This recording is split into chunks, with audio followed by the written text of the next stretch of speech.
Yo, it's your boy Ryan, Northwest Sports Fanatics, back at you with a new video. Oh, baby, here it is. One of the best matchups of the year. You know what to do. It is Monday, November 20th, 2023, with your boy Ryan and the Northwest Sports Fanatics. Make sure you guys subscribe to the channel. Smash that like button either now or on your way out. Donate to your boy if you can. Cash App, $ ORIONNWSF for the YouTube super chat right here. We got a Super Bowl rematch. The Philadelphia Eagles fly versus the Kansas City Chiefs. Chiefs Kingdom, stand up. This is definitely going to be a showcase. Now, there is going to be rain tonight, so there's going to be some slipping around. And obviously, it'll be a battle in the trenches. And we got two of the top three quarterbacks in the NFL with Patrick Mahomes and Jalen Hurts. Let's freaking go. I'm excited.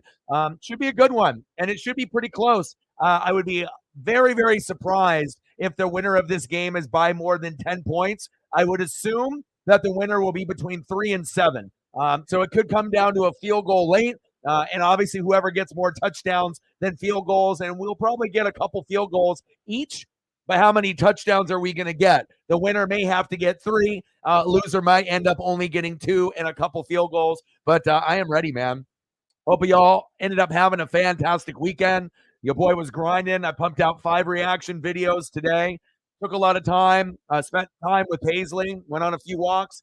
Ended up going to the store and Petco and got her some gifts from some of the donos that you guys provided me within the last few days. So that felt good to be able to get her a new toy, some new cookies, as well as some greenies. So things are good. Odin's son in the building. I know he's hyped. Let's go. Let's fucking go. Chiefs. Let's go, baby.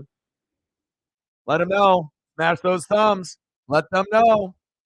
The one time that you actually don't watch Raw, something a little bit bigger. All right, you can always watch Raw on the DVR. You can always watch it tomorrow. You can watch it later tonight. But, I mean, is this the best game of the year?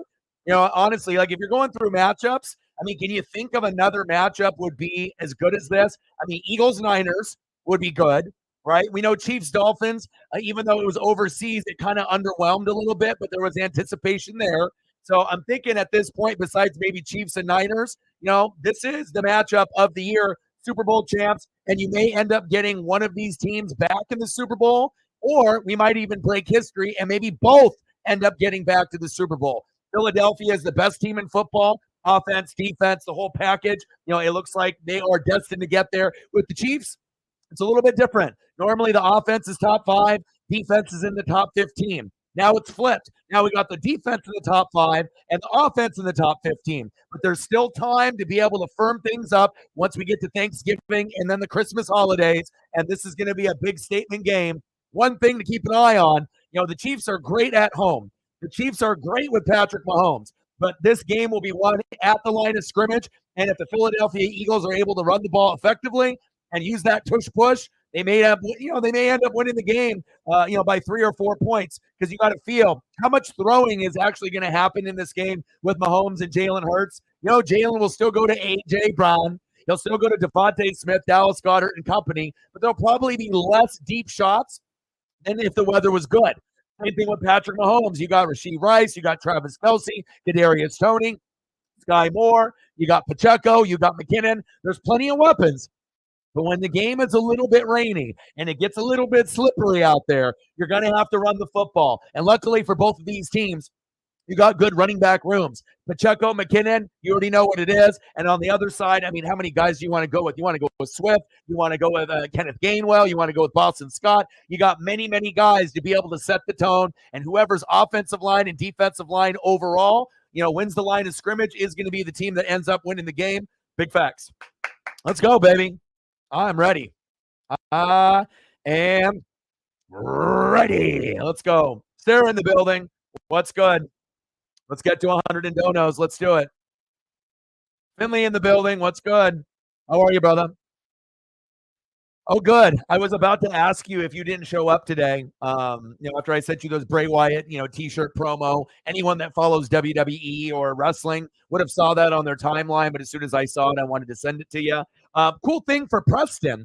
Preston, we don't like talking politics, at all on the channel. But on the Click the Click This, with the podcast, obviously with Kevin Nash, right? So we already know with Kevin Nash, he's gone through some struggles himself, right? With the Click This podcast, NWO. And he ended up, asking Nash a question, and he got answered on the podcast, which was pretty cool with the question read. So sometimes you have to be like, I guess, an additional member. I'm not sure if you have to pay an additional $5 or $10 a month to be able to get access to some of these, like maybe personal streams or maybe members streams and whatnot. But he ended up sending me a link where Nash actually like shouted him out and actually answered his question. He said, I had to throw a political question in there too, because they always talk politics on the channel, but that's not really what Preston likes to do. But he's working the system, trying to talk with Nash a little bit and getting a little interaction. And he loves NWO just like your boy, because when you're NWO, you're NWO for life, brother. Oh yeah. And good to hear that your uncle is home from the hospital. Matt Payton in the building. What's good? You need to change your header instead of the picture that you have where you can't even see your face, either here or on Twitter X. You need to put like Autzen Stadium at the top, or like Bo Nix. You got to be able to put something Oregon related at the top. Honestly, I would look for images for Autzen Stadium and put that at the top. I think that would look the sickest for your profile. There's no point of having a picture covering your face and then at the top of the header having the same thing. Now, it's one thing if it actually showed your face so that people could see what you look like, you know what I mean? And I know it's the same photo that you're using through your profiles, but it's going to look cooler if you end up throwing Autzen Stadium at the top, or Bo Nix or something Oregon related with a collage. If you need help, I can find you something and send it to you, and then you just got to plug it in there and it'll fit. So it has to be a certain size for it to fit. So you'll have to look at the dimensions and whatnot, but just a little piece of advice from a Code Duck fan in the building. What's good? Let's go, baby. Let's go. You saying Chiefs by 3? It's going to be close. I think it could be Chiefs by 3 or Eagles by 3. And I think and I'm not going to be right about everything. I had a really big ESP moment yesterday, and they typically happen from time to time, usually once, twice, 3 times a game. But Cortland Sutton, being able to predict that for Sarah. Sarah was down by, I believe, 4 points in fantasy. So the only way that she was going to end up winning, being down, is if Cortland Sutton ended up getting the ball around the 10 to 15 yard line like I predicted earlier in the game. And before the snap, I said, he's going to get a touchdown right here. Sarah, you're going to end up winning your fantasy. Bing bong, it happened. And I'm happy for you. Sarah started off 0-7 in our fantasy league after finishing 12-2 the year before. A lot of people would have quit. A lot of people said, fuck this. She kept going. She kept fighting. Now she's on a 4-game win streak. Not many people would be able to do that, so shout out to you. And if anyone ever wants to doubt my ESP, remember, Madden, EA Sports, they watch me. Pat McAfee Show, they watch me. Good Morning Football, they watch me. They're not going to give me credit. They're going to steal my material, but they know talent when they see it. Not only me, but you guys in the room as well. You guys are the best. I love you, and I appreciate you. And I think that even though Mahomes is very, very good at home, right, I think that you have to look beyond that, besides the Chiefs just being at home, right? Who is more motivated to get the dub? And the answer is the Philadelphia Eagles. If the Philadelphia Eagles want to prove that they are the best team in the NFL, they have to win games like this on the road to prove it, right? Kansas City's offense isn't as good as past years, but their defense is better. That's going to help them out in this game. So we already know Chiefs offense has been struggling. The Philadelphia Eagles linebackers and secondary has been struggling, but pieces that have not been struggling. All right, you got the Chiefs. Obviously, with the defense, their D-line, everything defense, money, money, money. And then with the Philadelphia Eagles, everything has been money with their D-line, their O-line, and their offense. So after losing the Super Bowl, right, who do you think is more hungry? Yes, this isn't for the Super Bowl, right? But this is going to be something that could be a statement win to prove, hey, we are the best team. So normally when I look at these circumstances with no bias, I can see it going either way. But my prediction tonight will be the Philadelphia Eagles by 3 points for the sole factor that the Chiefs ended up winning the Super Bowl last year. The Eagles are hungry. Same thing would have happened for me if the Eagles would have won it last year, the Super Bowl. Then I would be picking the Chiefs in this game just because, that revenge factor. Chiefs have an edge because they're at home. Chiefs had Mahomes, and they got that amazing defense. But the one factor that I'm worried about is those wide receivers. Will they step up with this Philadelphia Eagle defense? The secondary isn't very good for Philly. Neither is the linebackers. It's kind of hit or miss, and the weather is not very good. So we'll see who makes those bigger plays. But I am very excited. And now, if I end up being wrong and the Chiefs win, hey, home field advantage. What can you say? Patrick Mahomes, they need this win but I don't think the Chiefs need it as bad as the Philadelphia Eagles. The Philadelphia Eagles have something to prove, and if you ended up losing the Super Bowl, right, you're going to be definitely more hungry to get payback. The Chiefs, you won the Super Bowl. So are you going to come into this game with that cutting edge, that extra motivation? And to me, I don't think they will. I feel that they've been kind of flat this year. The defense has been top 3, top 5. It's been fantastic. Just like the Oregon Ducks, something I didn't expect to see. The Chiefs defense and the Duck defense playing better or just as good as the offense. So we'll see how it goes. And critical timing, obviously, with turnovers will be key, especially with fumbles and pick sixes. If we get a punt return or a kick return for a touchdown. But I think it's going to be a hell of a game. And again, I feel the winner is only going to be by 3 points, but it could be as high as 4 to 7. But we will see where it goes. Odin says Chiefs by 3. Normally, and the funny thing is that 9 times out of 10, if the Chiefs are playing a game at home, like a big game, Monday night, Sunday night, Thursday night, 99% of the time, I take the Chiefs. Every single time. Patrick Mahomes. But I got Patrick Mahomes in fantasy. He's only hit 20 points once in the last 6 weeks. He hasn't been very good. So to act like Patrick Mahomes is still like this legend and this GOAT, he is. But has he been playing good football this year? The answer is no, he hasn't. Is he still a top 10 quarterback? Yes. But Patrick Mahomes is supposed to be number 1. The best quarterback in the world. And I feel Jalen has played better than him this season. So we will see. Patrick Mahomes is going to need an epic Patrick Mahomes performance. The O-line and D-line have to play great. And really what it comes down to is the battle in the trenches. Whoever wins that is going to win the game. And it'll either be Eagles by 3, my prediction, or Odin's son prediction, Chiefs by 3. And if it ends up being a blowout, Eagles by 14, Chiefs by 14, then I think everyone would be surprised. So definitely ready to go. Let's get it, baby. Let's go. Let's go, baby. That's my view on things, And like I said, I'm not biased. I mean, of course, if you're an Eagle fan, even if you think your team is weaker, you're going to say Eagles. If you're Chiefs, regardless if you think your team is good or bad or you have injuries, you're going to say Chiefs. So that's why you have to be able to get an opinion of someone on the outside looking in that has nothing to gain, just looking at the team and the way the game is being played. And I feel in good weather, right, it would benefit the Chiefs. In bad weather, it's going to benefit the Eagles. And even though they're on the road, if the Eagles were at home, I'd be picking them. But I think the Eagles are the best team in the league. I think the Eagles have a very good chance to win the Super Bowl. And I'm not saying that the Chiefs can't get there, but until that offense improves and I can see someone other than Travis Kelce and Rashee Rice make plays, it's still a question mark for me. Like I said, I know you got these other names, Mahomes, Kadarius Toney, Sky Moore, and the rest of these guys, they haven't really connected and played well. Kelce's been good. Rashee Rice has been good. Obviously, the number 1 option is going to be Isaiah Pacheco. He has been a fucking gem. He's a national treasure, okay? And I do like Jerick McKinnon, so sprinkle him in too. So we will see what ends up happening in this game. But again, if the Chiefs lose, it's not going to affect their season whatsoever. They're still going to be able to make the playoffs. They're still going to win the division. But this is a game where who is hungrier and who wants it more? What is the extra motivational, factor to be able to get this dub? Your Chiefs are at home, and I feel that they can get up for it. But I don't feel that they are as laser focused or more motivated than the Philadelphia Eagles. They lost the Super Bowl. If the Chiefs lost the Super Bowl and they're playing in this game, who do you think you would be going for today? Just that simple question. If the Eagles won the Super Bowl and this game is at home at Kansas City, right, who would you be thinking that's going to win? Kansas City, because they're going to try to get that payback, right?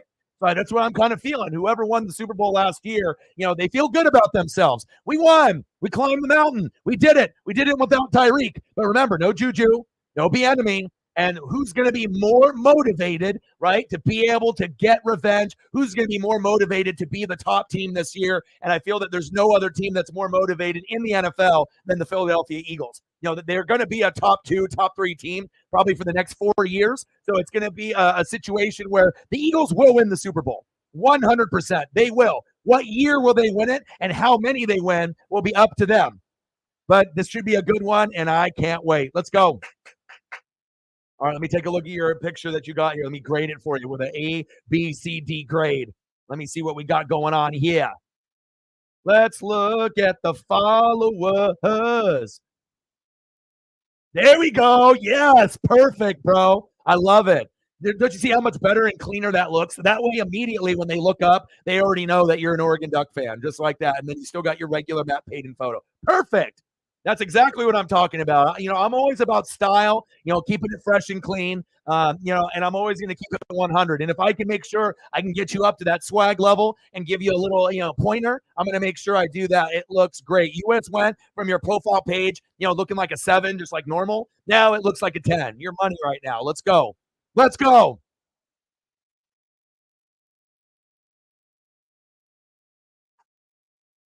Let's go, baby.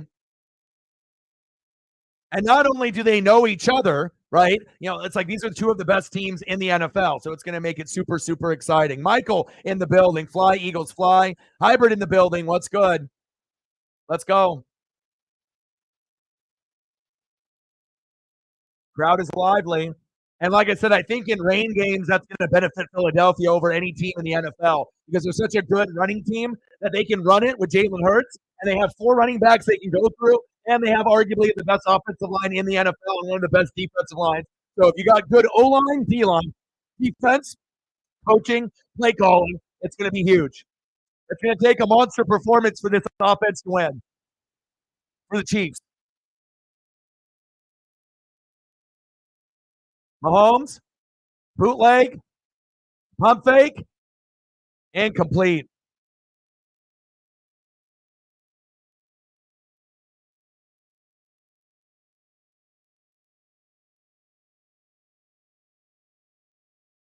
Marquez Valdez Scantling, I don't trust you. Noah Gray, I don't trust you. I do trust Rashee Rice and Pacheco and Kelsey, but it's like a lot of guys. They need to prove it to me. Prove it to me that you got it. Ooh, look at that thumb. Woo! Jalen and Mahomes, baby.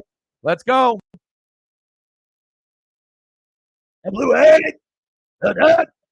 Mahomes. Oh, baby. It's 12 noon. You know what time it is? Time for a Philadelphia Eagles sack lunch. Yum, yum, yum, yum, yum.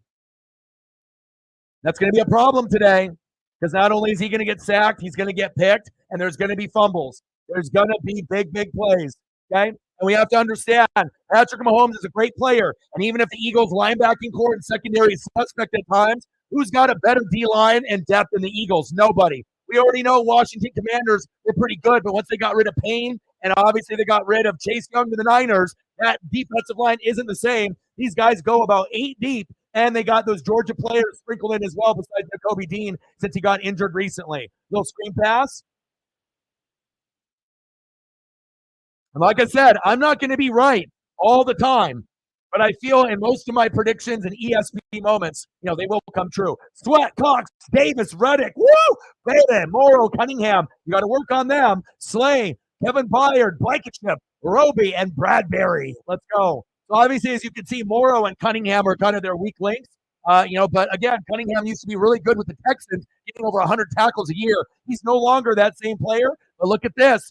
It's not like Mahomes, even though that the linebacking core and secondary aren't as maybe consistent as the Eagles fans or NFL fans would like. If you have a great D line and you don't give Mahomes time to break down, the tight end Kelsey against the linebackers like Zach Cunningham, or to be able to have routes develop to get to the secondary with the corners and safeties, it's going to be pointless. The Eagles are going to be able to dictate the tempo. And here we go. Here we go. Motivation is everything.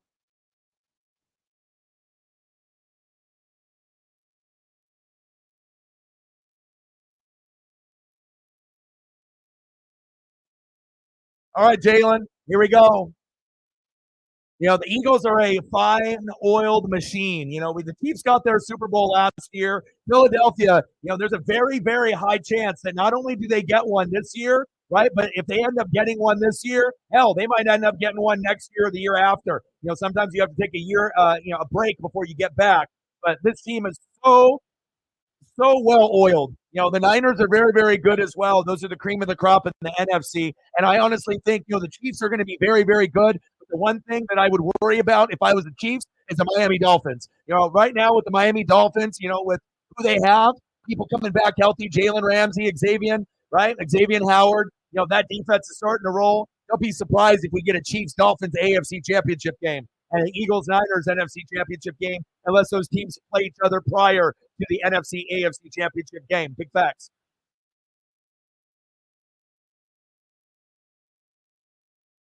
Shotgun set. Good defense there by the Chiefs.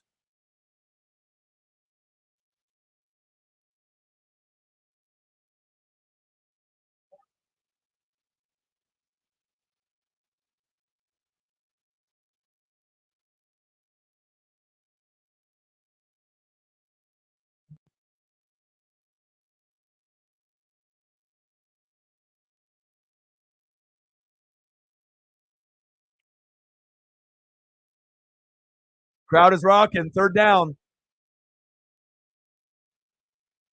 And like I said, if you got a quarterback, it's all about trust. With that offensive line, you have to be able to trust. Hurts, get rid of it. Wow, look at him dance. It's 12 noon. You know what time it is? It's a Chiefs sack lunch. Yum, yum, yum, yum, yum. There we go, Chiefs. This is going to be a fun defensive battle tonight.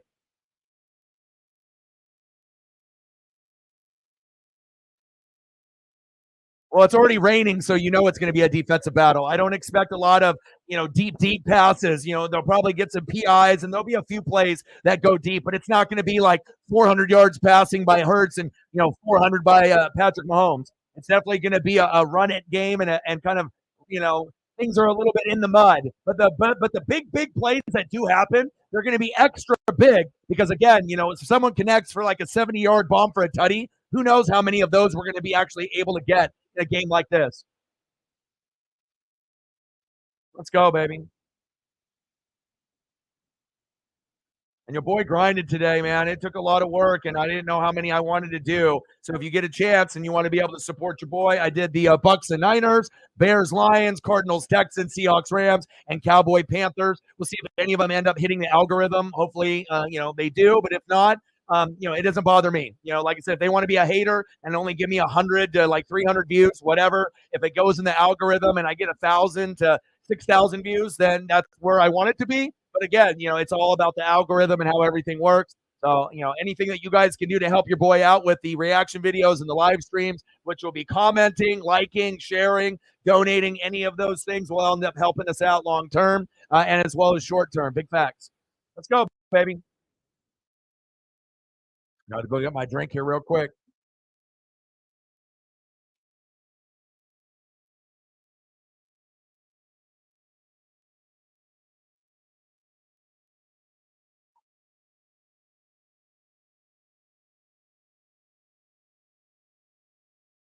You don't need to log into ESPN. You can use a streaming site, brother.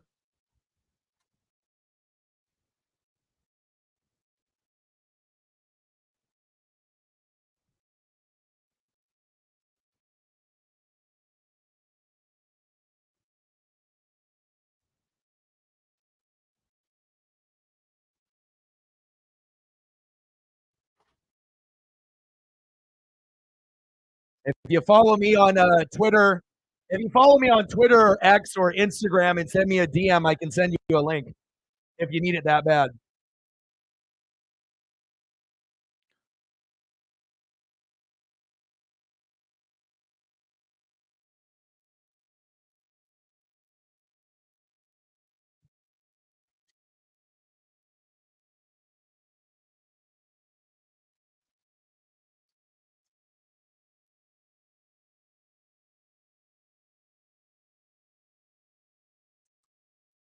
Eagles, Lions, Niners, Cowboys, Chiefs, Ravens, Jags, and Dolphins. Oh, baby.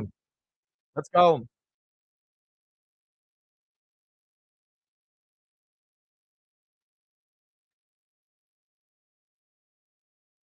Man, that rain is coming down.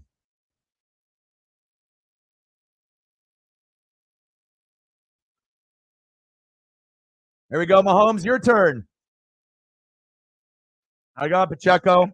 And the thing is Pacheco is the best piece on the offense, not named Travis Kelce. But what is also the best for the Eagles, that D line. So whoever wins that battle between Pacheco and that D line could end up being your game winner. Pacheco is used to getting, 80, 90, 100, 110 yards, 1, 2 touchdowns.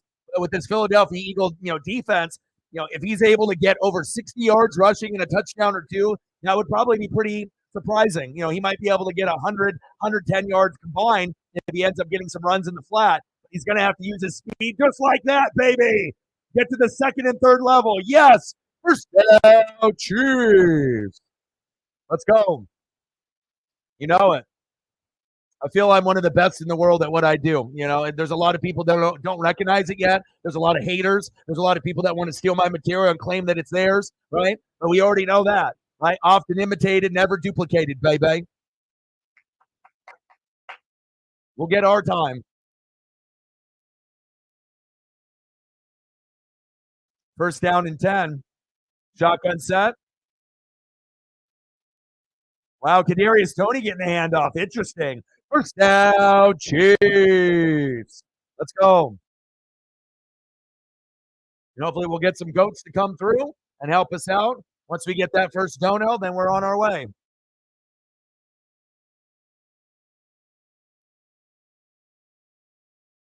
Survivor Series, nice.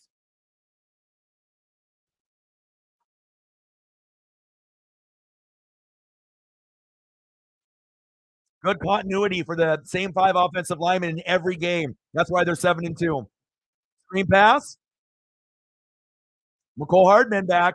I do enjoy Mecole Hardman. I'm glad he's back for the Chiefs. That kind of softens the blow with Juju being gone, right? And you can get just as good of production if they can keep giving them opportunities. So I like that. Him going to the Jets was pointless.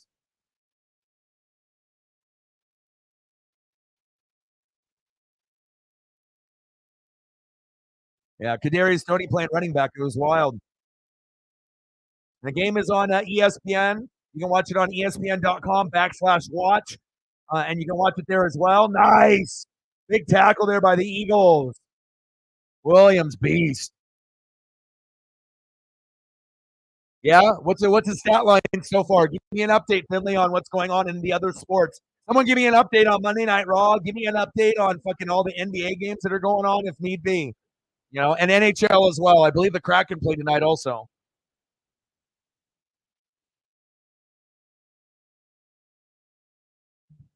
Third down and 7. Time for Kelsey to get the football. You know, like I said, if I'm an OC, you know, I want to get them just not when the obvious third down comes, but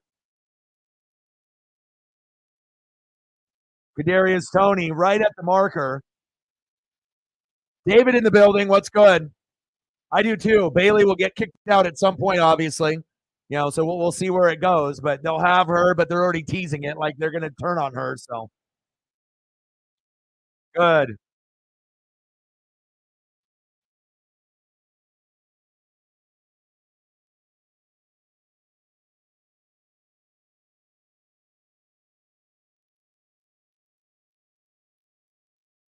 I got you.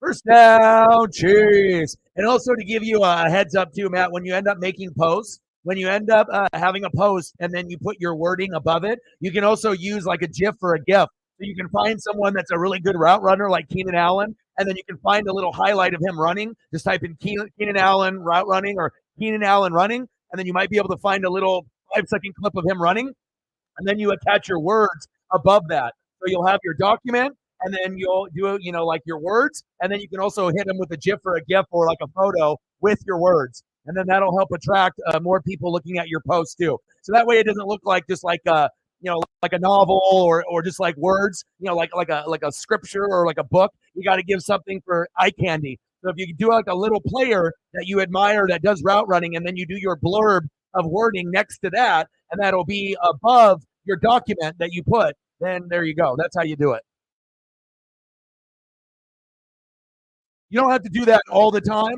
You know, I'm going to like your stuff regardless. But in the future, you know, like I said, if you were looking for stuff, right, with like, you know, important stuff, what would catch your eye? The way that you did it, or adding you know, like a little 5-second clip on a GIF or a GIF of a player, you know, running. You know what I'm saying? Rashee Rice, baby. First down, Chiefs.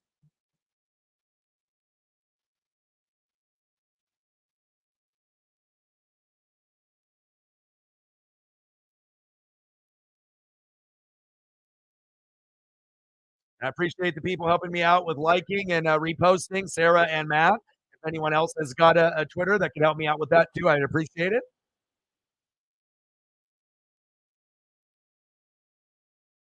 But I do like damage control. I like having all the Asian wrestlers all on a squad. Squad life. It's very cool. First and goal. Chiefs threatening here. Runs into his own man.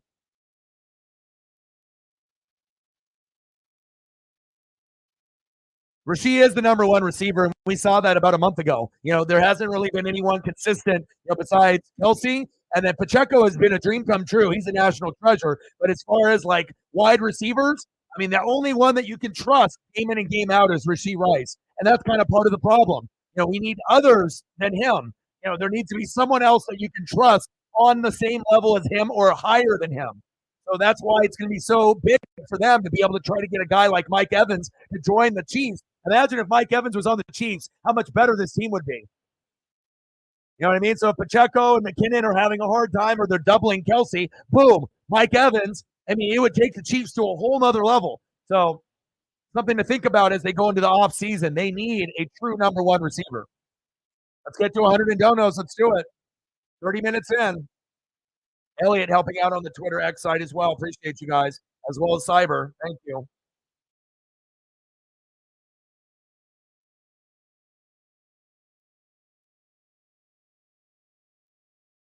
Third and goal. Let's see if the Eagles bring blitz or if they play man or zone. Shotgun set. Mahomes. Touchdown. Chiefs. That's what happens when you're one of the greatest to ever play the game. You don't freak out. You keep your eyes downfield, and then the coverage broke down, and anyone thought that he was going to try to run it in all the way. Boom shakalaka. There you go, Mahomes. I have Mahomes in fantasy. I decided to sit him to wait to see if he can prove to me he can get over 20 points. And there you go. Nice job, Pat. If you keep playing like that, I may start you over Joshua Dobbs. I may start you over Sam Howell. But I need to see you do this consistently. Wide open. Where is the defense back there? Someone got caught sleeping. Nice job, Kansas City. Extra point is up, and it's good. Nice job, Odin. Nice job.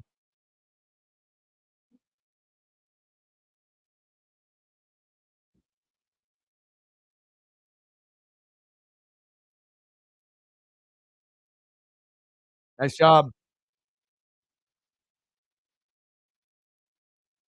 Big, big, big, big, big, big.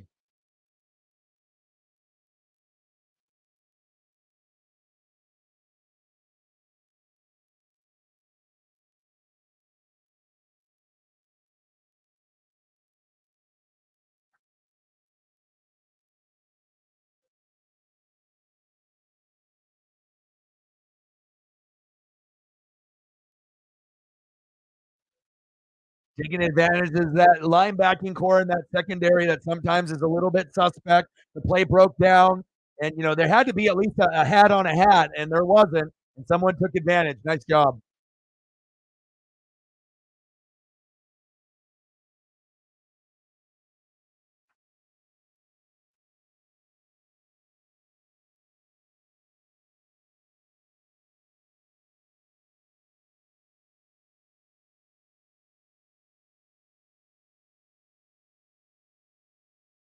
That's the Mahomes I'm used to seeing. Give me that consistency.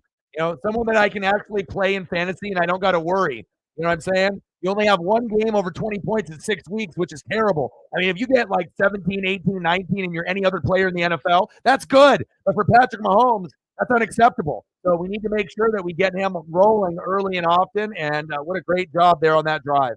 Good job, Pat. I actually feel that maybe I can potentially start you instead of benching you the rest of the year.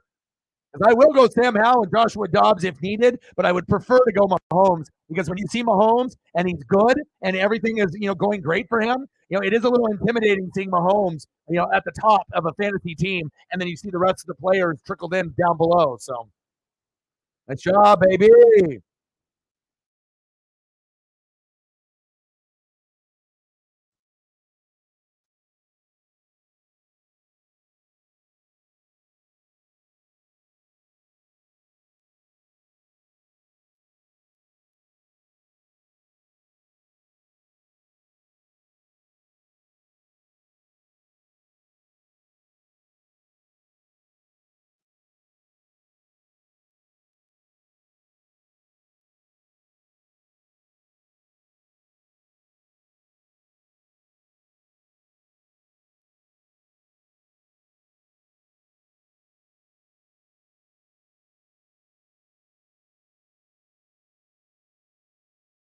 Nice job. Way to make it interesting.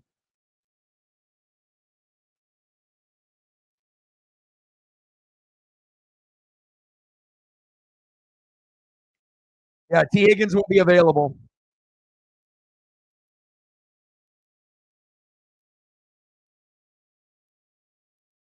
Yeah, Pacheco. And your friend's got Mahomes. Yeah, you should be good. The only way that you would lose is if Mahomes went for like 6 touchdown passes.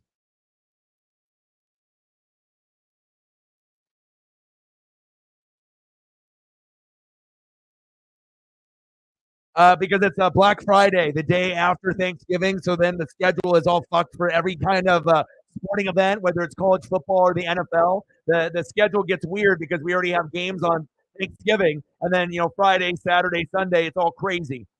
Nice catch, Devontae Smith.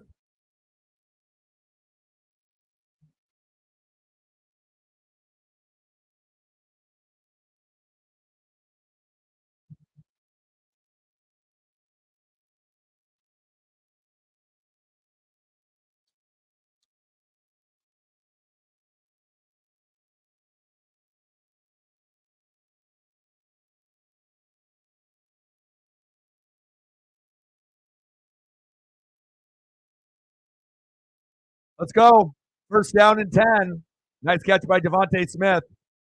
Jalen, nice little handoff. DeAndre Swift, so slippery. Get Swifty.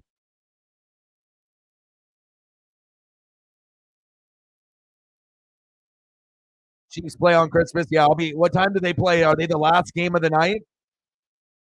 I'm doing the last game of Thanksgiving, the Seahawks and the Niners, and I'll do the last game on Christmas as well. I actually enjoy the Thanksgiving game and Christmas game a lot. Just be able to hang out with you guys and touch base. Of course, you got the family and friends and the food in the morning and in the afternoon. But once it gets towards like 5 p.m. and later, everyone starts kind of getting home, relaxing, eating their second or third plate, and then watching that last game. Nothing better, man. Nothing fucking better. There we go, Jalen. There we go. First down, Eagles.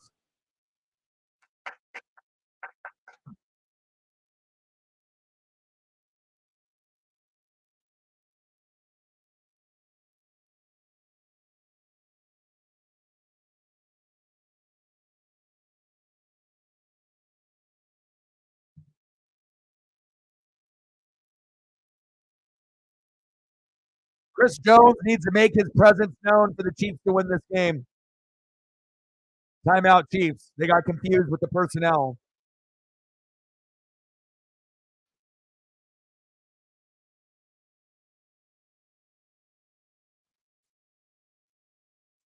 I ended up finding Teenage Mutant Ninja Turtles, the original cartoon. They have it on Prime for 87 and 88, the first 2 seasons. I think it's going to be on there for like another 10 to 14 days. Man, such a good time to be able to kind of get back into my childhood. I finished, because my favorites are obviously Transformers, G.I. Joe, Real American Hero, and then Ninja Turtles. That's in the 80s when I was like, 5 to 8 years old. And then in the 90s, when I was like 9 to 12, it was X Men and then Batman the Animated Series. And I just finished Batman the Animated Series. The first season had 65 fucking episodes, a total of like 100 for the 3 seasons. Man, there is nothing better than watching something that you used to watch when you were a kid and then being able to like go back and remember some things, but then also absolutely remember nothing and then just really sit back and enjoy it. Highly recommend going on Prime if you want to go back and watch some of those old school vintage things, man. Super dope. And then I got to figure out what show I want to end up watching next. Thanksgiving more than Christmas. Me too. Exactly. Yeah. Plus, it's like, there's a lot of pressure too, especially if you don't have a whole lot of money. So it's like, you have all these people that you have to buy things for. And, if money hasn't been that good to you throughout the year, whoever you are, it definitely gets a little bit stressful. Things get put on a credit card or a debit card or you have to borrow, it's like, it definitely, yeah, it definitely makes things a little bit tough for sure.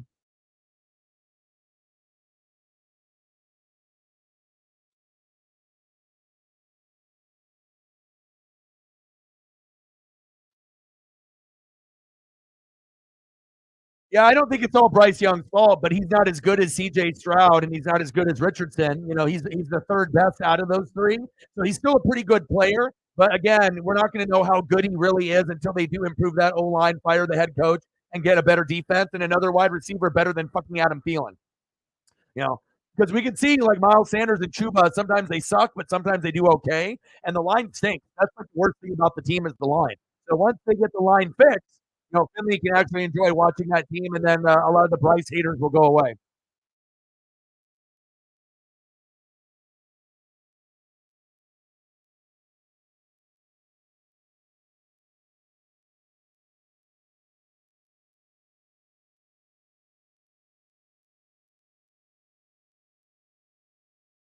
First down and 10.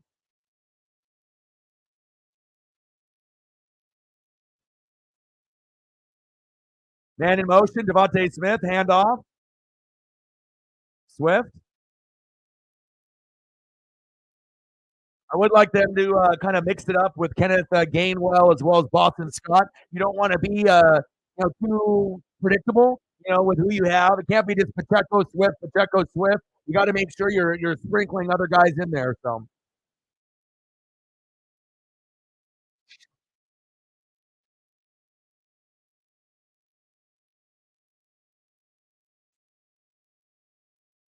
second down and 7. Shotgun set. Hurts runs away from the pressure. Nice, nice. That's a hold though. Coming back.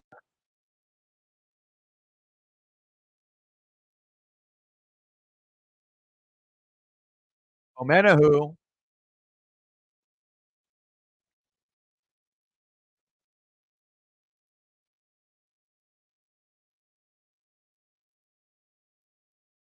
Oh, hands in the face. Ooh, lucky.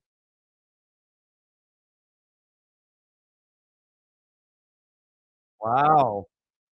L'Jarius Sneed, what are you doing, bud? Most penalized corner in football. Gonna have to replace him.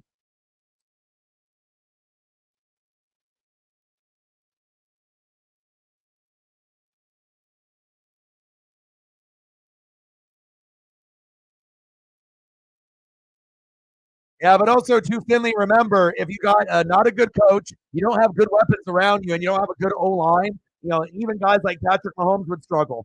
So, you know, like I said, Bryce is still not as good as AR or CJ, but once we get everything firmed up, then we'll really find out how much closer he is to CJ and Richardson. I don't think he'll ever surpass those two, but he can at least be on their level once they get better pieces around him.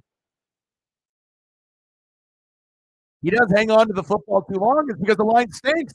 You know, he's trying to wait as long as he can to be able to get someone open. He doesn't want to be a running quarterback. He wants to be a throwing quarterback. He's not a selfish guy. He's selfless. You know, so yeah, he does take sack lunches and hang on to the ball. But hell, you would too, and I would too, as well as any other quarterback if the line stinks. First down, Eagles.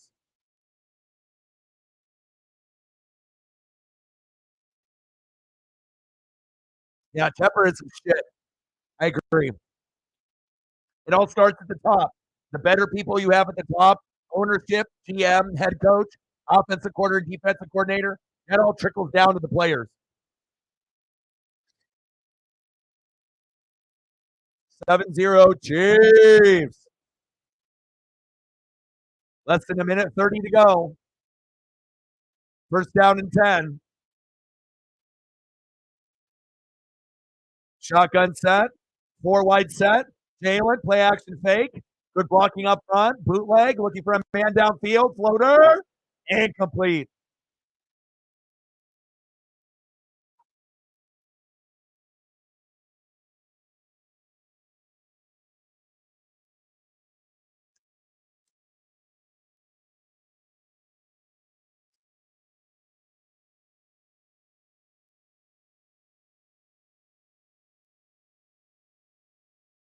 Time for A.J. Brown.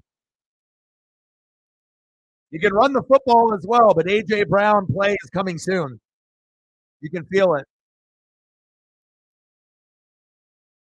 And neither team has shied away from throwing the football yet in this frame. Shotgun set, second down and 10. Delayed handoff. Nice. Nice. Nice. Wow. First down, Eagles. Face off a run like that, keep feeding them the ball now. Don't even worry about throwing the ball. There we go. So we got to get at least one before we get to 1 hour. $1 holla, 99 to go. Goats, where are you? Bang, bang, bang. Boom, boom, boom. Bang, bang. $1 holla. Swift, bouncing it to the outside. Touchdown, Eagles. There we go. Appreciate you. 99 to go. Hopefully we get some GOAT support.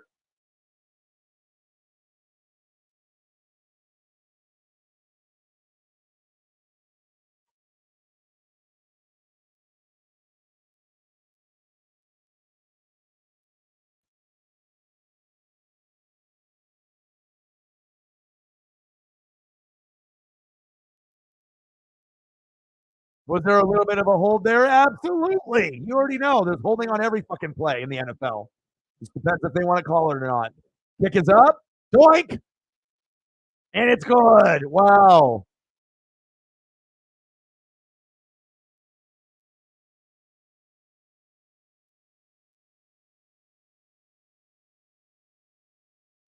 Oh, yeah. Zacchaeus is definitely holding.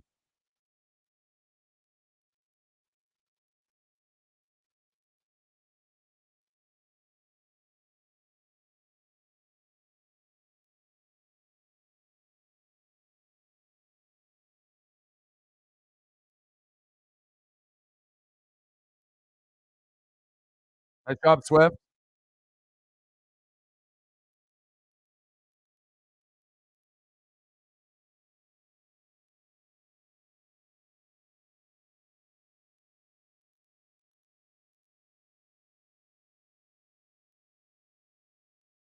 What do you want to see for your photo? Let me know. Chiefs Kingdom, fly, Eagles fly. I see you.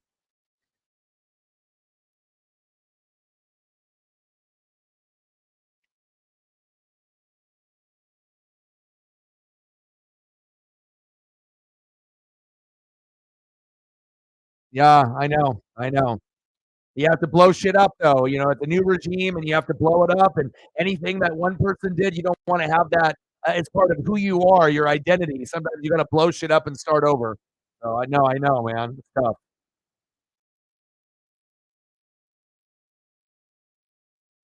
I'll get you some Cortland Sutton.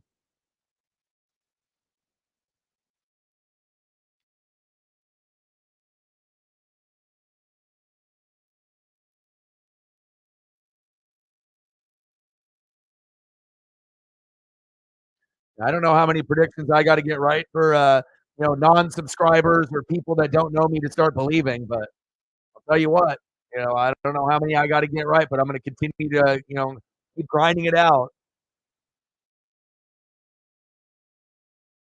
But not only was I happy about that prediction, and it's because I had him on my fantasy team, and I ended up watching his games and kind of seeing where that he typically gets the football in big moments and when he gets his tutties. So when you actually watch, you can pick things up, from time to time, and it made sense that they would go, to their best player on offense, which is not Jerry Jeudy.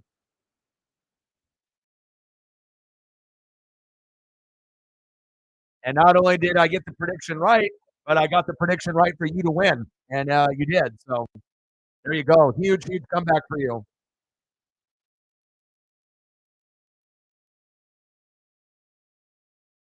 Appreciate you.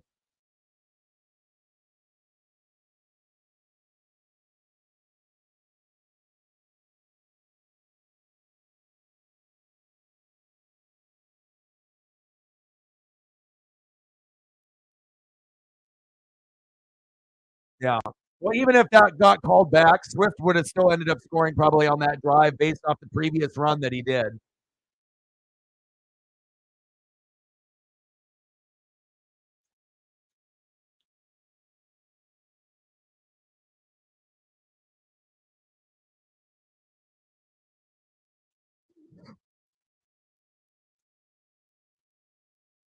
First down and 10. Mahomes, hands off. Pacheco. Good defense there by the Eagles.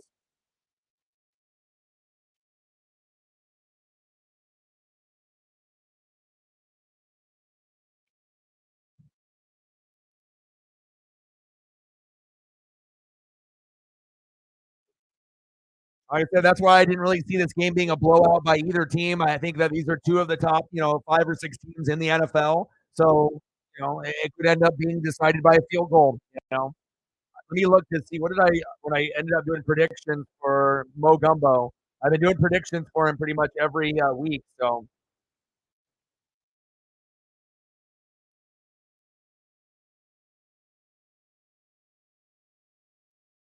Kareem Hunt suspended. Good. But I did Eagles 27-24. That's what I did for this score.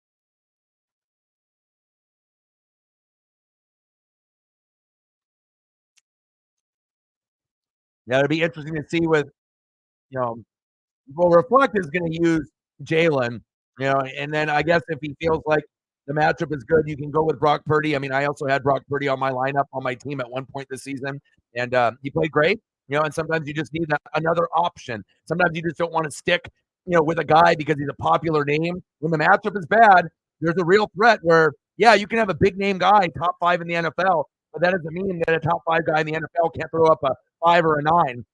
And when you're expecting 20, that can really hurt. So I think all the games are pretty much already decided. I won against Chosen Ones. Reflect needs 25 points to be able to get past Shep, which is still doable, but it'll be tough. Sarah won against Jerry by 4 with that Cortland Sutton ESP that I did for her yesterday. Thank God. Fo King beat Seahawk Talk, and then Chief beat Megan. So, I mean, based on how everything looks, it's going to be me, Reflect, Fo King, and Chief in the playoffs. But I'm really looking to see how far Sarah can go, and maybe Sarah can get all the way up to 5th or 6th place, which would be pretty huge starting off 0-7 compared to the rest of the competition. So that would be my goal if I was you, Sarah, trying to get as close to number 4 spot as you can by now into the end of the year. I mean, we don't have that many weeks left. I mean, there's only 3 weeks left after this, but if you can go 7-7 or something close to that.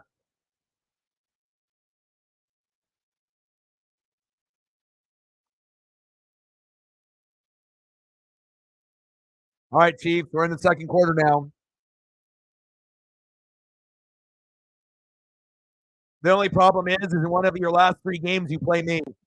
So you might be able to beat the other people, and you might be able to beat me too. If your lineup has been much better than it was 2 weeks ago. So and I knew going in if I gave you some advice that it could come back and haunt me, and you might be able to beat me with those changes. But I want you to win. I don't want you to feel, that playing fantasy sucks. Especially when you go 0-7 with all the injuries to Burrow and Chubb. So, but it'll be a dogfight. I hope. 3rd down and 9. But I'm trying to win every game. I'm trying to go 12-2.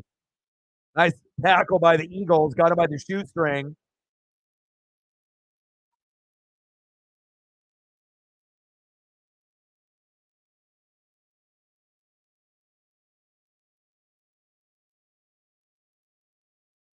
$25 points between Kelce and Swift.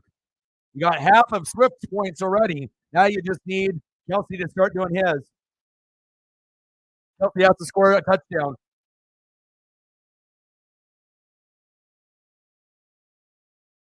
Donovan Smith, the former Buccaneer. You got to be better, bro. Donovan, you got to be better. This ain't the Tampa Bay Buccaneers. This is the Chiefs.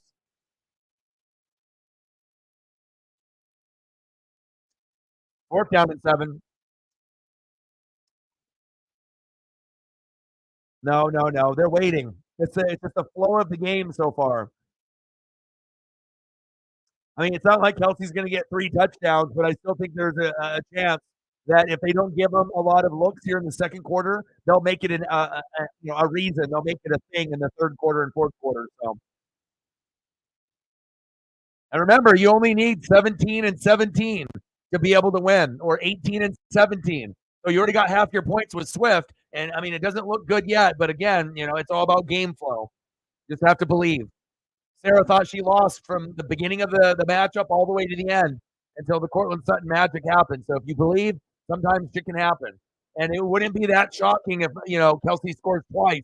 Like it doesn't look like he'll get the ball now, based off flow, but things can change. We still got 14 minutes left in this quarter, and you got a whole second half. So, yeah, both defenses have been playing pretty good.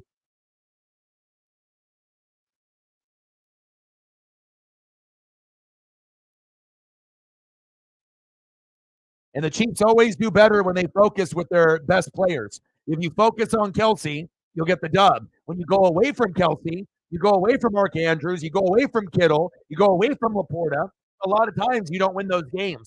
It's like that doesn't have to be the star of the offense.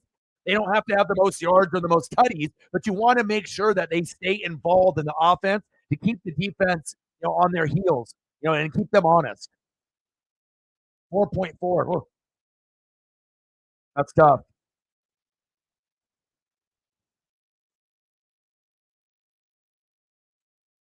We'll throw up a Travis Kelce photo for you to give you some good luck, brother. And I got Mahomes, so I mean, I need him to do good too. You know what I mean? This is a duo thing. We might play each other in the playoffs, but we're going to be both kind of banking on certain guys. If I do good with Mahomes, that's going to benefit you. So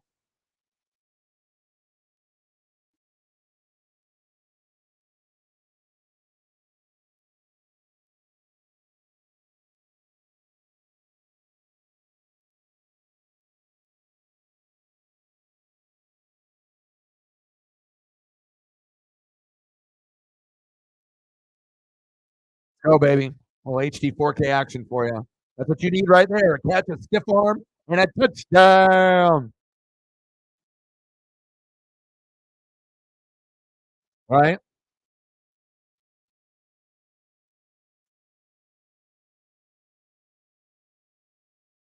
Yeah, but the thing is the Eagles don't need to double him. You know what I mean? They can go single coverage or go in zone. They don't have to double and triple him. You know what I'm saying? Like Kelsey is deserving of double and triple teams, and he can still get catches off of that. But then the Eagles, they don't necessarily need to do that either.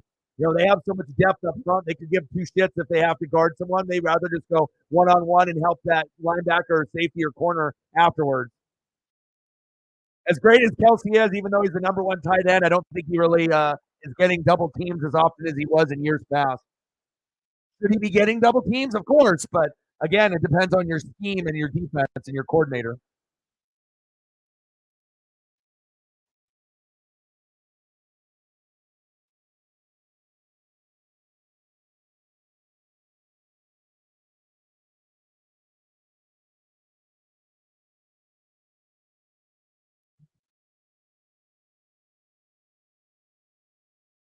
Hand off.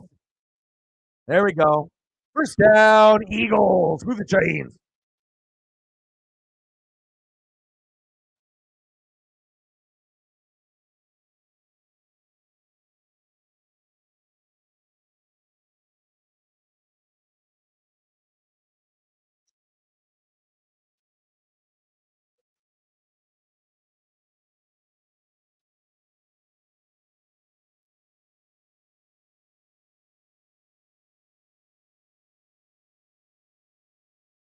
First down and 10. Shotgun set for Hurts. Gainwell. Nice tackle by the Chiefs. Willie Gay, I see you, baby.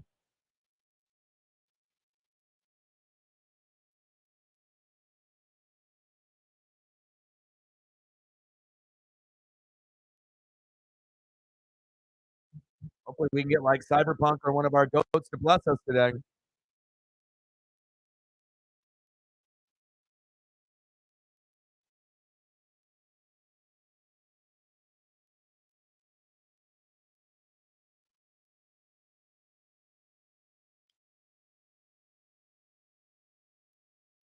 Two great organizations. Jalen intercepted. Oh, ripped out. Fumble. Eagles. Wow. AJ Brown got the football, but are they going to say after the forward progress? Wow. Forward progress with the Chiefs, and then they're not going to give the Eagles the ball? First down, Chiefs.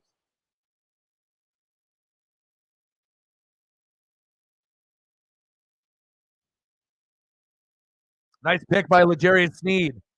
Might have the most penalties in the NFL, but that was a nice pick. That was a terrible throw by Jalen.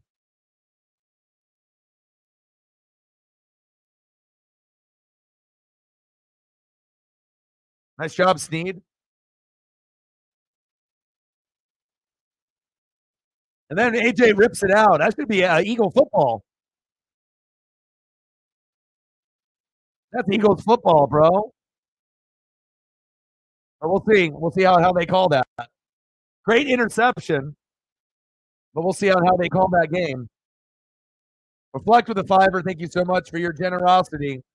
Every dollar counts. You know this. Bang, bang, bang. Boom, boom, boom. Bang, bang. $5 holla. Let me know what you want to do for photos, and I got you. And anyone that ends up wanting to watch some of those reaction videos, please do. It'll help us, with the algorithm as well, liking them, commenting on them, sharing them, on Twitter X or obviously through YouTube.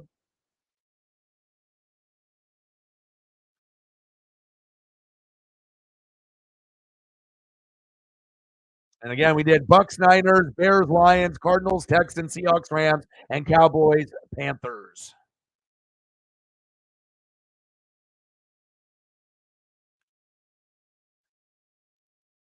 Six doll hairs.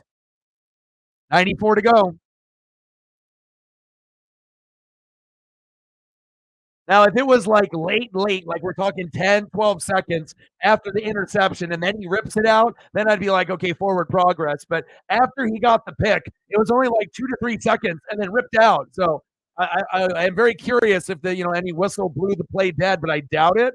I don't think we heard anything. So I would assume the Eagles will get the ball back. But again, in the NFL, you never really know. We'll see what New York says. Somehow he was ruled down before the strip, right? That too.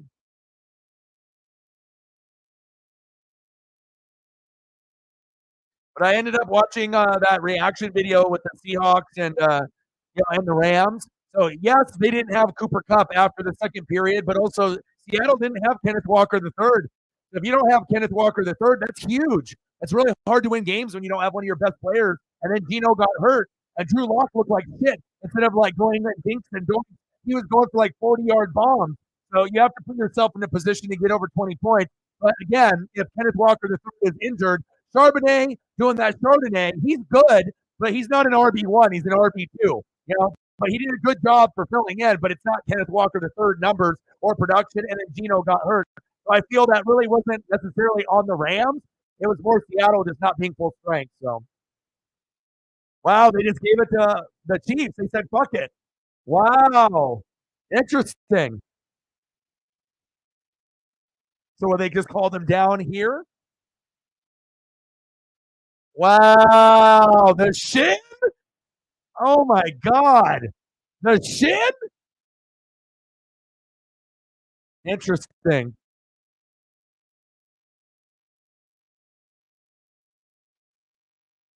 Yeah, why is Jalen underthrowing him when he should have went deep? That was all Jalen. That was stupid. He had a tutty if he would have went over the top. That was the right call with the shin. Mahomes, pump fake. Go Mahomes. Go Pat. Sliding safe. It was a good call.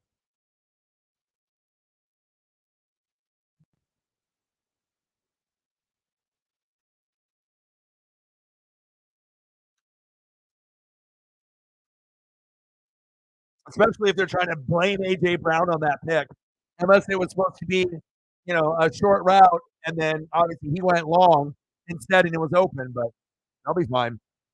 It ain't it ain't gonna be a Josh Allen Diggs situation because I don't think Diggs will be in Buffalo that much longer. Mahomes,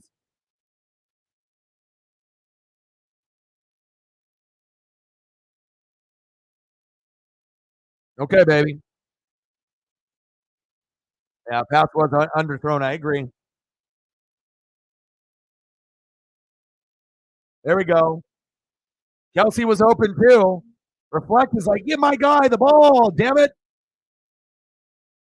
Yeah, you needed to play Purdy and Ayuk, and like I said, you got half of your points right there with those two guys. That was it was a risky move, but it ended up being the smart move. And hell, I told you, I thought that us both playing those players would probably not be the right thing to do, right? And Mahomes still might end up getting 20 points or more, but we'll see. Same thing with Jalen; it's a little bit more of a risk. Number 87, that tight end guy that you drafted.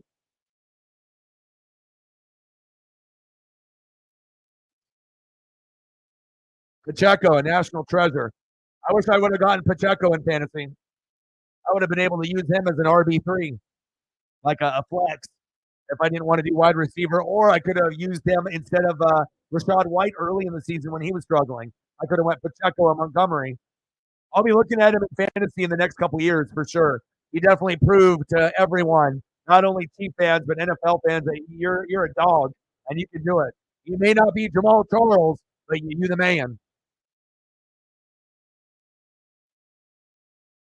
Yeah, but nobody could have predicted that, even me, bro. Like, you know what I'm saying? I look at your team, and there might have been a few pieces that I would have implemented and put in. Instead of going three wide receivers, I would have went three running backs. I would have done your same routine all year, but you took a chance, right? But I wouldn't have put Saquon in on your bench. That wouldn't have been one of my pieces. I don't think I would have done that. No one saw DeVito putting up 22 points and being Washington on the road. I mean, the way that the Giants have been playing is like the Jets, dog shit. So don't blame yourself for the Saquon with the 30. I don't think anyone would have done that unless they had no other choice. And just Saquon is the only guy that they had, and they had to use him. And that's what happens sometimes when you have 8, 9 running backs. You make a mistake like that. If you ended up having 5 running backs, then maybe Saquon would have been in your lineup. You know what I mean? So sometimes it ends up fucking you over when you have too many of a good thing.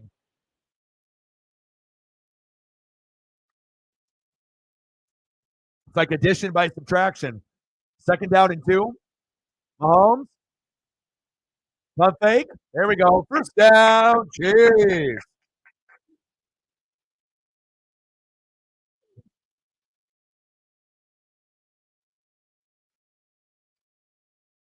It's a part of life, Matt.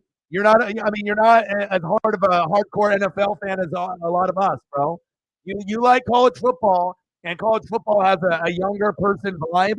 You're younger. You know what I'm saying? But the NFL is man's game. There's a lot of fucking emotions that come out. There's going to be way more shit talking than college. College will have its shit talking, but overall, there's not as many shit talkers in college as there is in NFL. Clyde Edwards-Helaire, make him stare. Helaire. I mean, why do people end up being an asshole and being negative in general, right? It's easier to be an asshole than to be nice and to be a good person. It's easy to be a piece of shit. It's hard to be a good person. That's why there's so many pieces of shit that are out there. It's easy to be a piece of shit. It's easy to be an asshole. It's easy to be rude. It's easy to be a hater. You know? Why do you think we got so many goddamn of those people on planet Earth, bro? Timeout Chiefs.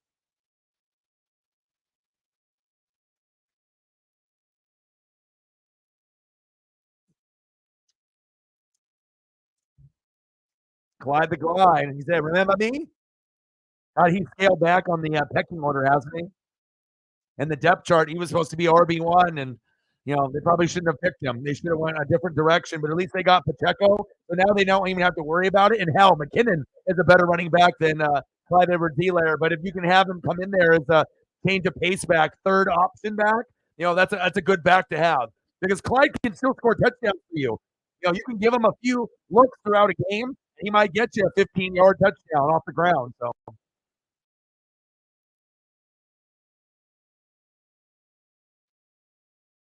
Defenses have been very, very good. This game is a lot lower scoring than I anticipated in the first half.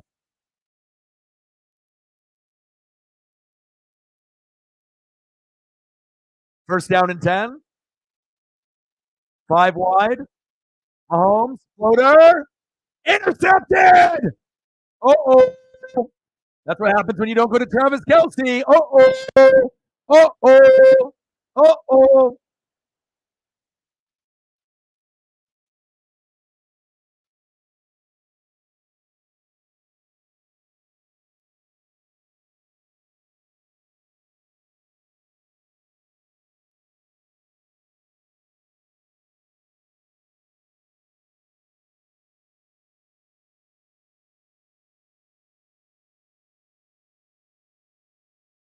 Uh-oh.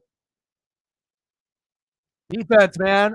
Defense. With that rain, and again, the offenses are going to open up in the second half. But again, they're being very, very cautious. Both teams, they know what's on the line. It's not only to be AFC supremacy and to be like one of the top dogs there with Miami at the top, even though you got the Ravens and the Jags. But Trevor Lawrence hasn't been playing very good. Mark Andrews is gone. So if that's the case, I can't put the Jags and the Ravens on the same level as the Chiefs and the Dolphins anymore. It's the Chiefs and the Dolphins and then everybody else. Jags, Ravens, and then everyone else below them. You know what I'm saying? So, and then on the NFC side, it's Eagles, right? And the Niners. And then you still got the Seahawks and the Lions, and then the Cowboys and the Saints. But you have kind of a different pecking order. It's like Eagles and Niners at the top, Seattle and Detroit after them, and then below them are the Cowboys and the Saints. So it's like 3 different layers. 2, 2, and 2, and then the same thing on the AFC, 2 and 2. So to me, there's about 10 competitive teams, 6 from the NFC, 4 in the AFC. So, Shep, yeah.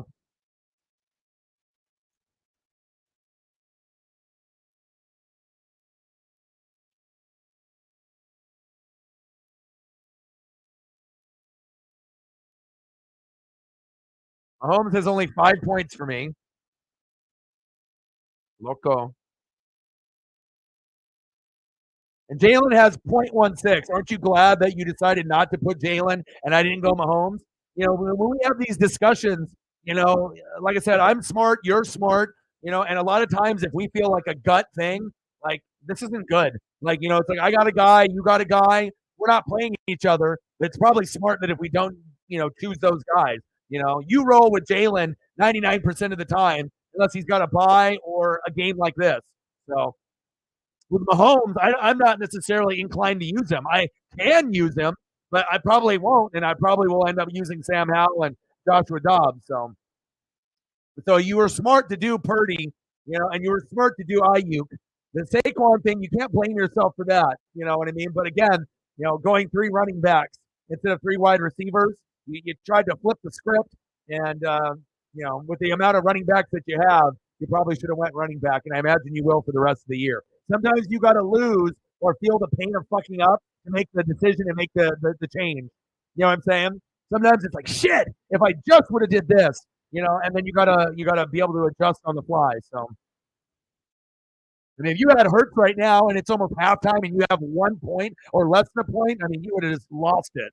Especially seeing all those points on your fucking bench. But remember, most people that have 80 to 90 on the bench, they lose 100% of the time. So if you end up winning this, it shows you how good your team really is. And you're one of the only teams, I think, besides mine, that could recover from having 80 to 90 on the bench and still winning. So remember that. I mean, you got a special team. Hurts? Oh, it's 12 noon. You know what time it is. Time for a sack lunch. Yum, yum, yum, yum, yum, yum.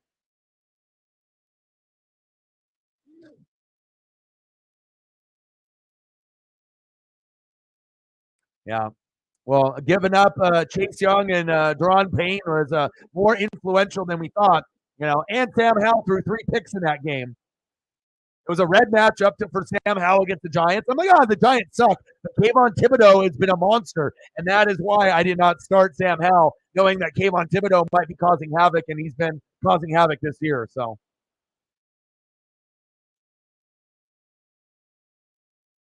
shotgun set, Hurts, short gain. But it's not like last year when I had Saquon Barkley, Nick Chubb, and Josh Jacobs, and I said it and I forget it. I didn't even substitute any of the guys. It was like RB1 Nick Chubb, RB2 Saquon, and my flex was Josh Jacobs, or Saquon was my flex, Josh Jacobs was my two, and I left it that way. And those were three of the top four running backs because I felt that that was the smartest way to go, and they were being used effectively, and they were getting over 10 points every week, so I didn't have to worry, you know. But I think it was that one instance for you, that one particular win loss where you have too many running backs and it fucking screwed you. You know, if you would have had another backup tight end or a backup defense or another one receiver or two, then maybe you would have been able to whittle down instead of 8 or 9 running backs, 5, and then would have put 3 of them in. You know what I mean? Sometimes having too many of one good thing can screw you over because then you have way too many decisions to make. That's why I purposely don't have too many of one because I don't want that to happen to me. It's burnt pass because I did the same shit as you where I had like 8 or 9 running backs and then I chose the wrong ones, or I chose the receiver over a running back that got like 30, like Saquon. Well, good defense there. Eagles with the punt. Chris Jones. Who? Chris Jones.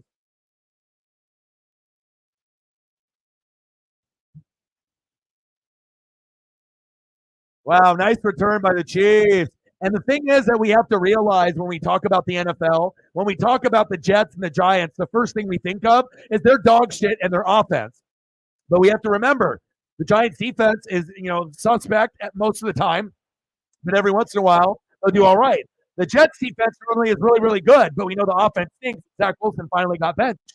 But when you think Jets, you think dog shit. But we know their defense is top 5. They're not dog shit. You know, they got Sauce Gardner and they got some players, but they just need that offense to put up some points so the D doesn't get tired. That's why I took a chance with the Jets D. I knew they were going to lose to Buffalo, but I thought they would still throw up 8 points, and then I was going to wait to use the Dolphins D, and I picked them up a week early. And the Dolphins play the Jets twice in the next 4 weeks, and I plan on using that to my advantage. Xavier Howard is back. Jalen Ramsey is back. The defense is 100% full strength, and Ramsey's got 3 picks in 3 games. Dolphin defense might be the reason they get to the championship game or the Super Bowl over the Chiefs. I'm always looking a couple weeks ahead, and picking up that Dolphins D a week in advance definitely helps. And if I would have used them against the Raiders, I could have got 13 points, but I didn't need it this week. But I will need Dolphins to be my defense over the Jets, even though Jets is top 5, probably 3 out of the next 4 weeks. So I don't know how many more moves I'm going to make on the wire. I don't think I'm going to be making too many more. I think my team is pretty much set the rest of the year.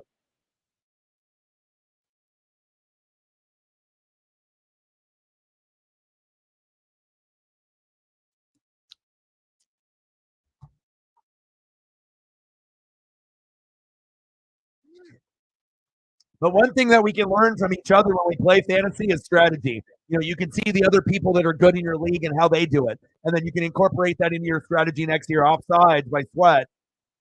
Free play. Mahomes. Oh, Kelsey. Incomplete.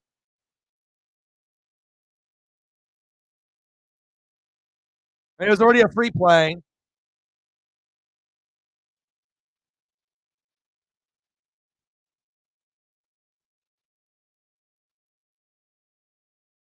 What you need to do, if you're Andy Reid and Kelsey hasn't got the ball yet, instead of going deep to Kelsey and trying to do the kill shot, dink and doink to Kelsey. Give him a screen pass for 2 yards and let him get a gain of 7. Give him a little slant. Give him a little 5-yard out just to gain the confidence. It's like when you're a shooter and you've been missing, jumpers and threes, get a layup. Work your way instead of outside in, inside out. Make it easy for you and then go for the big play. Sometimes confidence is just something simple like that. But some coaches, it takes them longer to figure it out.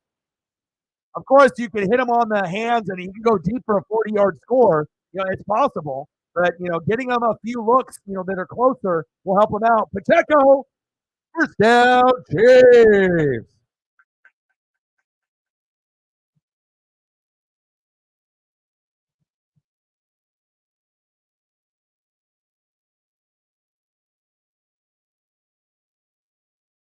Well, it feels like they're going to get a field goal, if not a touchdown here. They got the Eagles on their heels, and that would be a good opportunity to get Kelce in the end zone for reflect. He needs points. I understand. He's a rival, but I want you to do as good as you possibly can. So, we want the top four teams to be the best that they possibly can be.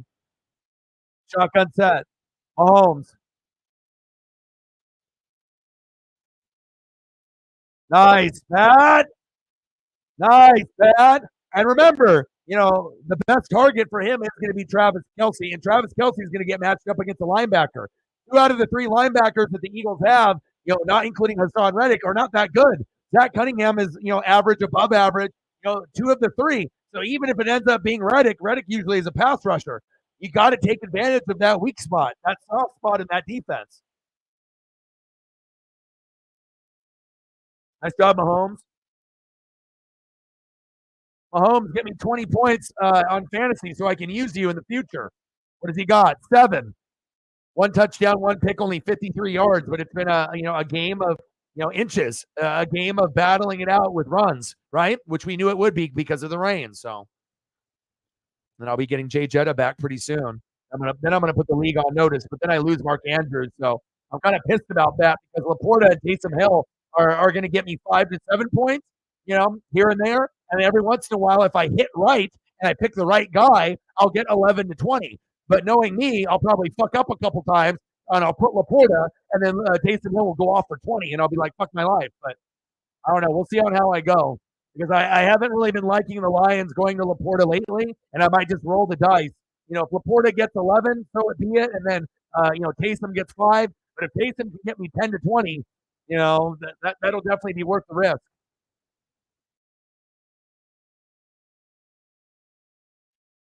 That's better than 0.28 for Hurts. That's true. That is true.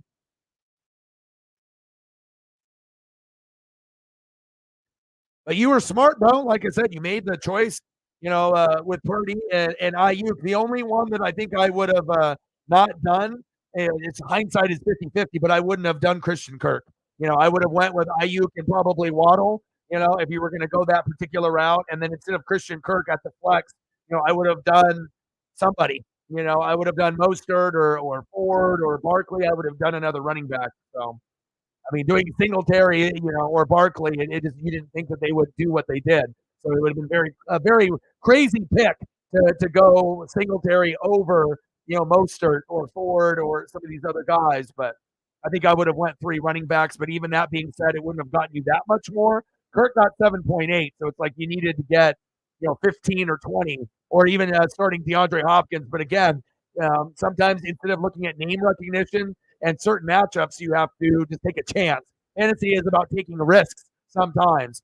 Starting a Hopkins, on a Jacksonville D, which is not ideal, over a Christian Kirk against Tennessee. Obviously, the Kirk matchup could have ended up being a 17, 27-point game, but the flow of the game, 3 receptions, 48 yards, you got screwed. So, but that would have been the only spot that I would have swapped with. I wouldn't have played Kirk, and I would have played anybody else on your bench, except Nico, obviously, because he's out. Not that I think Christian Kirk sucks, because he's been very, very good for you all year, but should I drop Laporta just for shits and gigs? I don't got Mark Andrews. And it's really crazy. I almost dropped Taysom Hill, but thank God I didn't. And then because now at least I have guys that I can have options with instead of just Laporta. Shotgun set. Now I have 3 top 10 tight ends and 1 got hurt. So, and then there's a rumor with the doctors that Andrews will be put on IR, but they're saying that they might put a cast on it. He might be back for the playoffs. So if that's the case, I can throw him on IR and I don't even have to release him. Because the last thing I'm going to do is release Mark Andrews and all of a sudden he comes back in the playoffs and then one of you guys pick him up and I lose. So, I mean, who knows how effective Mark Andrews will be, but I mean, hell, 75% Mark Andrews is probably better than Laporta and Taysom as long as he's getting targets. Not ideal, but it is what it is. So hopefully I can swap Andrews to IR for Jay Jetta, and then I can keep my same team. I don't want to lose any of my pieces. So Singletary should be the running back moving forward. I almost picked up Singletary as well because I saw the trend in him. Wasn't a fan of him in Buffalo, but he has a different swagger in Houston. And he's a better back than Dameon Pierce. Because I was going to draft Dameon Pierce also. My whole strategy was going to be Ramondre Stevenson, Dameon Pierce, David Montgomery, Rachaad White. Not the best running backs, but just getting guys that I thought that maybe would be okay for me, like RB2s, So, and I know you got Pierce, and he didn't do shit all year, which was surprising, but at least you got his, replacement in Singletary. So.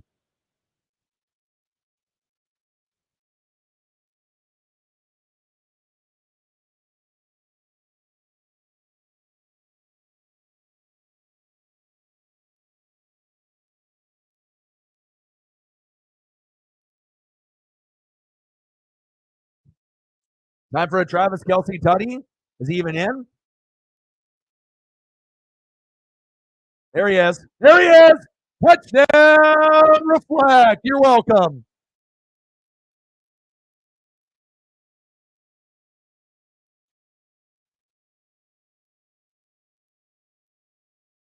I told you, bro. I told you. There it is. And the thing is, there's a very, very, very good chance that he'll score in the second half also. I'm just planting that in the universe for you because I want you to win this week. All right. If I didn't want you to win, right, I could say something otherwise, right? But I think that there's going to be a very, very good chance, okay, that he gets another one in the second half. And that's what you're going to need if you're going to want to end up catching up.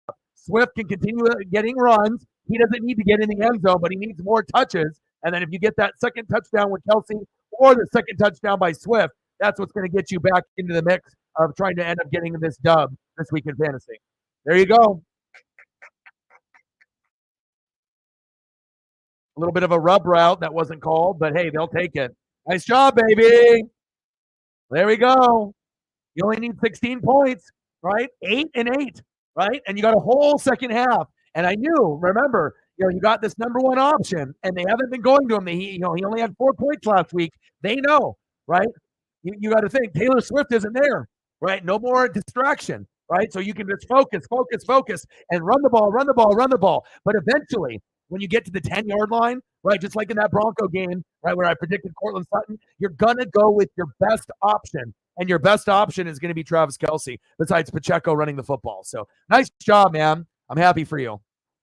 That way you don't have to freak out and get all these stats at the end. Let's go, baby. $5 holla. That makes my heart happy a little bit. I mean, even though you're a competitor and you might be the one that sends me home, and I might be the one losing to you, but I want everyone to go in, as full strength as possible, and then let the best man win. Whether it be me or not.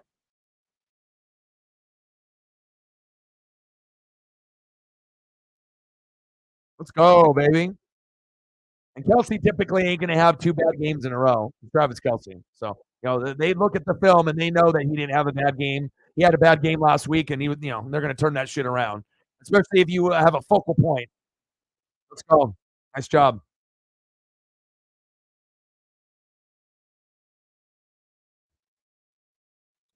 No, Gronk.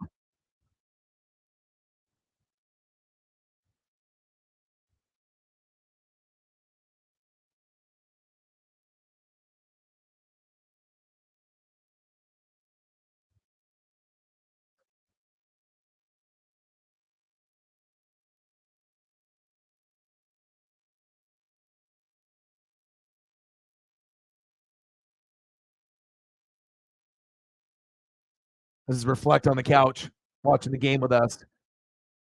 He said, oh, oh, oh, oh, oh. Let's go, baby. A little rubber out there. A little pick play. Well, both teams have, been doing things that, could have been called back with penalties. Obviously, there was holding with the Swift touchdown, and then but you got to have them cancel each other out. It's like a makeup call, like in basketball. There you go. Thank you so much. Appreciate you. And plus, if you have me in your corner and the sports gods, it can only help. So Yeah, you never know. Kelce could have 3 touchdowns, 2 in the second half. It's very possible.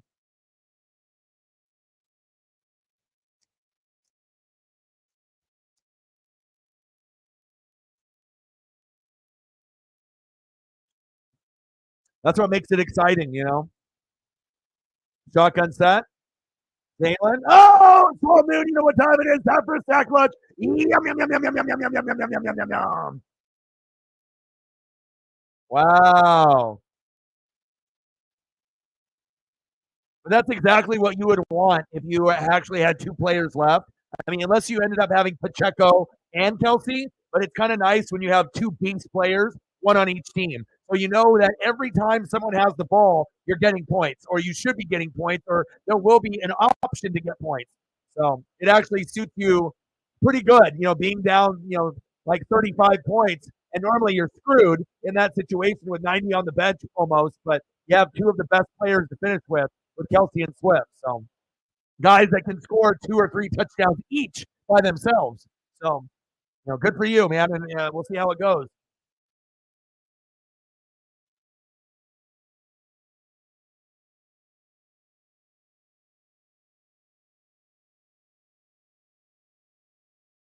I got Sarah the win. We got to get Reflect the win here, too. You're only down 15. You got this, bro. You got this. You got this. Third and 15. 4 wide. Shotgun set. Good defense by the Chiefs. Why would you try to run right there, Jalen?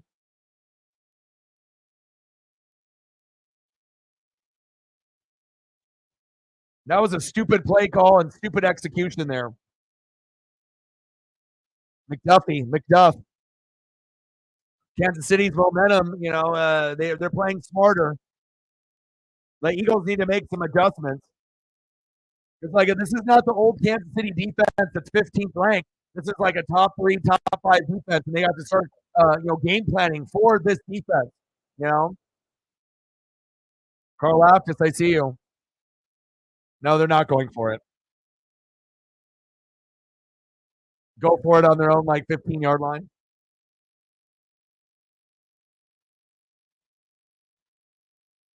Who gets the ball at half? Is it the Eagles?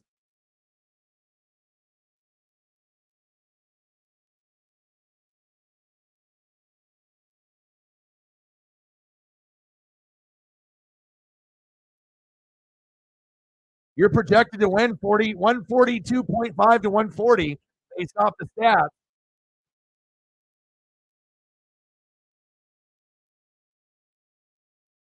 Good quality game with great defense and a little bit of spark on the points. That's all, exactly what you would want.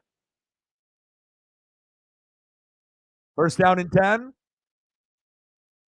I'll start. Oh, oh, oh. Jawan Taylor. They won't be close if both your guys score in the second half, or if you get a little cheap garbage padding the stats here. If Kelce gets a big catch here, that could help. Get Kelce with a big 30-yard touchdown, or see if they get him the ball. Incomplete.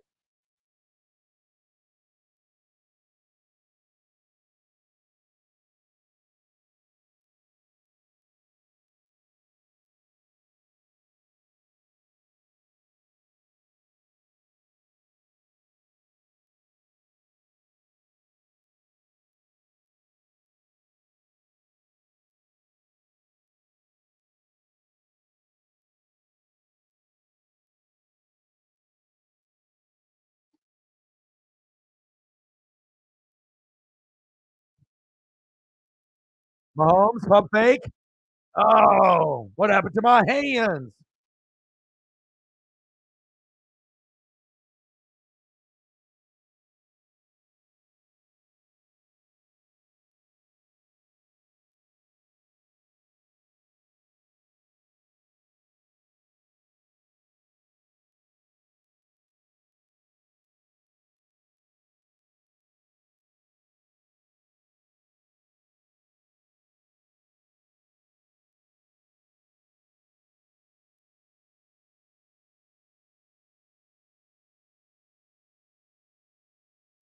Mahomes?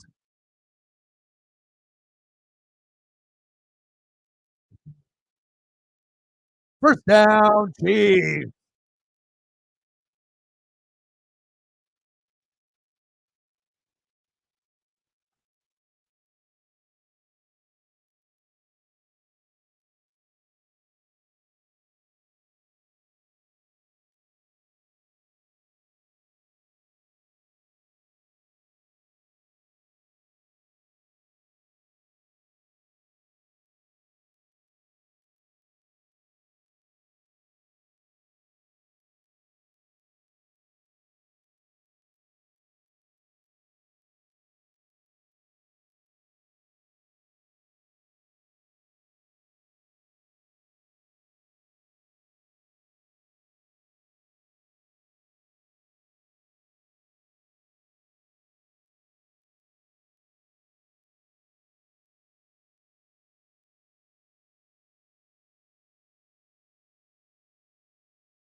First down.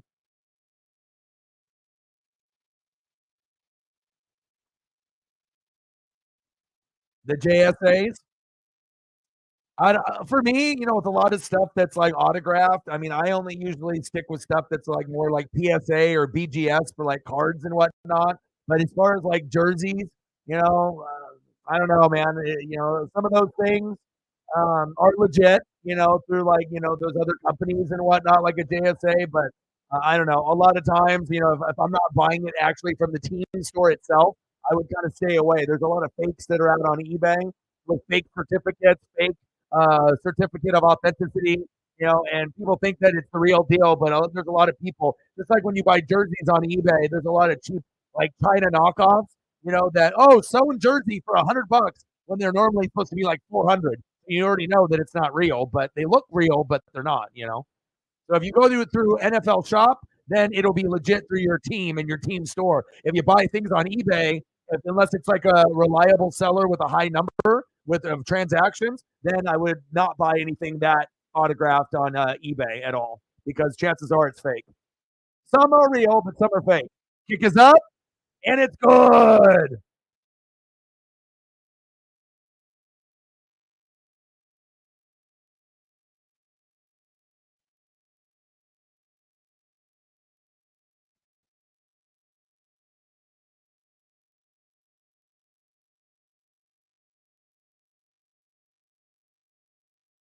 Good first half for the Chiefs. Horrible first half. If you're the Eagles, shitty play calling. You got to give the credit where the defense for the Chiefs has been much better.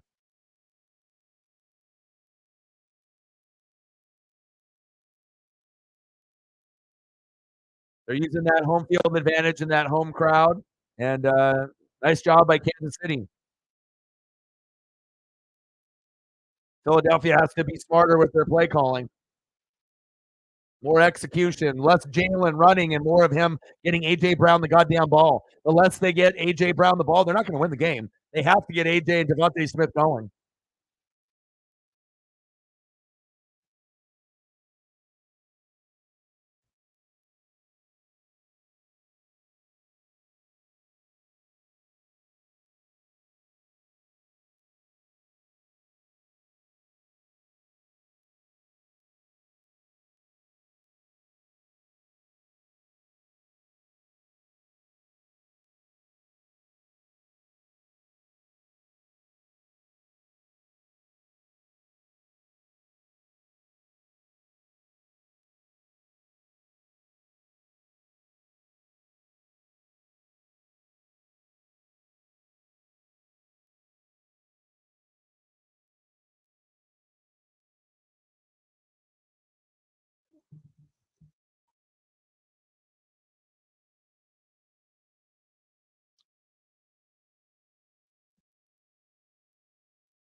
All right, let me know what you guys want to do for photos, and I got you.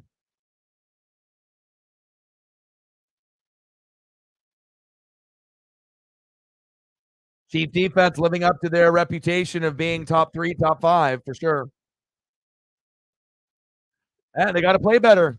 They got to play better. Michael Jalen has not played well. You know, offense and defense has not been able to execute. You haven't been able to get AJ Brown the ball. You got to get him the ball. If you don't get him the ball, you lose. You know, Swift can only take you so far. The way that the Eagles run that offense is you get, Devontae Smith, you get AJ Brown, you get Goddard, you get everyone involved. It can't just be one out of the 5 guys and think that you're going to be able to hang around. So, but we still have another half for them to catch up. So we'll see what happens.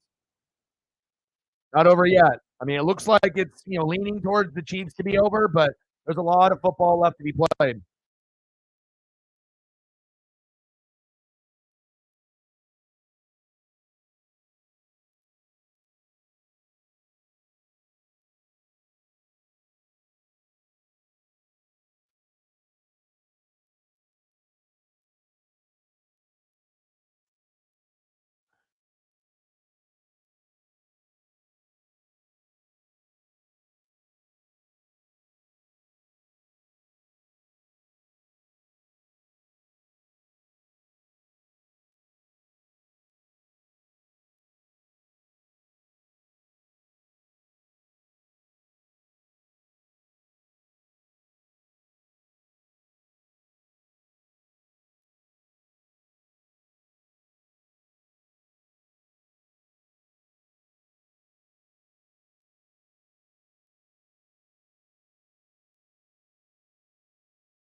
Yeah, not good for Jalen.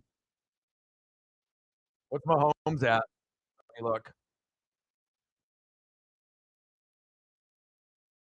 Berman. Boom.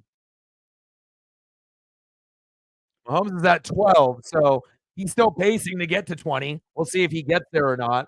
He only had 78 yards, but 2 tutties and only 1 pick. So looks like he'll probably outperform Dobbs and Howell as long as he doesn't have a garbage second half.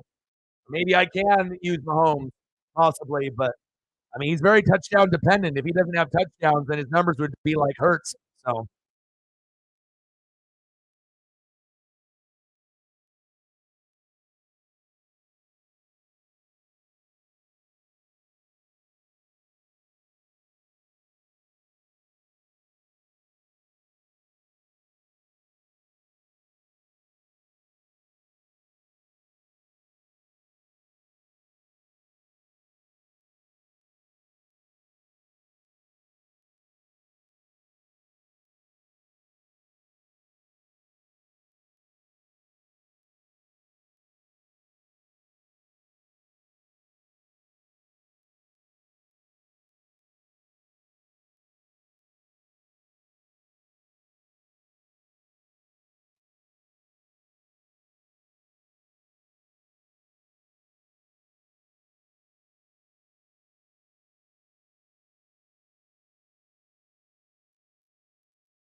yeah, I saw that.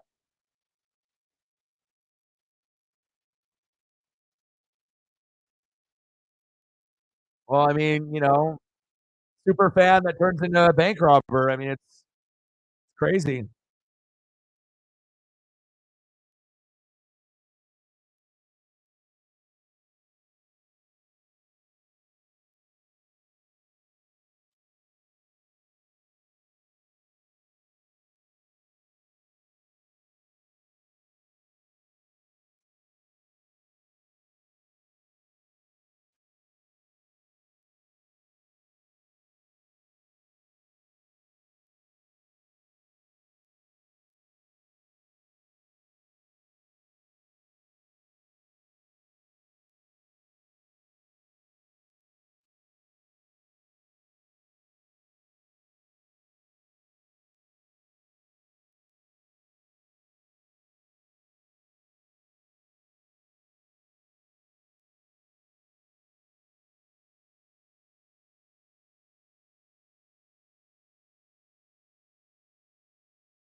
Philadelphia at least gets the ball, so they'll have a chance to score to get it to 17-14.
Man, I can't wait for the food.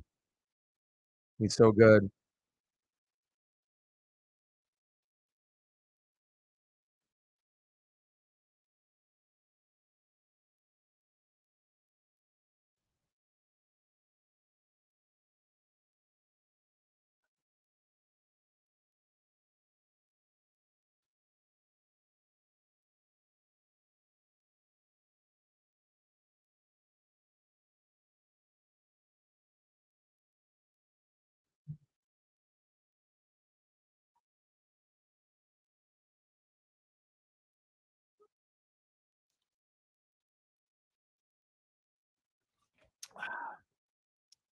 I'm gonna go check up on Paisley here real quick. I know the second half is just about to start, so everyone go to the bathroom, get your snacks or whatever you need to get, and then we'll be locked and loaded, and hopefully we'll get a few goats to come in to save the day.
All right, baby.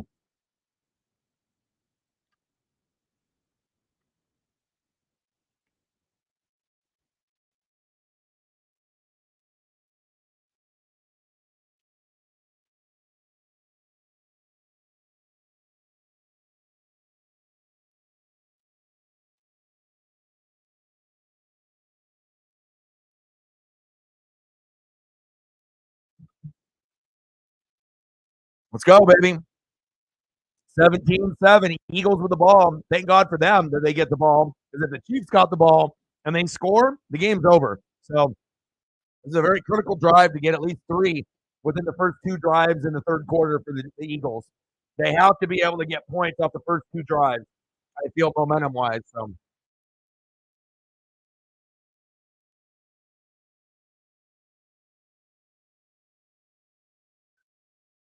okay.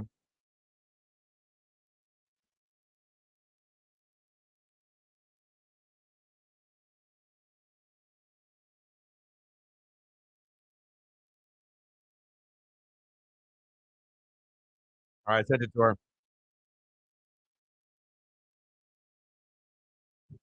Boston Scott with the running. We just need to see a lot of Swift and Kelsey here for reflect. Uh-oh, Laura Rutledge. Do we believe anything she's saying? Is it like Carissa Thompson? Is it real? Is it fake? Does it matter? Do we care? Is it fake? Is it fugazi? I mean, if it ends up being an injury, that's what we care about. Anything that's not an injury, it's almost pointless. But again, everyone needs to get paid. So nice defense there by the Chiefs.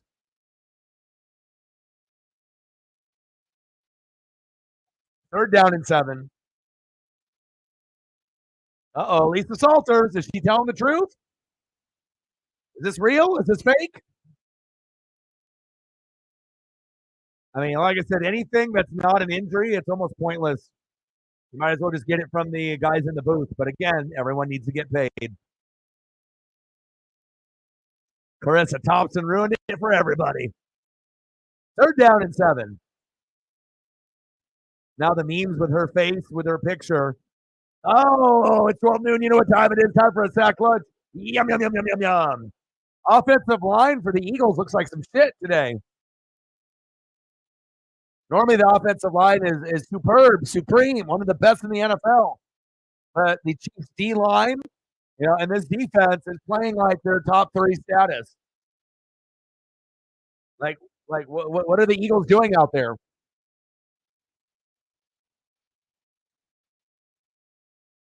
And like I said at the beginning of the broadcast, Chris Jones has to be an impact player at home for this game for them to win, and he is.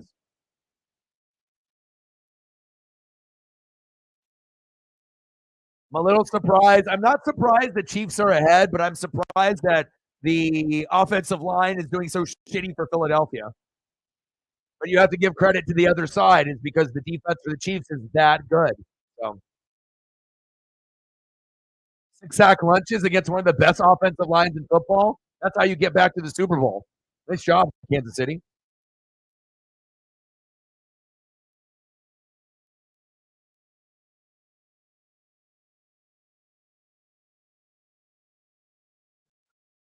Wow, incredible. But again, there's still plenty of time, but just the flow of the game.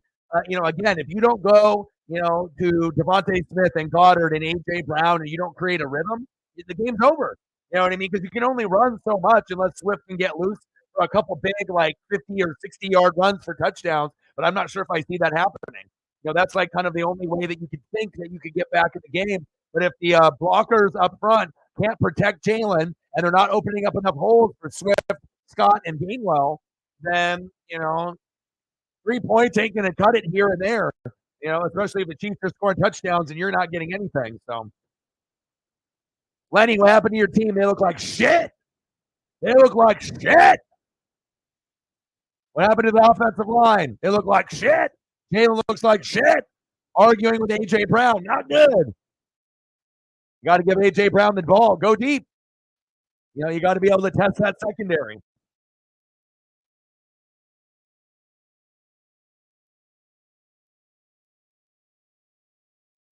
Well, you got to understand the Chiefs got a top 3 D. This ain't like the old Chiefs team, where they have a 15th ranked defense or 20th ranked defense. They're like in the top 3.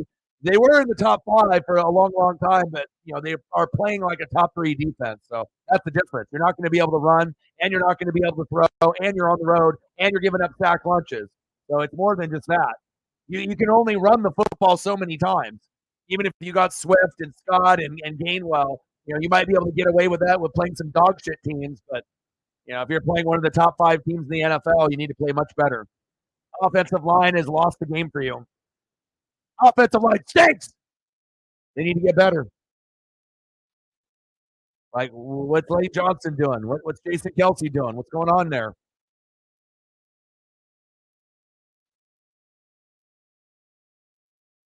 Yeah, but the bottom line is you're down 17-7. Jalen hasn't played well. The offensive line has not played well to protect him. I mean, when's the last time the Eagles gave up 5 or 6 sack lunches by the third quarter? Never. Not all season. And I get it. The rain is there, but they don't look motivated. You know what I mean? Do the Eagles look motivated to you? They don't look motivated to me. They look like I got punched in the mouth and they're sobbing and sulking. You got to get out there and act like, you want revenge on that Super Bowl. You don't act like you're, the second best team from last year. You need some energy out there.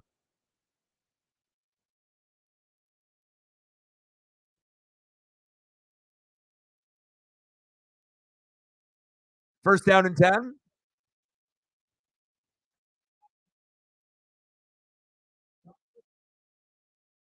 And normally they look motivated every game. This literally is the first time I've seen them. Hell, I thought the Eagles would win this game by 3. I thought it would be like 27-24 Philly, and it would be really, really close. But, I mean, if the Chiefs defense, and it shows you, it's like Oregon. If Oregon's, we never have a defense. The Chiefs never have a defense. And then all of a sudden now the Chiefs defense is top 3. Oregon's defense is top 10 with offense, top 10 defense like Georgia. We're the only 2 teams in college football. And there's a noticeable difference on the Chiefs defense and the Oregon defense this year. It's almost shocking. Like, I'm not used to seeing what I'm seeing for the 2 teams. But it's there. It's clear. And it's making a difference. It's winning games for them. First down and 20. Up. Like, I need to be able to see someone, like a Brian Dawkins. That's one thing that Philly is missing. You don't have a dog like that. It's like you've got Fletcher Cox and a lot of these guys, big play slay, but they don't give you the emotion like Brian Dawkins. If Brian Dawkins was on this team, you think that they would be playing like this? This shit is unacceptable. And again, the linebackers and safeties and corners are suspect at times. The D-line is elite, but the D-line needs to get sacks on Mahomes. It's like Kansas City is getting sacks on Hurts. They're playing on their heels like they're scared. Shotgun set. And it's not like Mahomes' offense is top 3 and their defense is top 3. It's like it's flipped. Offense is like top 15, defense top 3. Now, can the Chiefs offense look like a top 3 offense again? Yeah, from time to time, but they haven't proven they could do it for all 4 quarters, not all season. And we need someone to be able to open up besides Rashee Rice. So seriously, where the hell is the defensive line? That's supposed to be the strongest part of the team. I don't see them. Where the hell are they? You got to give credit to the Chiefs O-line and D-line, and the Chiefs have the same offensive linemen all year. And that's rare without any injuries. So that continuity and chemistry has been good for them. Wow.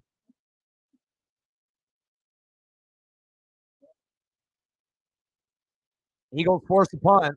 They got lucky. Now you got to get a score here. Who's going to step up? That could have been big for Kelce for you.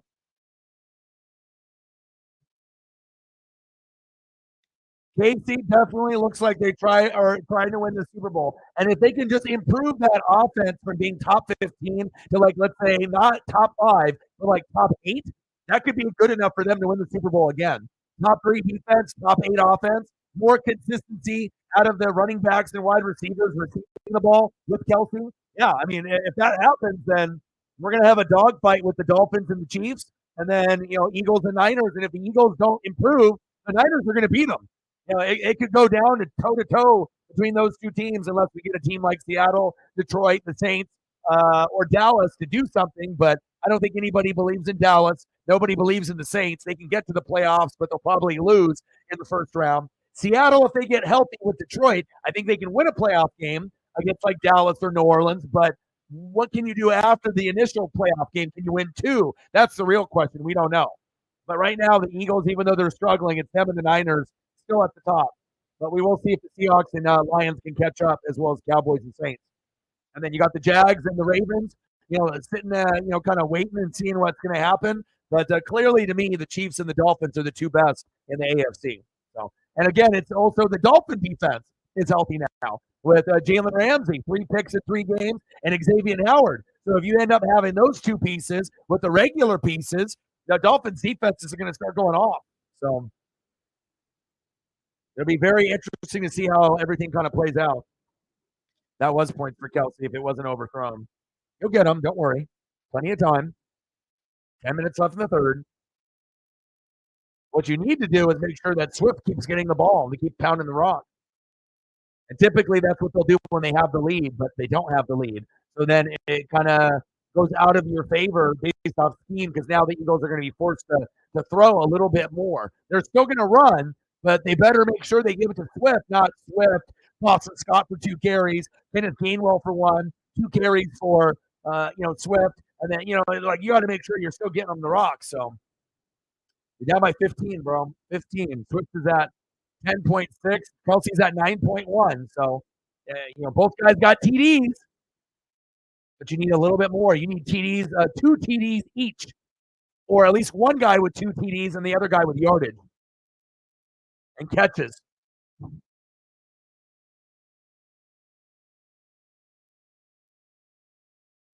Dak Prescott, yeah. But that's regular season Fugazi shit, you know what I mean? Like when you play good teams, he folds. When he plays shitty teams, he rakes. So, and it's crazy because they normally have like a top 5 defense also, but they just can't do it in the playoffs. You got to get rid of McCarthy, and I love CeeDee Lamb, you know what I mean? But the offensive line needs improvement. Dak's decision making needs to be better, even if he is number 1 ranked for now. But we already know what happens in the playoffs. They're probably not going to be able to win a game. Just like the Chargers if they ended up getting there. Really good players, right? Sprinkled all around, but when it gets to the playoffs, they nut up and choke every single year. It's like the best regular season quarterback, Dak Prescott. But once it goes to playoffs, he changes. It's like, Jekyll and Hyde. You get one version in the regular season who's like a top 10 quarterback, and then it ends up being in the playoffs, and you get just garbage. Not an overall garbage performance, but decision making is garbage. Hurts going deep. AJ Brown out of bounds, but I like the call. You got to go to AJ and go deep to keep the defense honest. And with this PFF rating, what does it equate to? Touchdown to interception ratio, completion percentage, win-loss record.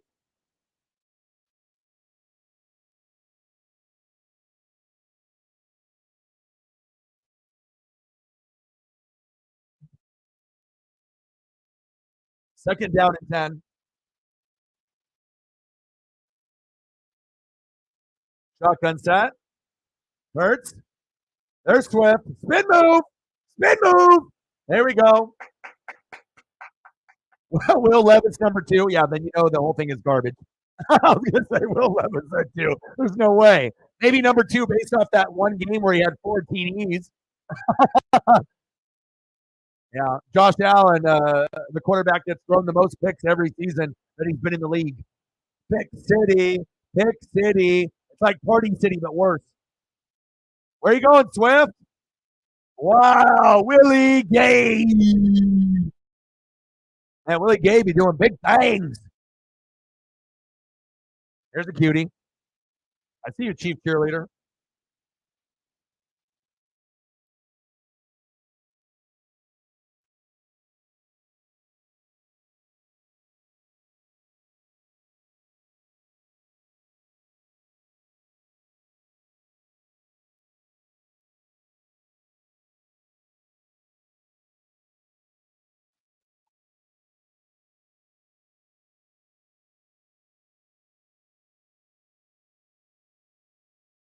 They need a turnover. Eagles need a turnover so bad.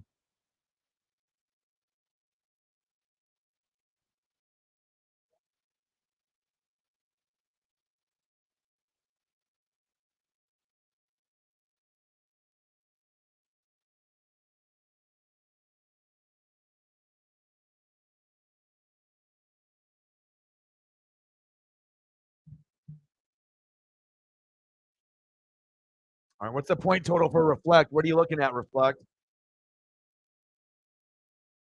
And then obviously it's PPR, so any extra like little dinks and doinks and screen passes are going to help a lot. Where are you at now? Ooh, baby, 13. 12.2 with Swift, 9.1 with Kelsey. Very doable, Dan. 13. It's still like an aggressive number, but I mean, you did what you needed to do in the first half. Both guys scored. If they didn't, then you lost. So you're on pace to, you're projected right now to lose by 0.3, but we'll see.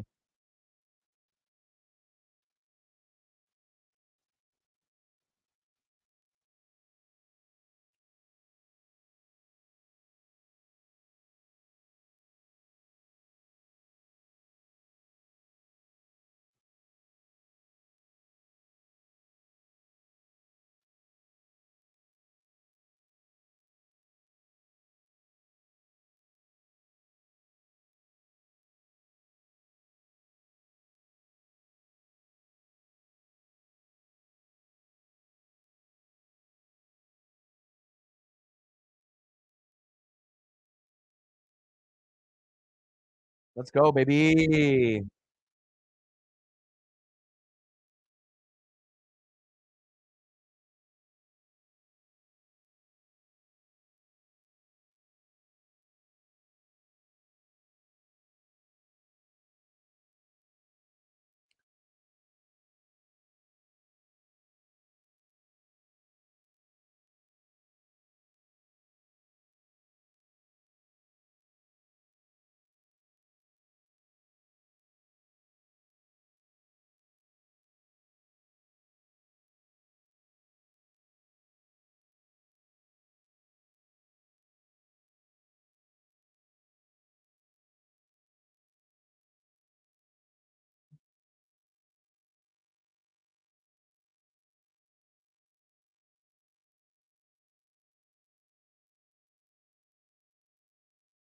Yeah, what's up with that? You use it all year, and then all of a sudden you don't. Bad coaching.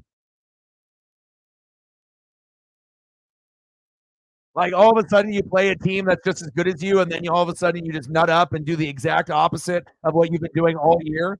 How the hell are you going to win the Super Bowl or even get there if you play like that? The answer is you won't. This is only one game, but alarming.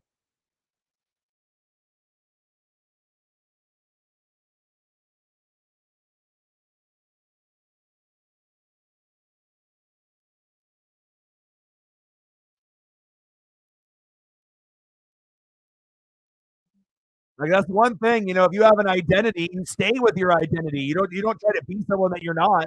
There's Kelsey. Now that rain is coming down. This is the worst coaching job I've seen out of your head coach, Sirianni, and maybe ever. I mean, there's a lot on the line. I thought you guys were going to be motivated after the Super Bowl loss that you would treat this game like a Super Bowl, and apparently not. Like just another game to you guys. I mean, you ain't playing the Giants or the Commanders or the Cowboys, but I don't know what the hell's going on here. Flag on the play. And even if the Eagles lose, could they still win the Super Bowl? Of course, right? But you want to be able to see how teams play against elite competition, like your best versus our best, and this is a different type of Chiefs team. Like if you just anticipated them being the same, 15th to 20th ranked defense and a top 5 offense, this is the opposite. It's like a top 10 to 15 offense, top 3 defense. Like the defense has never been this good. Never. A long time. And defense wins championships. Defense wins games. You may not be scoring as many points offensively with Mahomes going for 4 or 5 touchdown passes, but I think they like this style of ball, and maybe a little nitty gritty. The games might be a little bit lower scoring, but I think there's a different satisfaction when you can get your defense to win you games. Feel better about it, like more dominant. Like okay, anyone can score on offense, but how many people actually can say they have a great defense? Not very many in this league, and a consistent defense at that too.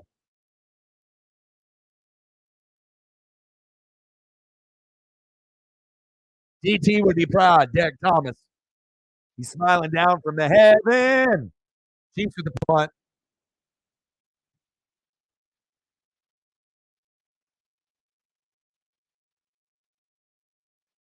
Good return. Eagles can't afford any turnovers.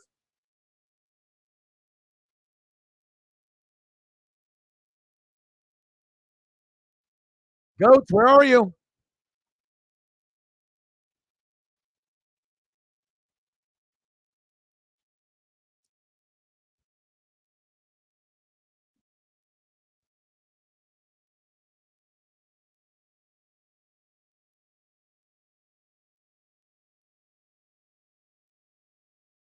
This game was good yesterday. Dangerous. He's back. I thought this game was going to be good. Come on, Eagles. Do something.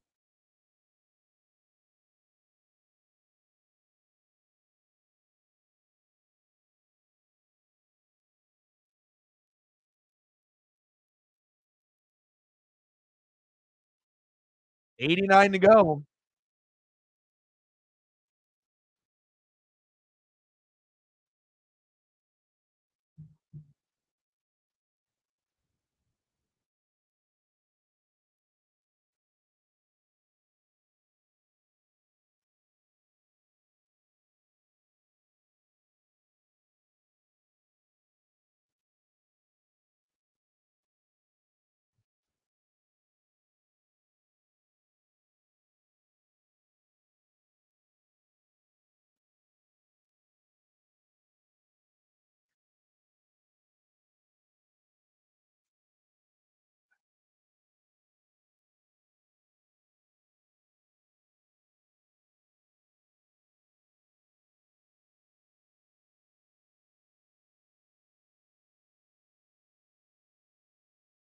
Oh, Seattle's already in, dude. They're going to get in. Seattle will get a wild card. They won't win the division, but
shotgun set, first down and 10. A duck there for Jalen. And I get it, playing in the rain sucks and whatnot, but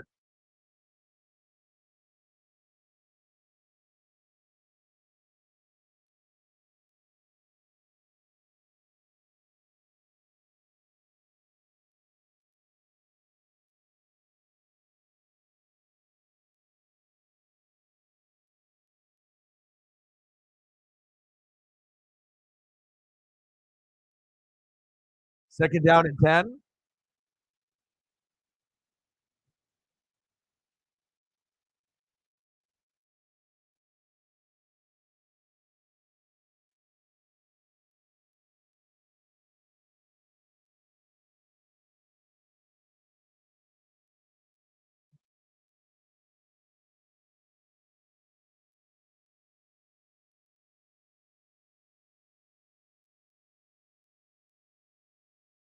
Should have ran this so many plays. Third and 1. And if you didn't get the push on the tush, you get no first down.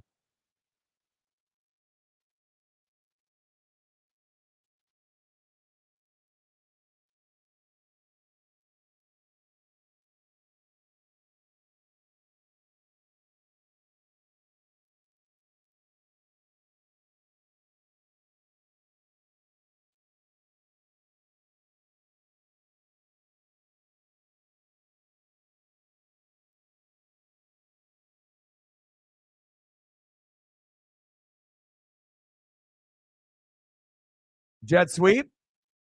There we go, Swift. There we go. There we go. Go, go, go. Get reflect points. Yeah. First down, Eagles. Yes, sir. Yes, sir. Yes, sir. Yes, sir. Yes, sir.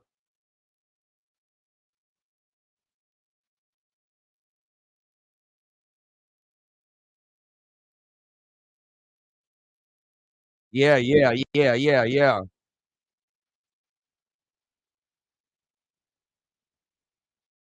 There we go.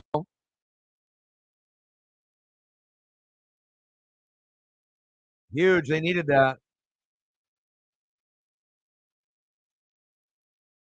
First down and 10. Shotgun set. Blitz coming. 1-on-1. Incomplete.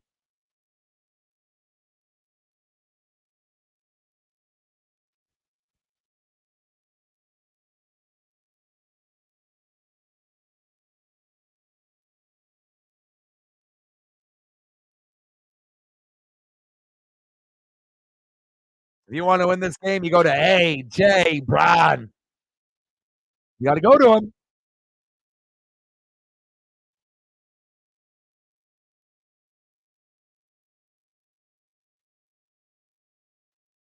Speed. Yes. Shotgun set. Hurts. Little play action. Devontae Smith.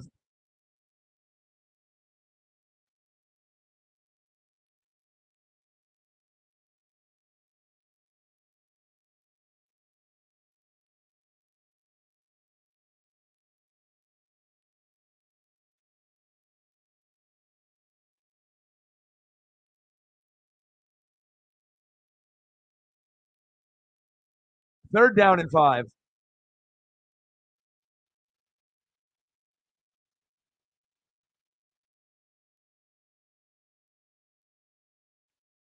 Devontae Smith or A.J. Brown.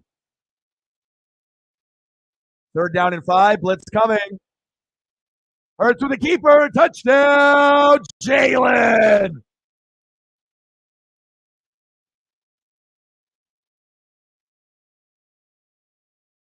There you go. Great play call. I mean, if they're going to blitz, then you might as well just run it with Jalen every time. You got to make sure that you take advantage. If they're going to be overly aggressive, then you just run the football yourself. Great play call. Malalata. I would keep doing that the rest of the game, too, because, again, if you're going to blitz, you have to find a way to counteract.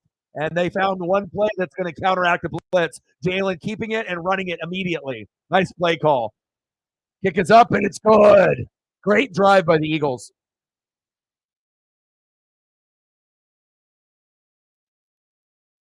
I mean, it took them to the third quarter to figure out how to, counteract the blitz on every fucking down, but they finally did it.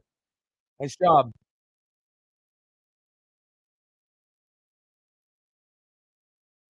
Now the Eagles feel confident that they're back in it now. I mean, it's still not comfortable, but you feel a lot better now. Like you actually can win the game now. Prior to that, you probably didn't. So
all right, what are we looking at fantasy points now for our quarterbacks?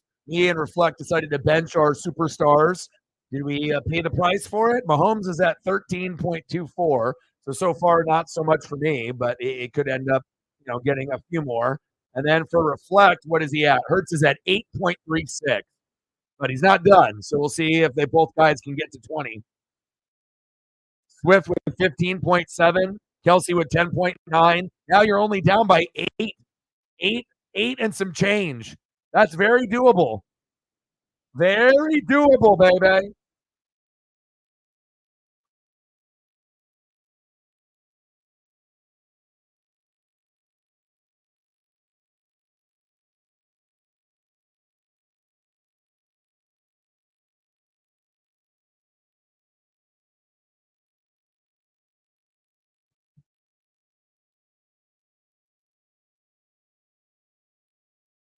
Let's go, baby. What a game.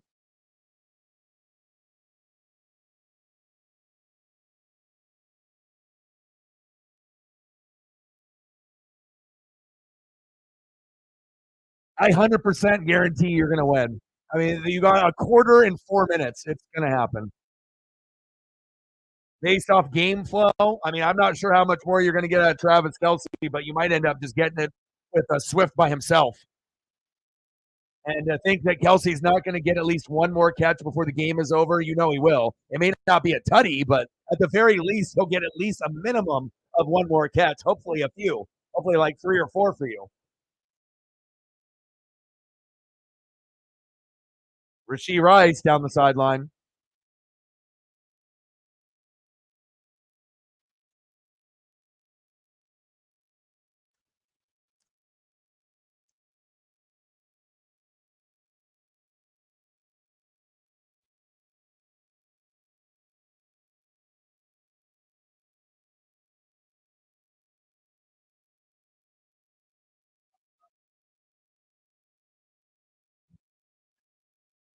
Halfback toss. Pacheco. I love the way that Pacheco runs. You know what I mean? For a guy that is like he's buff, but he's like he just is, looks like he might be a smaller back, but he runs like he's a big back. Like Pacheco runs like he's Derrick Henry, but fast. Like I'm gonna run you over. I don't care how big you are, I don't care how muscular you are, I don't care if you're 6'5", I don't care if you're 250. Like I am gonna run over you. I love it, man. Like speed like Tyreek, but a mentality of a dog. Like a Derrick Henry, I'm going to run you over. It's just great combination. What a great player. And he can catch passes out of the flat. He's a good pass catcher, and he's always moving his feet. Always getting those extra yards. Very aggressive. Doesn't fumble a whole lot either. Thank God. Mahomes, Rashee Rice with a short game.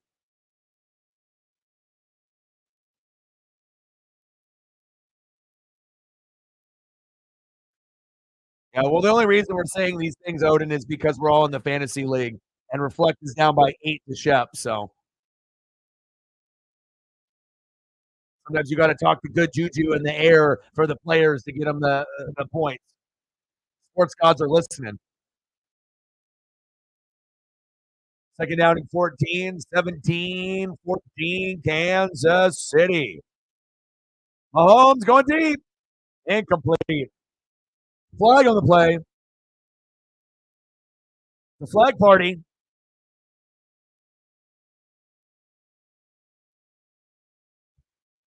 Let's look at the replay.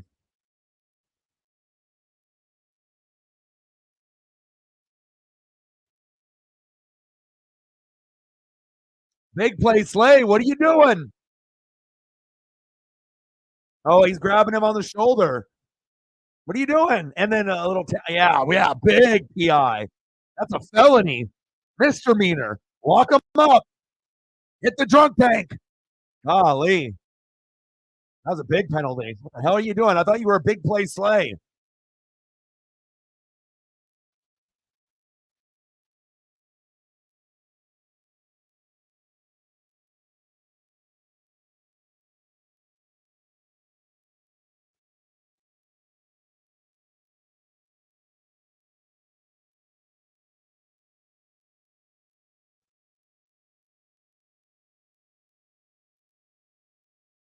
And she likes Brian Dawkins too. She got a lot of players. She's actually sick right now, so prayers up for her. Hopefully she gets better. I try to keep up with a lot of y'all, see what everything is going on and whatnot. But I talked to her earlier today. Mahomes going long, going deep, incomplete.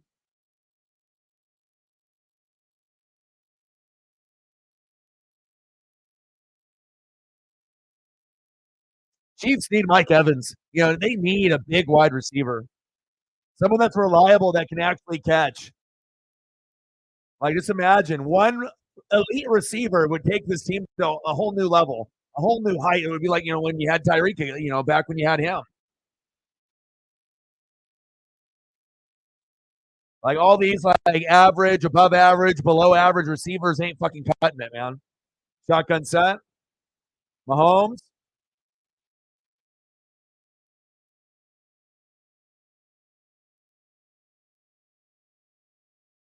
Flag on the play.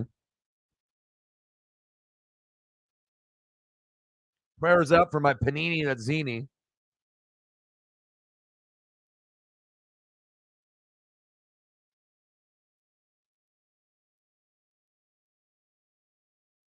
Eli Ricks.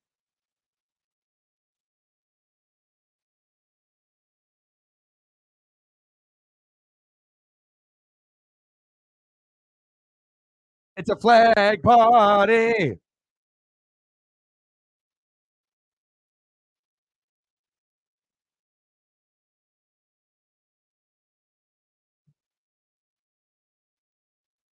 Oh, laundry everywhere. Did it? Mahomes. Good protection up front.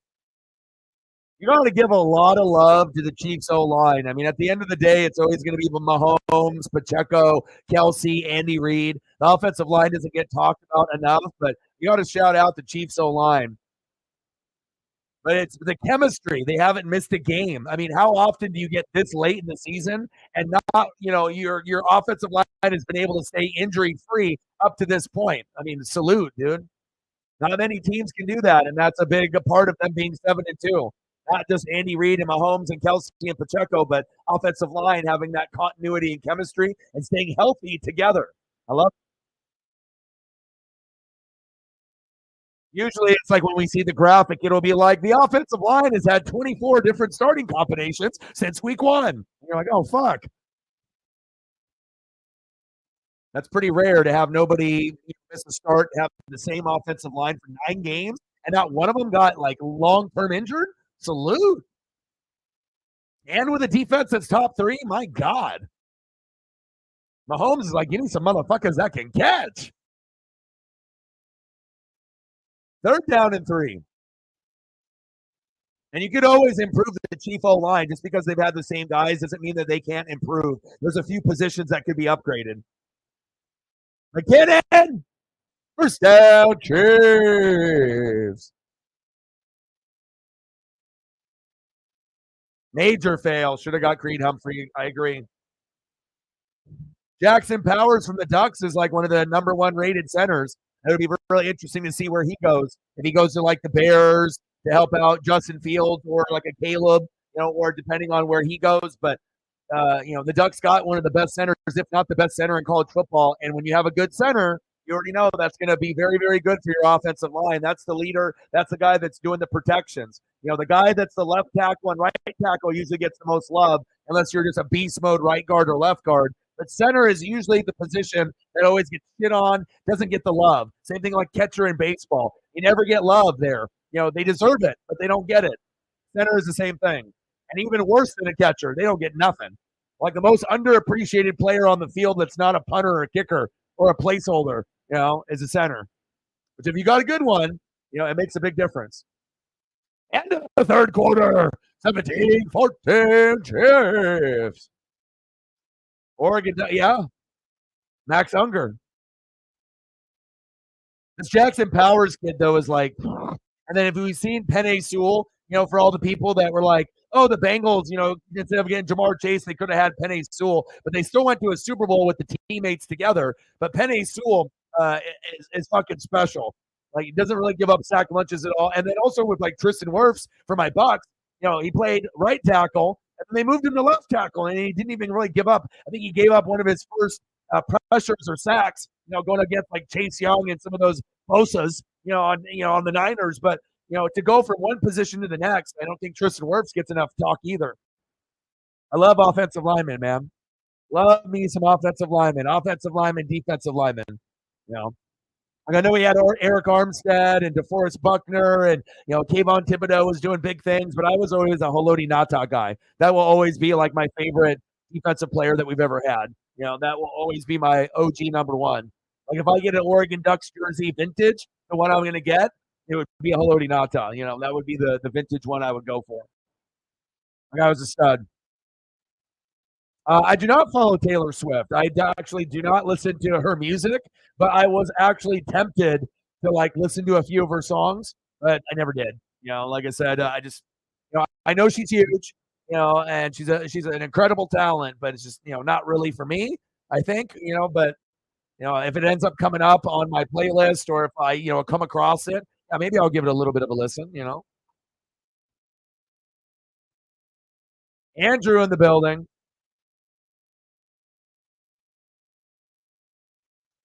He's like, I need to win my parlay.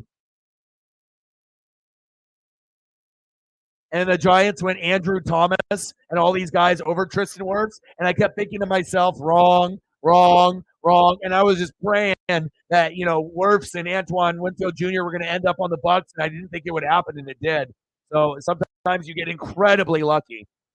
And I would have never won a Super Bowl. Everyone says, oh, Brady, Gronk, fly like a butterfly, sting like AB. And, Antonio Brown, he got the CPE, and he's crazy. But it was really Tristan Wirfs and Antoine Winfield Jr. were the key components. We don't have those two in the rookie class. There's no way we win.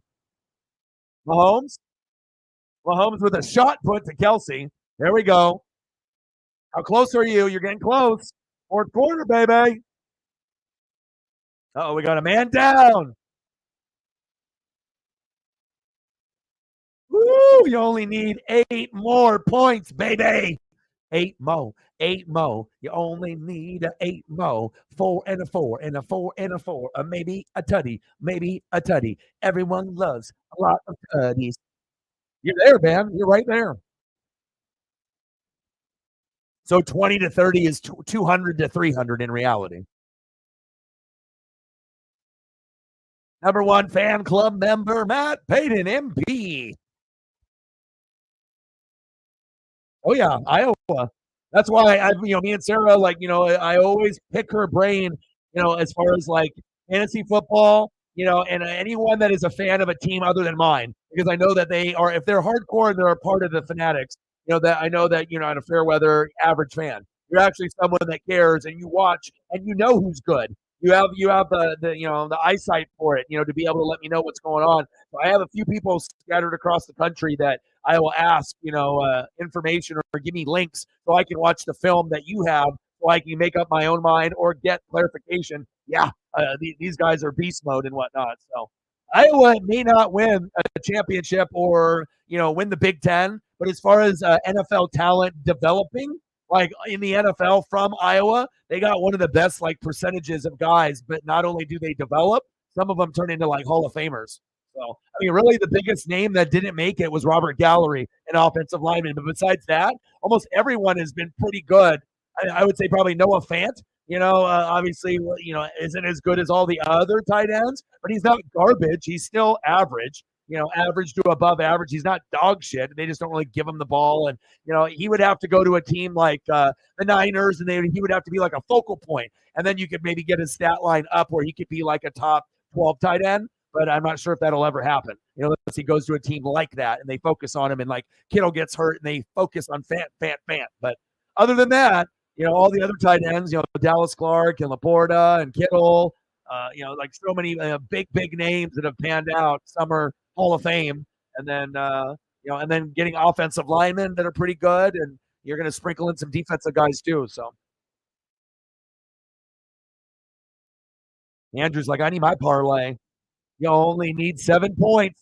7, 140.6 to 133.92. You got it, brother.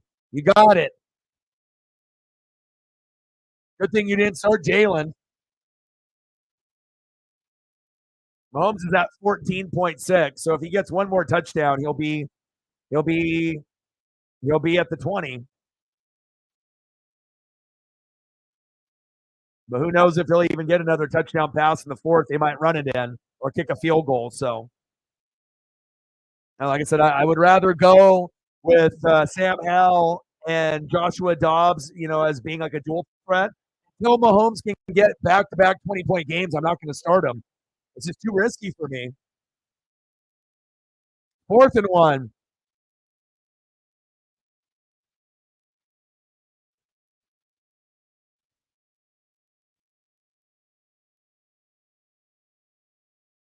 First down, Chiefs.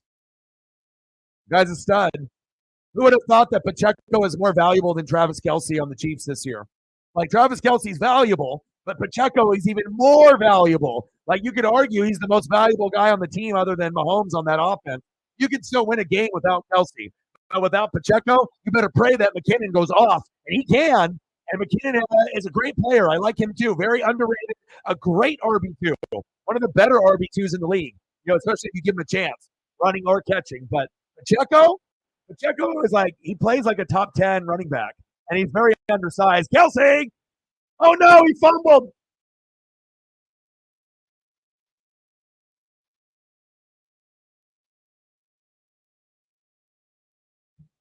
Oh, brother.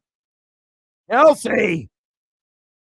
And just when I say that Pacheco is more valuable than Kelce, the sports gods are like, oh, you're right, fumble. Shit.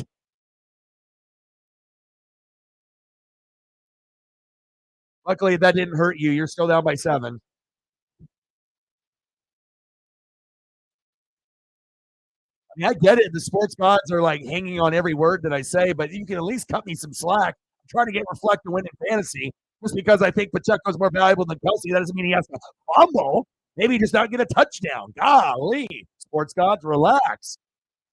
They're really paying attention. Damn. That was a good punch. But Kelce never fumbles. I don't give a shit if Charles Peanut Tillman is playing him. Kelce don't fumble. He don't. You got to give credit to the punch, the Peanut Tillman punch out, but there's been plenty of times people have tried to punch it out to Kelce and he's hung on. That was creepy. Shotgun set, screen pass.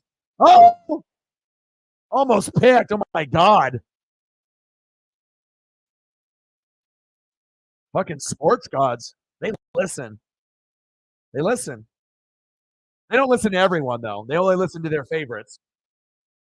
And this is a dumbass play call. Why would you do a screen to Devontae Smith when you're this close, knowing that it could be a fumble or a tipped interception for a pick six? Like, I don't understand what Sirianni and company are doing in this game. This is the complete opposite strategy out of any Philadelphia game in the last 2 years.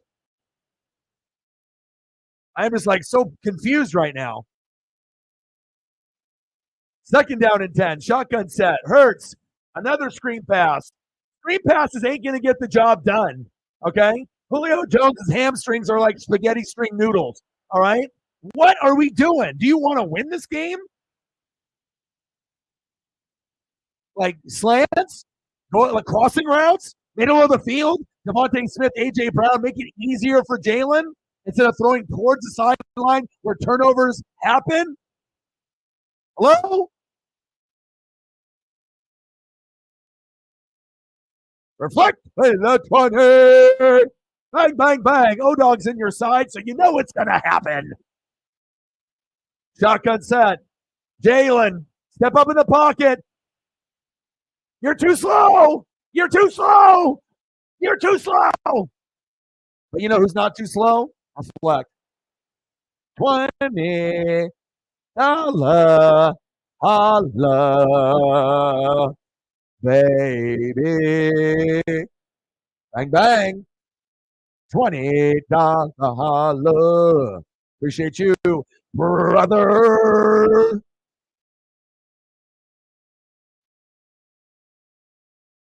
Now the crowd's getting into it.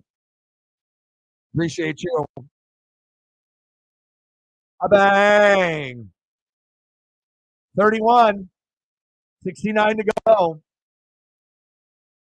All right. So usually when I see scenarios in my head and I say something, I kind of see it. All right. Or I have a feeling that something could happen. So if you needed a defensive big play, right, who would need it? Philadelphia. And when would they need it? Right now. So if you are going to be able to win this game, right, getting a fumble or a pick six or a big play, in the next two drives, if you're going to get it, that's when you're going to get it. You got one right there with the Kelce,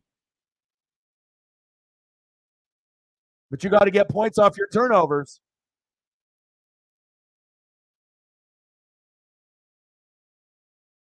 Tui Lapotu.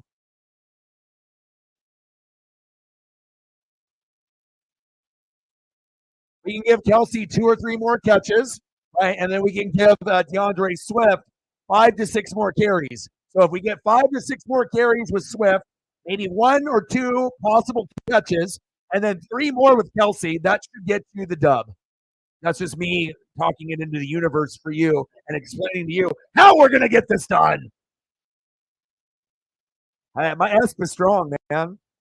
Everyone wants to question the ESP, time traveler, alien, just straight ESP, living that ESP life. But, I mean, that Cortland Sutton one was just too sweet. It's like, not only is it like the Cortland Sutton prediction, but getting it for Sarah to win. Like, the only way she would have won is if that would have happened.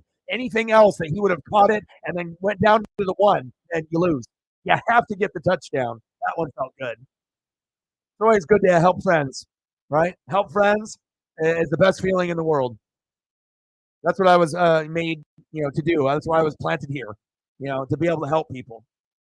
Either win money, advice, listening, being that, big brother. Mahomes, floater.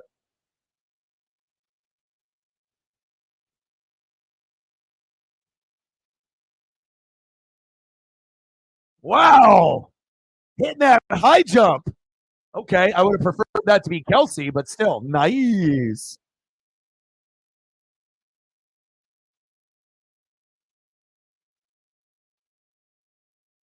Shit, I could be a cheerleader out there. Give O-Dog the pom-poms. I'd be pom-pom like T.O. Let's go, baby. All the other games are decided. It's up to you to complete the circle, Reflect. O-Dog won, Chief won, Sarah won, Fo King Money won. You're the last one of the elites to stay with us. Okay?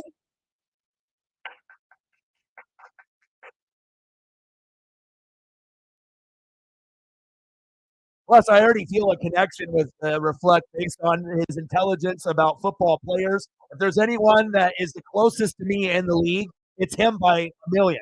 Fo King and Chief, they have players. Fo King Money teams is pretty good, but he doesn't have as much depth as both me and Reflect on the bench, and that's how I gauge how great you are in fantasy. Is your bench another starting unit? And if the answer is no, you're not on the level. You're not on it. I'm sorry. You got to have 2 starting teams. And if you do, then we're probably going to be best friends. So that's how it goes. I'm like, okay, mad love. I mean, I can't even talk shit. I'm like, man, you're building the team exactly how, like, literally every move that he's made this year, I would have made. Like, there's not one move where I'd be like, nope, why did you pick that player? Oh, that was stupid. Like, I would have picked this. Nope, like, not even one move. That's impressive. Like, tapping into the ESP, It's like the DNA is the same. NFL and that DNA. 3rd down and 4. Kelce. Why wasn't that Kelce? Why are you going to Justin Watson, dummy?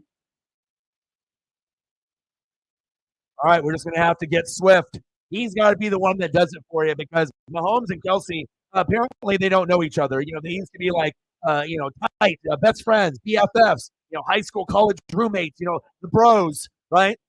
Why are you going there? 17-14, Justin Watson, just because he made one catch? Hello, Hall of Famer. You think Tom Brady would be going to fucking, not Edelman? When you have Gronk, like, oh, let me go to Amendola instead of Gronk. Let me go to James White instead of Gronk in the key moment. I mean, yeah, there's going to be moments for these guys, but, like, don't forget who your guy is. Golly. I mean, the only scenario that I could say that would be acceptable is if we actually had Gronk, right, and Aaron Hernandez. And we know Aaron Hernandez was a gangbanger. Obviously ended up going to jail. He was a true gangbanger at Florida. Shot people, injured people, ended people. Crazy, right? Right. But when you had both of them, that was the best tight end duo I think I've seen in 20 years. I'm not sure if I've seen anything better because honestly, if Gronk would have got hurt, Hernandez was good enough. If he would have stopped the gangbanging, he would have probably ended up being a top 10 tight end of all time. Like he was that good. Like he was a touchdown fucking machine. Now, if you got two guys like that, I'm giving Watson a little bit of a break because Watson's like Aaron Hernandez. I'm like, cool. I know you're good. You're not as good as Gronk, but you're fucking close. And Watson, come on. Come on. Give it to Swift. We need points. Uh-oh.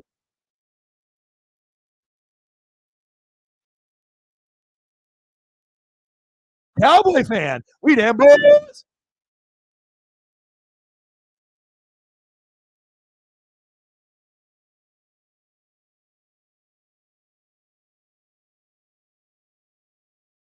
But I know that you've learned something from me and I've learned something from you. And, I mean, to be great at fantasy is not by fucking luck. You can't just luck your way to being good at it. You have to really read and pay attention and, take the time to click on some names and look at some things, look at some key stats. Check down, go, go, go.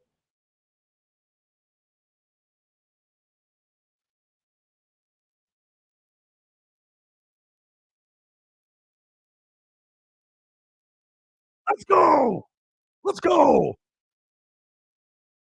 4 to go.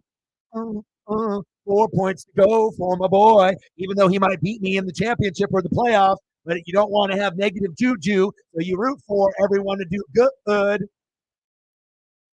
Julio Jones, spaghettis for hamstrings. The noodles are staying intact. Get the boiling water. Get the tomato sauce. I mean, he's had a great career early on, but I guess if they want to use him as a decoy like that, but go to Swift. We need you to go to Swift. And the thing is Swift is doing well. So if he wasn't, he'd be fucked because then they would go to Kenneth Gainwell and Boston Scott, and then he wouldn't be getting any looks. But he's been ripping off. Like in a great game against a top defense, they're not going to go away from him. They're going to continue, and maybe you'll even get a touchdown with them on the goal line. Swift! Come on, Jalen! Took too long. Swift was open.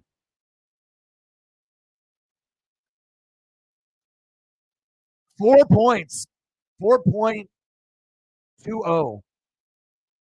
And you got two players, which is really beneficial.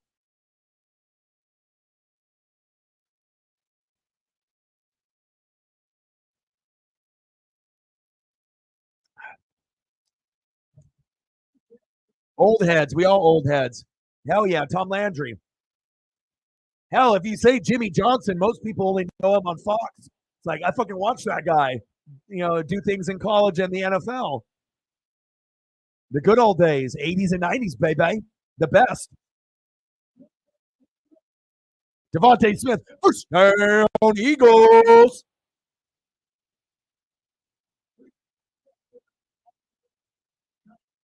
Crazy. The Chiefs have dominated this game 80%, right? 80%. 80. 8-0. But there's still a chance the Eagles could get this dub. It's just playing 20%, and it's playing that perfect ball, the perfect execution. He is him. Him is me. Jay Jetta. Shotgun set. Hurts. Going long. Going deep.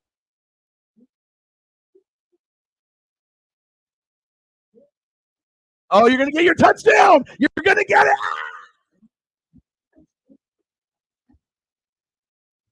Okay, I know you can tush push, but give it to Swift. Hello?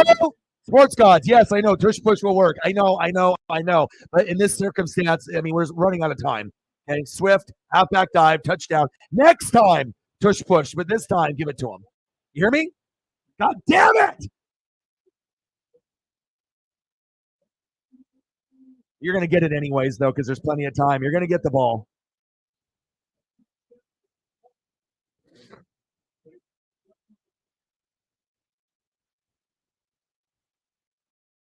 What is it? Illegal shift? Offsides defense. Touchdown, Eagle. All right, you still got Kelce on the other side and Swift. There's still a chance. There is still a chance for my boy. Boom.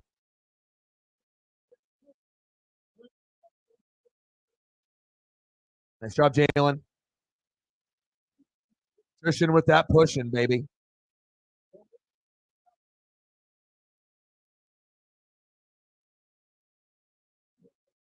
Sometimes you plead with the sports gods to help a friend win in fantasy, but they're like, don't worry. We're going to make it happen, and it'll just be a different way. Extra point is up, and it's good. 117 Eagles.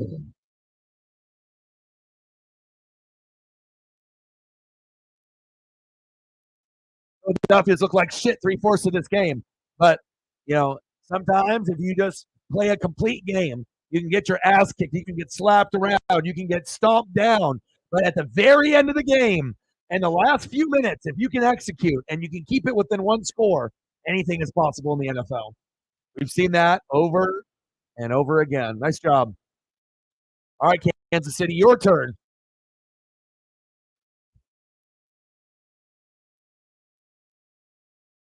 Yeah, but the sports gods have other reasoning for it. So then the tush push is there. That means either Kelce's going to get a couple grabs, Kelce's going to get in the end zone, or Swift will end up getting a few carries, rip them off, and that'll be enough yardage, like 20 to 40, where he'll end up winning just barely over Shep.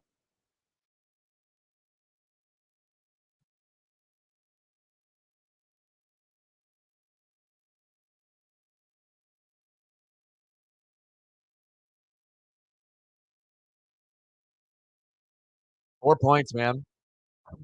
So 4 points. 4.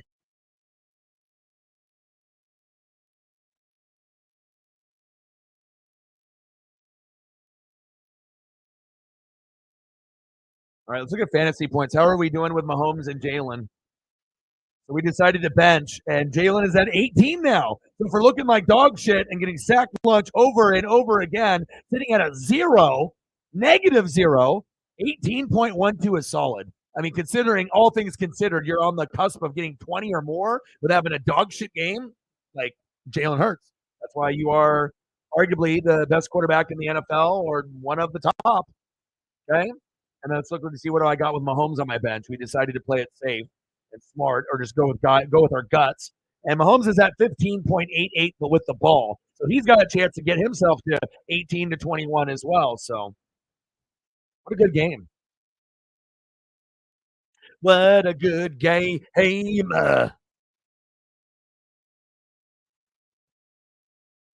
Joshua Dobbs, league winner for the fantasy football people that own him.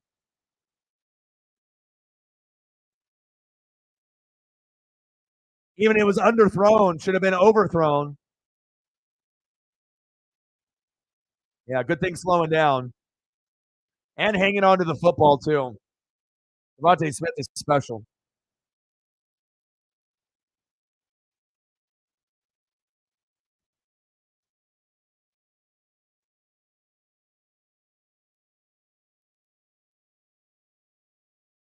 All right, here we go. Chiefs, your turn. What a game. Super fun. Lots of stress if you're an Eagle fan or a Chief fan. Like, this is like, you already know it's not going to be a blowout ever. Like, when these two teams play, you would assume that every matchup will be between 1 to 7 points. Like, I guess it could go down to 1 or 2, like a 22-20 type of thing, or something similar to what we were going to see last night. But I would say 3 to 7 points is what you would presume most of the matchups would be. Each team would win only by that much, a field goal or a touchdown max. Like, even saying a team would win by 8 or more seems like a dirty thing to say. Like, I don't know about that. Like, each team is so good, I don't think I could see a team winning by 10 or more. Maybe if there's injuries, and one team's a little bit better, then you're okay, this team by 10. But you got to give too much respect to both of these teams. Great organizations. Two of the top, maybe three organizations in football. I got Niners up there. They're up there, obviously, with the way they do their GM and their business there. But those certain franchises are going to be around for quite a while with success. And not only success, top tier success. All right, 3rd down and 8.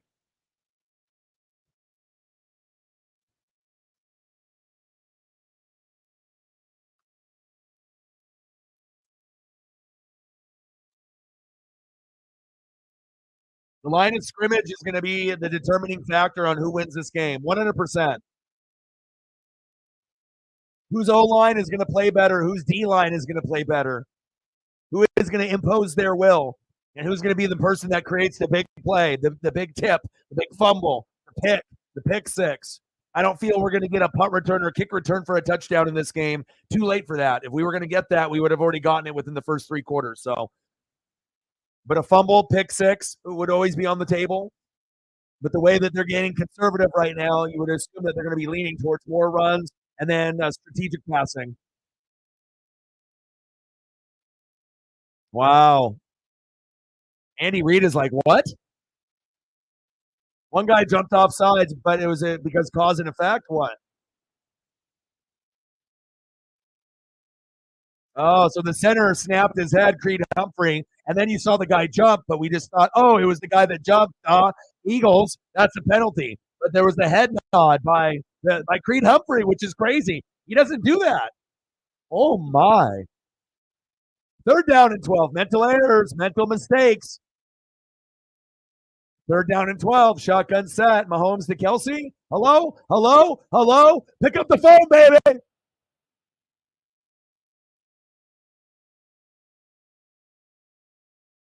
Hello? Hello? Brittany? Yeah. Is Pat there? Oh, he's not? Where is he? Oh, missing targets? Okay. I'll call you back. Bye. What the fuck was that? Even Brittany knows. What was that, Pat? That's Kelsey.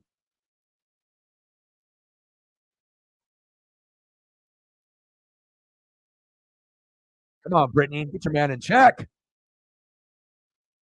Like, are even Kelsey and Mahomes teammates anymore?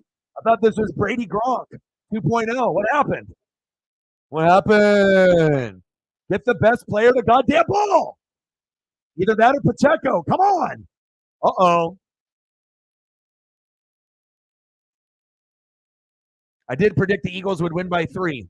And early on, it looked like an idiot prediction based on the Chiefs kicking their ass. And now, as we're getting kind of late in the game, it looks like my prediction may come true. But it's not over yet. Still got to get the fantasy win. You know, that's important. Prediction is important, but fantasy for reflect.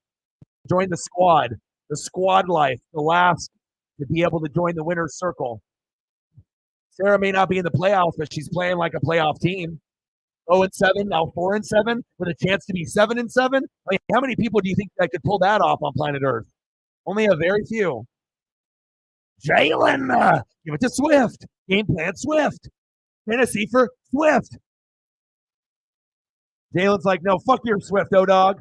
He's like, fuck you, reflect. I'm going to run it with Jalen and you have him on the bench. Screw you. He'll get the ball. You got this. You got this, man. You got to believe. You have to have the belief to rip off the run. It's either going to be a run or you have to get in the end zone and you'll be on, down at the 5, and it'll be, couldn't do the tush push, but hopefully it's not so close to like the 1 or the 2. You have to be at like the 5 to the 8, and then if you're there, then they'll be like, well, it's a little long for the pushing that's the pushing, so maybe we'll go to Swift. But hopefully you can just rip some shit off here and not have to worry about it. Look at the 2nd and 1 pushing. They're pushing on the 2nd and 1. Imagine if they ran that same play like 10 times straight, and all they did was just push to the tush. When it gets suspended, then maybe that would be the thing that would get it suspended, or they did it every single play to get a touchdown, like 12 consecutive tush pushes from the 20 all the way to the end zone. Would they ban it then? Maybe that would be the only way they ban it. They'd be like, what the fuck? These guys are pushing to the pushing.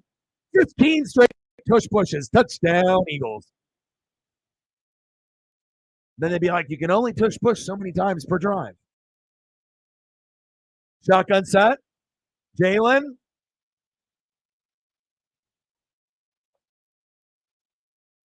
Good defense, Kansas City. How is that supposed to help my man get the fucking points? I mean, we're not trying to go backwards in points. I'm trying to go forwards.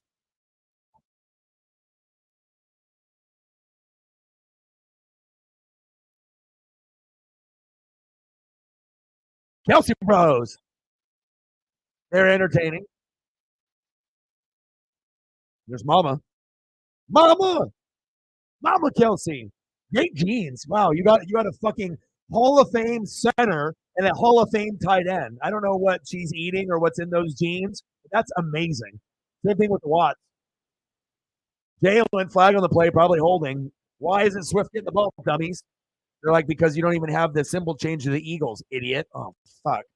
Sorry, sports gods. Jesus Christ. All right, now the Eagles have the ball. They have the spinning logo. Now they're ready. You got to keep up on this shit. All right.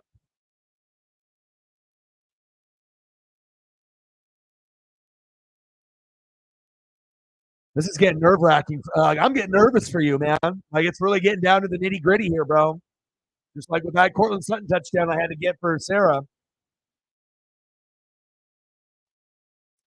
But I knew that if Sean Payton would, call the play as if I was going to call the play, that would have, been the play to do it. And, most of the time, with the ESP, when it comes true, you have to tap in to the offensive coordinator, know how he works, or if it's the head coach calling the plays. Shotgun set.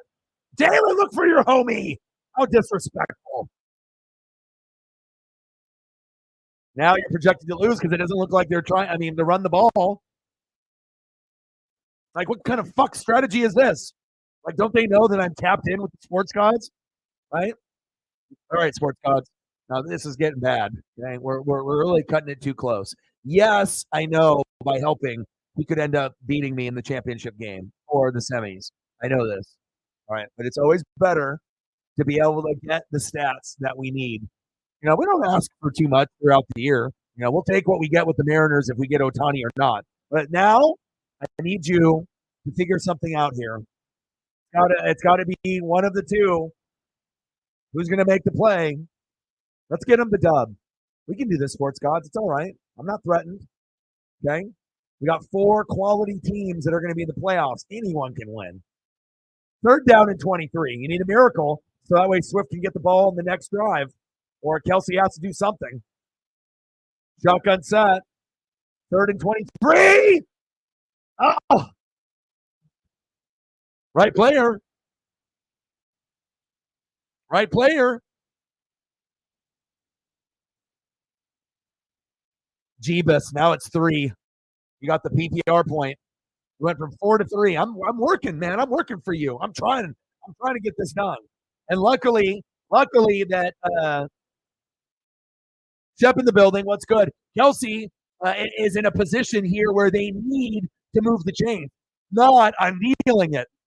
Like you're not bleeding the clock out by running the ball. So in this particular situation, as long as Justin Watson doesn't take your attempt, this should be you got it here on this drive.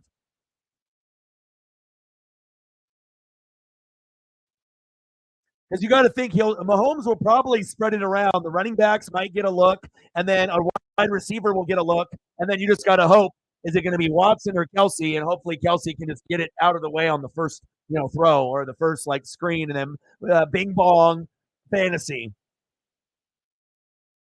Shep in the building. He's a goat. He's a goat. He's a goat. He's a goat. Shep in the building. He's a goat. He's a goat. He's a goat. He's a goat. What's good, brother?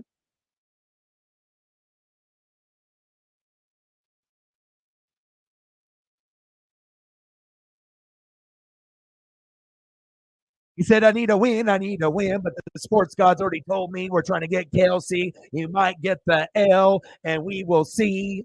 Reflect might beat you by maybe 203. Oh, Mahomes, my homie. Rushy Rice. This one's coming down to the nitty-gritty. Plus, Shep, he did leave like 80 to 90 points on his bench, and normally you lose in that circumstance 100% of the time. But if you actually look at his team, He's got one of the best teams in the league, top to bottom. So when that happens, Watson, that's not Travis Kelce.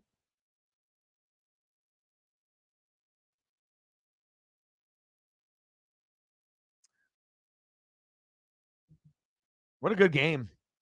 What a good game. Your boy trying to go 12-2. If I don't go 12-2 and 13-1, I feel like a failure.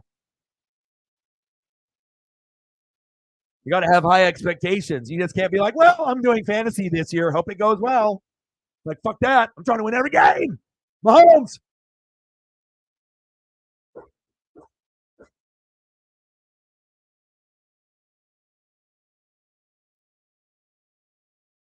You got to be shitting me.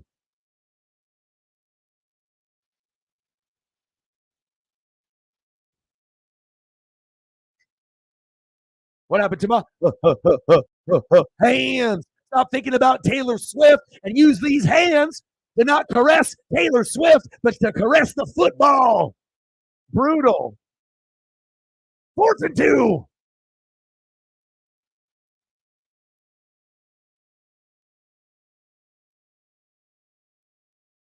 Let's go.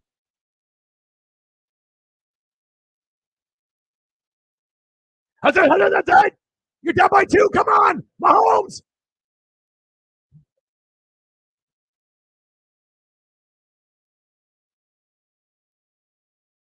Oh, it's holding. Maybe it's on the defense.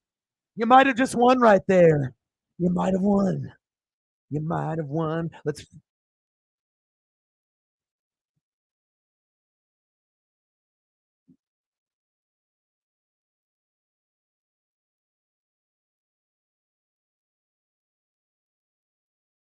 First down.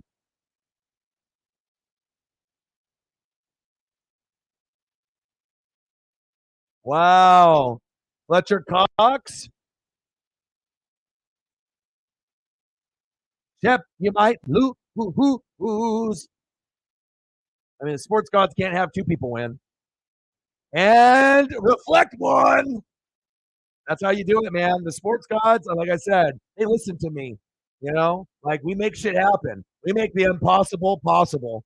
Cortland Sutton needs a fucking touchdown for Sarah to win. I already know that if I can plug in the fucking, Sean's playbook in his head, how would I run it? How have I been running it all year? How has he been doing it? I would do that. That would score a touchdown. Boom shakalaka. Cortland Sutton, ESP. Boom shakalaka. Right? And it's always better to be like a true OG, right? And help rather than be a hater. Because if being a hater, you'll get karma, right? Sports gods. I mean, I don't know how many times we'll find a way, and I'm not going to be right 100% of the time, but I guarantee we'll be more right here than any show on YouTube or Twitch or TV or podcast. I mean, you name me someone else. Tony Romo does it in games, but fuck, dude, he played quarterback in the NFL. I did not. Okay. Sports gods. And it was very aggressive. I mean, we're talking 35 points, right? 35 points, and you left 80 to 90 on the bench. Normally, the sports gods are going to punish you and say, dummy, you fucking left too much on the back end. You have a dream team, but you fucked up, and we're going to fucking punish you with an L because you should have won, but you made the wrong combination. Shit happened, right? But sometimes if you beg for forgiveness and you tell the sports gods, you know what, let's help the homie out. You might end up beating me in the championship or in the semis, but you want to make sure that the best of the best keep staying the best all the way to the end, and then we can have this like amazing. I mean, this is the best season out of all 6 years, like by far. Like I feel like it's literally up for grabs. And Shep, you're still going to get some wins before the season ends, but the top dogs in this year is this is different. Normally, we only have 2 good teams out of 10. Like that's just how it goes. Like this year, you got 4 solid teams that it could be, and then you got 2 other teams behind those 4 that actually, if they get in, they could do some damage too. And then Sarah's starting 0-7. Bang, boom, bing, bong, 4 in a row. Sports gods. Boom, shakalaka. The sports gods love you, boy. They do, they do, they do. If you ask, you shall receive. I'm going to get it for you. I'll figure it out. I'll tap in. I'll tap in for you. Okay? Get this. It was very late and very scary. Okay? Mahomes, and you were running out of time. It was a little bit of beg, because based on the situation, on how the flow of the game was going, you were fucked. Swift wasn't going to get the ball probably at the rest of the game, and it had to be okay. You have to choose. You're going to be an idiot and go to Watson, or you're going to at least help my boy out. He didn't really have a very it's a better game than last game with 4.4, which is garbage. But it wasn't a 3-touchdown game. But for fantasy purposes, I mean, you're asking a lot. Anytime you're asking for 17 or more for 2 people, that's a really aggressive. It's like you going up to oh baby, and that's why you need Mike Evans on the Chiefs. What happened to my hands? $20 holla ESP. Do you believe we get picks right easy as 1, 2, 3, baby? Let's go! Bang, bang, bang, bang. Catch the damn ball. Bang, bang. I mean, come on, bro. So many drops. $20. He said, God damn, that motherfucker did it. And he's like, I might actually beat him. You had your good luck last year, Shep, with the 0.5. But luck like that doesn't last for multiple years in a row. I don't give a shit. I mean, I might get beat down, but I'm going to get right back up. I ain't letting 0.5 loss fucking ruin my life, okay? You had an amazing year last year for what you did. And in all honesty, in the championship, if we were going to crown a champion from last year, it's you. So, based off Burrow and the whole situation with Damar Hamlin. So, you essentially had the championship even though there wasn't the championship. You feel me? But this year, we got Fo King, we got Reflect, we got Doggy Dog, Chief for Chief. I mean, unless you can catch up to that last spot, that means that you and Chief Latif will have to beat the shit out of each other. Okay? Jabs to the eye, jabs to the nose, and then hit me up and then send me some pictures of good food. And then all of a sudden, haymakers, and then we'll see what happens. We'll see who's got the inner Mike Tyson better between you and Chief Latif. Now, his team is better than yours, but I've seen you get hot late. So there's always a chance if you believe and you actually are trying. All you got to do is get your guys to hit for a week. And then if you get your guys to hit for a week, they might hit for a second week. And sometimes that's how people win championships in fantasy. Unless you want to be like me and go against Shep and have 9 red matchups, and then you try to win. Or it was 8 out of 9 were red. What kind of bullshit is this? How the hell I go 13-1, and I got 8 out of 9 red matchups, and I got 4 reds on the bench. I was like, what is this? The worst possible rivalry games that I get screwed and fucked on in fantasy. And it's best of 2 weeks. So it's okay, fuck, I'll be shitty here, but then I got to make up an additional 15 or 20 and have a good game. That's tough. That's how you lose in fantasy in the championship. You have to be good both weeks. That shitting the bed, right? That only exists when you're little and you're sick, okay? Not in fantasy when you're an adult, okay? In the bed and in the playoffs or in the championship, there is nothing a worse feeling to actually get to the championship and then just shitting the bed. And it's when you shit the bed, it's not just oh, fuck, man, we had our 2 guys starting running back, wide receiver. No. When it shits the bed, you have 9 spots. 7 of them do terrible. You're what is this? 7 spots with 5. 4th and 25. You should have started Kyler Murray because I had him and I shouldn't have dropped him. And then you picked him up and you should have played him because he's a dual threat like Joshua Dobbs. Hell, I should have kept Kyler Murray and dropped Patrick Mahomes. That could have been an option. But I gotta stick with Pat. I think he's turning a curve now. 4th down and 25. Pat! Incomplete. Eagles win. I say Eagles win by 3. Eagles win by 4. And it looked terrible for the Eagles. Terrible. Let's be honest. We watched this game together, right?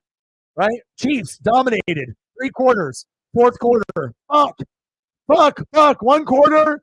Domination for 3 quarters. 1 bad quarter. Fuck. That's the difference.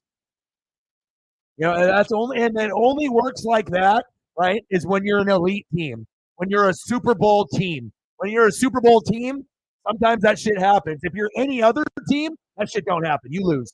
You lose. Reflect loses in fantasy. They said, sorry, you fucking lost. Not helping you out. Not doing it. What a huge comeback for you, bro.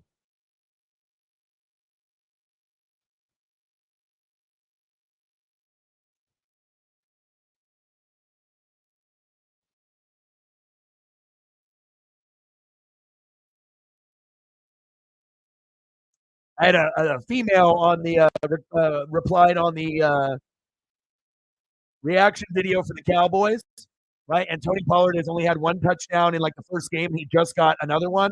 And she says, I'm avoiding doing the Cowboys reaction because I'm mad that Pollard hasn't got the ball and touchdown since week one. That has nothing to do with it. I'll do as many reaction videos as I can as possible. But if the NFL blocks some of them, then you have to go to my Twitter page to watch them. But if you don't go there to Twitter X, then you can't see them as long as I have access, to the video still. So, I mean, I can't determine which ones are going to get blocked and which ones are going to stay. NFL decides on that either with a manual person or AI. And they're like, oh, fuck O-Dog this week.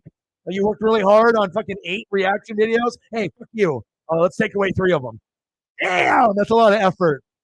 That's why I still put them on Twitter and X. And we actually get good views on the streams.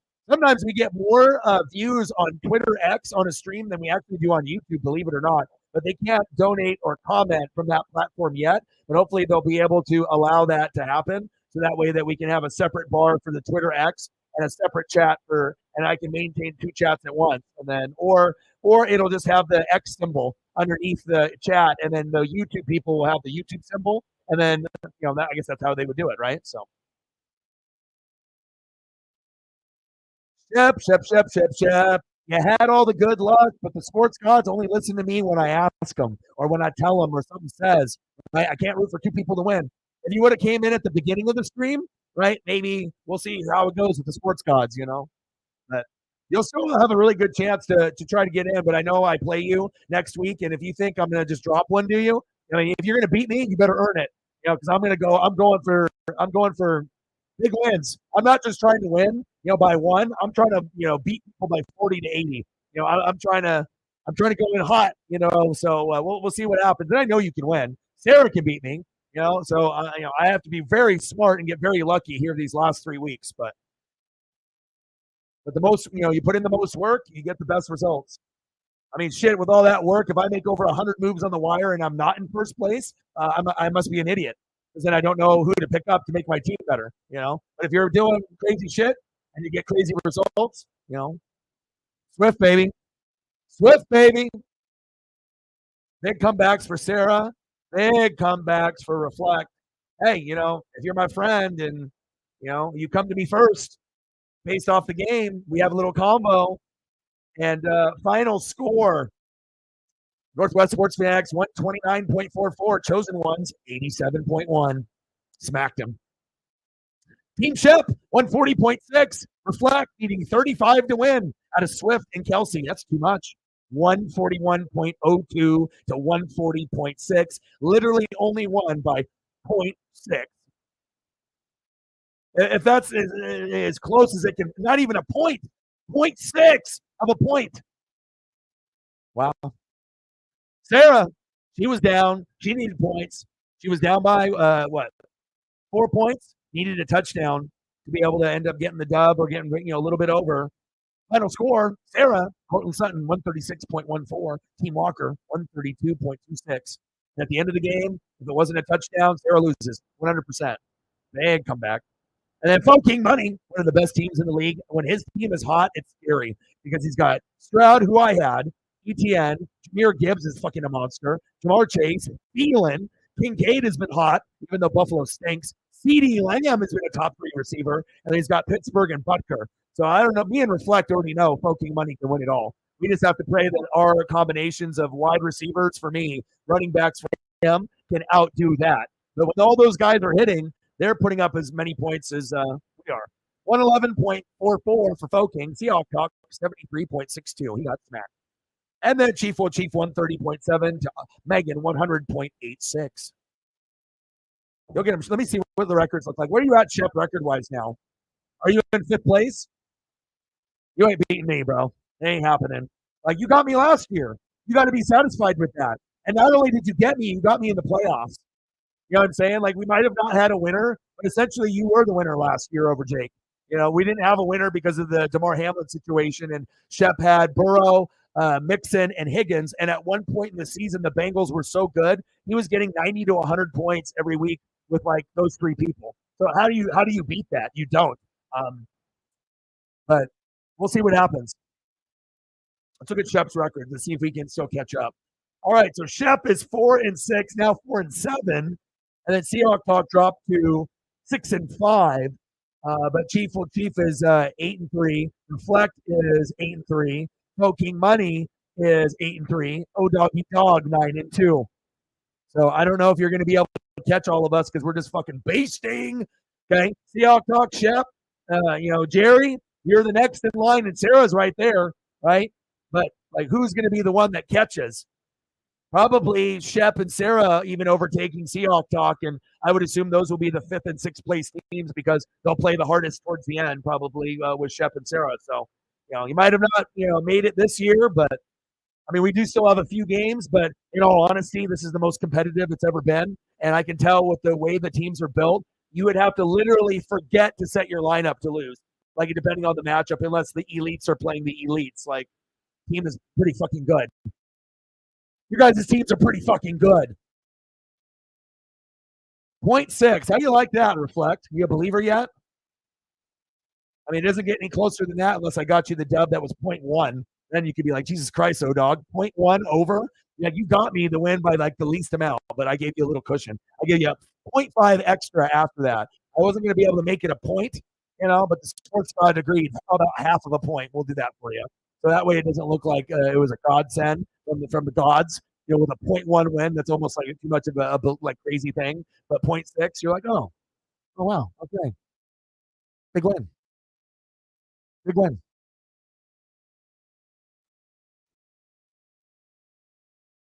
What was the final numbers on Jalen and Mahomes? Both me and Reflect benched them because we didn't trust them. So the final numbers on that is Mahomes ended up with 16.88. So my decision to bench him for Dobbs or Hal was correct. And then let's take a look at what we got with Reflect. He had Purdy 26.72, and Hurts ended up with 18.9 when he was at 0. So for that's an A effort, but still the right choice was made. And if you would have made the other choice, you would have lost. Wow. And Shep had some really good numbers too. Tua 17, Mixon 21. Aaron Jones got hurt, and honestly, if Aaron Jones didn't get hurt, that's the only reason that Shep lost this week. He would have beaten Reflect this week. But Aaron Jones went down with an injury, and when that happens, I've had it happen with Mark Andrews. You typically lose. Sometimes you win though, and other people have had a big significant loss, and it's hurt you. Like Reflect had a big loss. And when you have a big loss with an injury like a running back or wide receiver, and it happens in like the first quarter, it's really hard to gain momentum when you think a guy is going to get 15 or 20 and Mark Andrews gets hurt in the first 3 minutes. And luckily he got 2 catches to get me 4, but like not ideal. Like this fucks me like hard. Like, dude, like having to lose Andrews, like I need him. I need to have Andrews like the whole way through. And then I have Laporta and Taysom Hill. But I guess if you had to ask for a backup plan, that probably is the best backup plan that you can get, right? It's like Taysom Hill and Laporta if our Andrews. Like, what else am I going to get? That's as best as it's going to get. A bing bong player like Taysom, 5 points or 20. Hope you pick right when you put him in the lineup, dummy. That's what the people are saying to me. And then, Sam Laporta, a consistent 7, to 19 points, but you're not going to get the 11 and 19 as often as you want. So.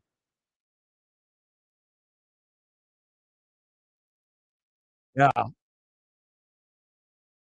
I mean, like I said, normally I'd be like, Shep, you're in the playoffs. You're in the 4. To be like me, Chief, Shep, and maybe Sarah, but Reflect came to the game and Foking came in the game too. He said, "Fuck, I'm trying to win this shit. I'm trying to win this.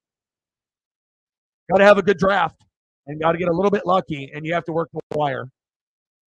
Work the wire like Kanye with the braces in the car accident. Through the wire, you got to hit the wire. You got to be smart. And the less leagues you do, the better you're going to do because there's more focus. You're doing 5 leagues. I'm doing 1, and I'm spending 4 hours a day on the app. And I'm fucking spying the shit out of everybody. I'm making the most moves. I'm spying on everybody. Bing bong, bing bong, $49 dono. He's like, I can't believe it. O-Dog did it. That son of a bitch. He's like, that son of a bitch got me the dub. Hey, let the best man win. Just like with the Huskies and Ducks. Whatever happens, happens. If fucking you beat me, fucking go all the way. In fantasy and in real life and fucking the Huskies. Yeah, fucking do it. I'm being 100% sincere with that. I mean, I want a Pac-12 team to be the champion so bad. It would be so cool. Plus, that would give me the bitter taste out of my mouth with Cam Newton and Auburn beating us. I still haven't got over that loss. That's the only championship that one of my teams, I feel that legitimately dropped the ball. Like that was the one that was ours.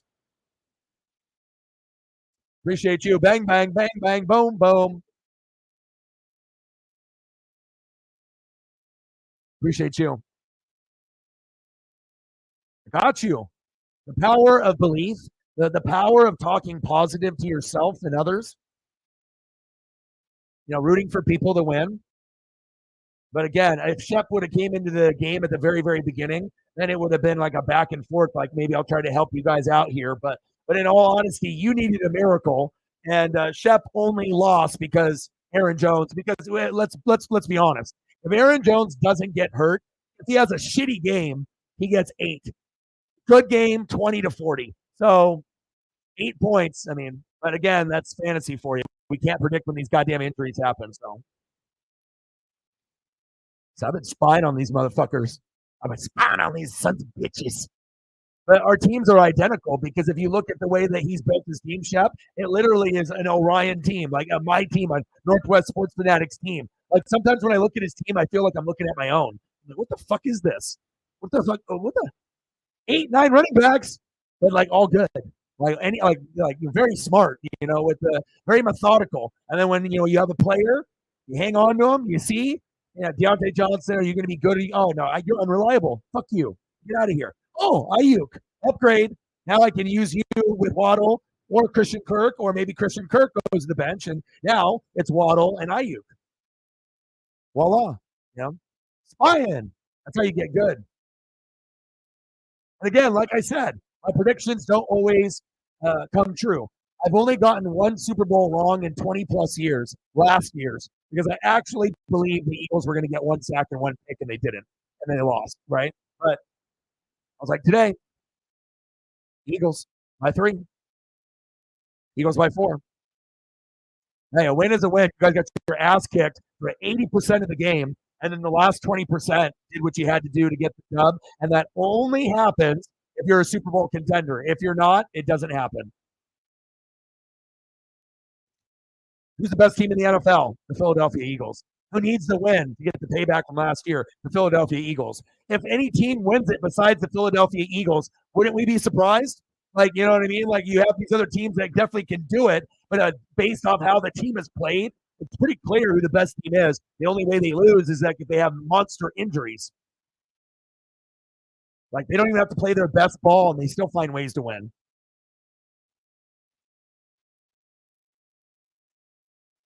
Fuck, you know it. I want Oregon and Georgia in the Natty. I want the best of the best. If we're going to win it, I want to win. I don't want to win against Ohio State or Michigan if Georgia is the dog of the dogs. 2 champions going for a 3-peat. I want Georgia. That's who I want. If we beat you guys, then I'm like, we're the real deal, right? But we got to get past the first one. And I had another guy comment on my videos and saying that he doesn't think that Oregon could win in the playoff if we got there. We would be the first eliminated, and I disagree. I have mad respect for Ohio State and Michigan. Every year, they're always 2 and 3 with Bama or Georgia.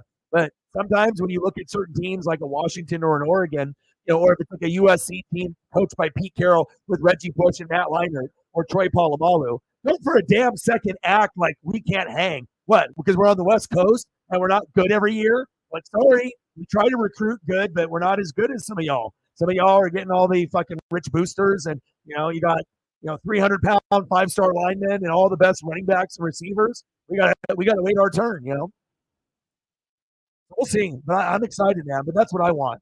I want Michigan or Ohio State. I think I would want the toughest route. So I think honestly, I want Michigan in the first game because I want to get punched in the mouth. So that way we can punch back and see if we can actually take a black eye or if we fold. And if Michigan beats us, then hey, good for you. Move on. But I want Michigan, and this is me talking to the sports gods. Right? I want Michigan, and then I want Georgia and the Natty. And if we go that route, then no one can say shit about Bo Nix or Oregon. If anything, it's going to get us mad love. We're going to get mad recruits, and we could end up going on a little bit of a tear and represent the Big Ten as not just Michigan and Ohio State's division, but Oregon, UW, USC. We're going to be knocking on the door. You know? Oh, guns a blazing, bro. You ain't getting into the ring with just some sloppy jalopy. Just some scrub. Some jobber. I'm trying to go for the tip. You know what I mean? I'm trying to go for it all. I don't want to just win. I want to. I'm trying to obliterate. If we're playing fantasy, I hope I win by one. I'm trying to win by 40 to 100. It's like when you're one of the best. I'm trying to be dominant, not just scraping by. But sometimes you have to take the scrape bys because those are the ones that build character moving forward. Sarah should have lost. Boom shakalaka. Reflect should have lost. Boom shakalaka. And you left like 80 to 90 on the bench. You understand what the sports god just did for you? He literally did something for you that happens once a season to one player. You left like 90 on the bench. That's a 100% loss in like a million leagues. 80 to 90 on the bench. And then you get the win by 0.6. That shows you it's a beast mode team. Top to bottom. Even the backups underwhelmed, but it was still enough to barely win against someone's top tier. It's kind of good. But Shep will be scrapping. Shep's a scrapper. But the one thing that I will say that Shep's team has that other teams don't have, if you're actually looking at teams, and I like it because I have a piece that he has. If you look at Shep's team, who does he have? Right? He's got Tyreek and Tua. They got a favorable schedule late, right?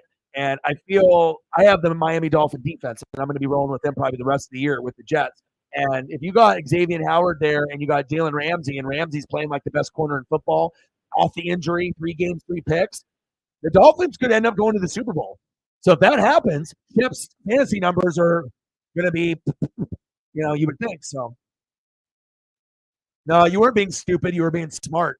You did the safe picks. And then you took one risk with Christian Kirk instead of a running back, and you realized that you fucked up and you'll never do that again. It's like, you were hoping for the 15 to 25 points from like all the guys, and then you see all the people on the bench. But like the Saquon thing doesn't, the Saquon and Singletary is 50 points, but who in their goddamn mind would have put those guys in when you have a dream team like yours? If you have a scrub team and you have those guys, you're like, those guys are automatically in for you anyways. But if you have like a beast team, those names are like not good enough to even fucking play on the roster. It takes like a special player to earn the spot on an elite team in fantasy. We ain't fucking with you if you're like balling out half the time. You're getting punished if you're on the bench, and that's where you belong. We're looking for consistency. I can't have Saquon Barkley play good once every 4 games. However, the previous year when I had him, he was good almost every game, and that was the difference between the Giants making the playoffs and not. I took a gamble with Chubb and Jacobs, and I said, you know what, Saquon, I might get fucked with this, but let's try, and it worked. But it doesn't work every year, so I can't. I love this league too because we're getting better and better player for player. So.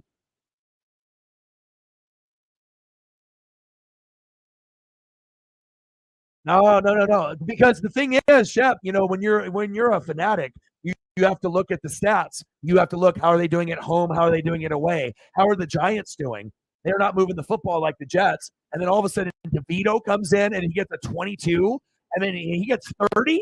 Like, it was an anomaly. All on top of, you played the Commanders. They actually are kind of like a 500 team, a team that could, like, if they got hot, maybe could make a slight 10% chance as a wild card, but probably miss the playoffs by a few games, maybe 5 to 8 wins. But like sometimes they play really good and they can like beat elite teams, right? How the fuck are you going to lose to that, right? And you're at home. But then I found out after the game that their showers weren't working and the building is breaking down. So it was like they were cursing the team based off the facilities and Dan Snyder and now the new ownership. So LG in the building. Yeah, but you know what it is? I feel like the fantasy gods kind of sometimes they work. Like when you have people in pairs, when you run with 2 people together, they like that shit. Running 3, you're a ballsy motherfucker. But if you do 2, Rashad White, Mike Evans, watch out. If I got David Montgomery and Amon Ra, watch out, right? If you got pairings, sometimes when you have that, Brock Purdy, Ayuk, are you going to use this lineup all the time? Not when you have Jalen, but you're just like, wow. Like now, if Jalen is in a bad game, instead of just sticking with him, you're like, nope, I believe in Purdy. He showed me that he got a 26. So now, if he gets like a 16 to a 20, you don't give a fuck. Like you're like, okay, cool. As long as Hurts doesn't get 40 and you lose and you lost because you didn't do that swap or whatever. So,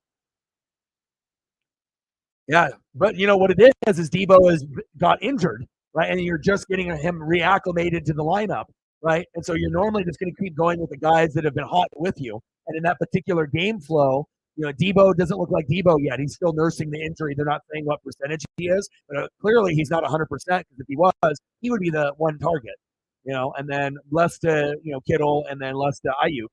And then other guys, Jennings and a few others would get looks and whatnot. But, and that's what sometimes taking a risk in fantasy is all about. You get a new addition in Ayuk, sometimes good, sometimes bad, but kind of trending in the right way. Debo's been hurt. You have to pay attention. If you pay attention to what each team is going through based off injuries, depth, how good they are, then you make a ballsy decision and then it works. But if you're just like, just kind of going through the motions, you're going to get going through the motions results. Sometimes you got to take a risk and sometimes it screws us. But sometimes when you take a risk, it's like the most beautiful thing. That's like, seeing your girlfriend or wife or some beautiful person. You're like, what is this beautiful, like magician in front of me?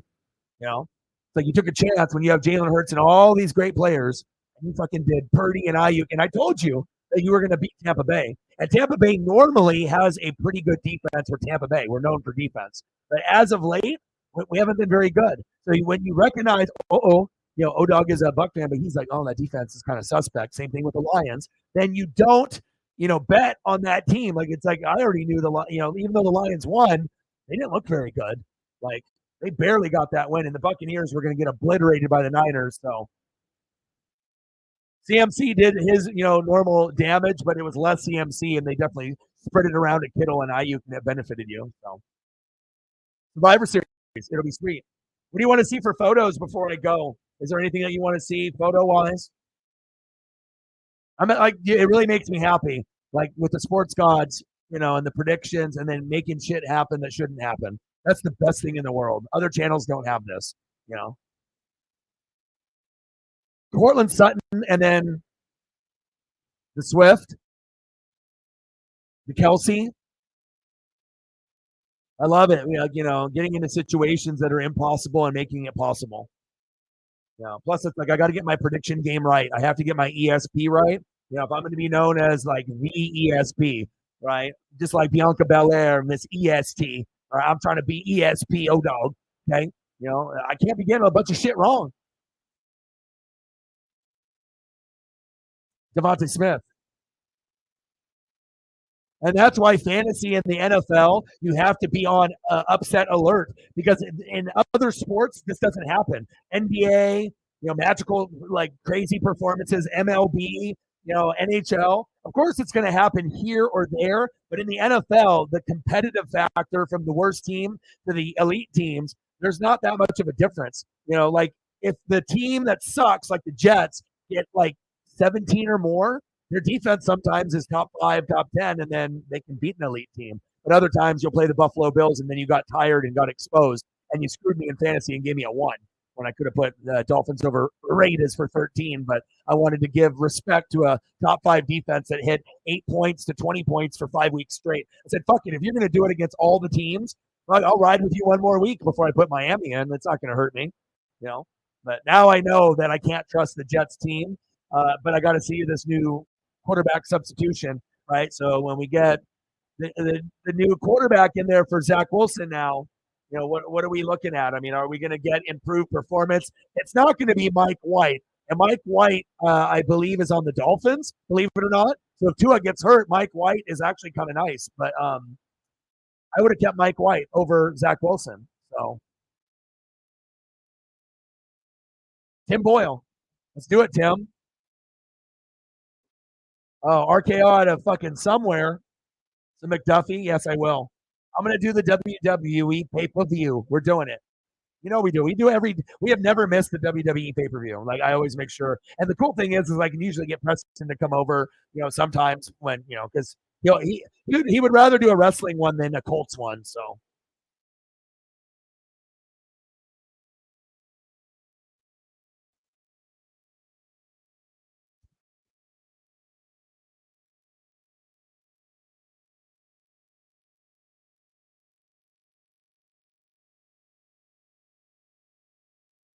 best team in football. Oh, doggy dog is not wrong often.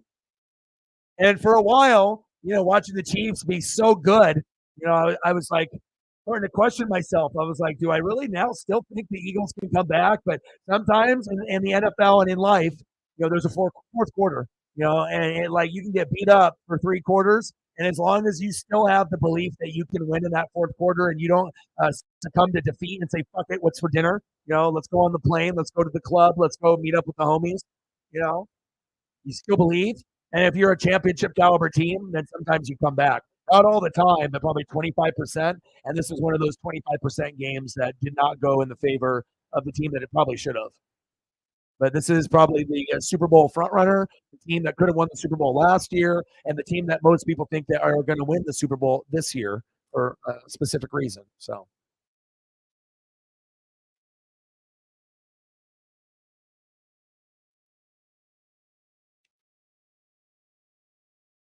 All right, I got some McDuff, baby.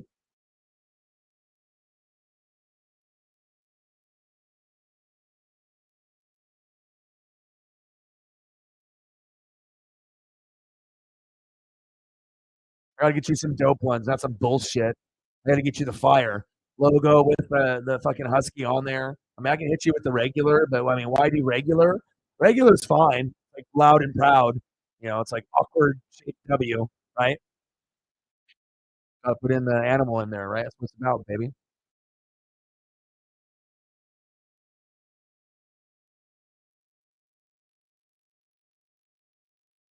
I'm waiting.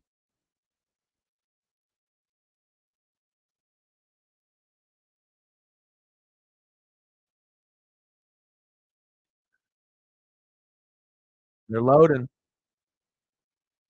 Let's go, baby. I might like green. Apple green is my favorite color, and I love that vibe. But for purple, which is not, going to be like the most common color. You'll see them in college and in the NFL. I don't know, kind of cool, man. I like different. It's like purple doesn't got to be a female color only. Where it's like, oh, you're wearing the purple. It's like you can still have like Vikings. You can still have like Huskies and like do it in a dope way and like have it like really like show out. Like I like it, man. I'm not a hater. I'm not a hater.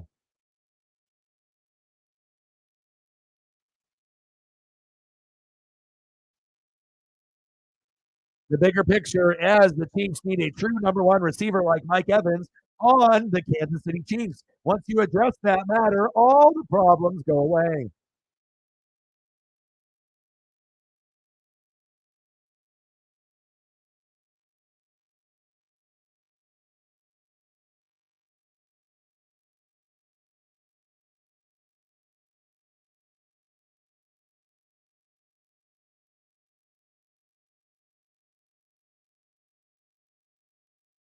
Like, how do you have this press conference if you're Patrick Mahomes and you're talking right now? Like, we dominated for 3 quarters.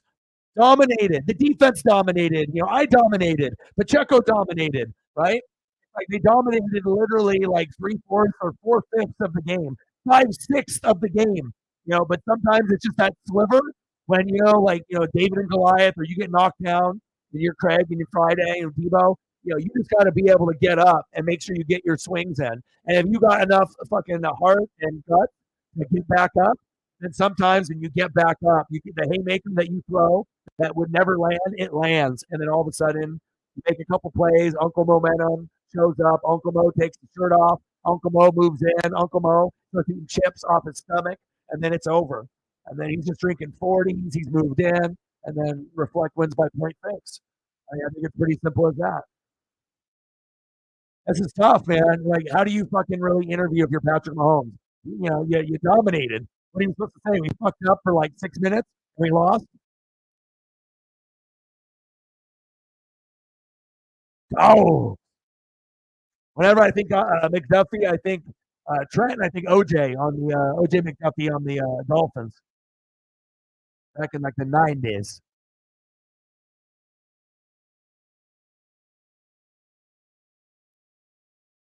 I had a purebred Samoyed.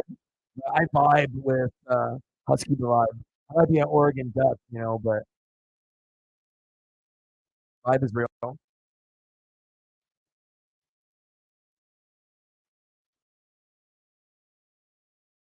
I have a connection.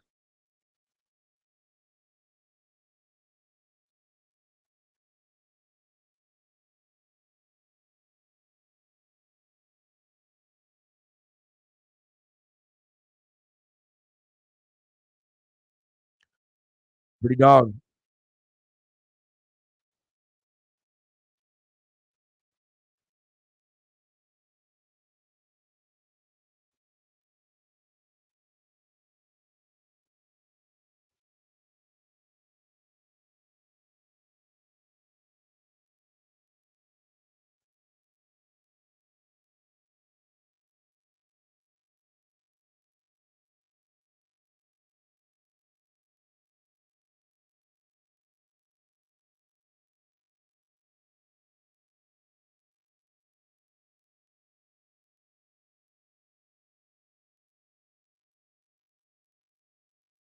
This is the most excitement for any Oregon or Washington fan has had in fucking years.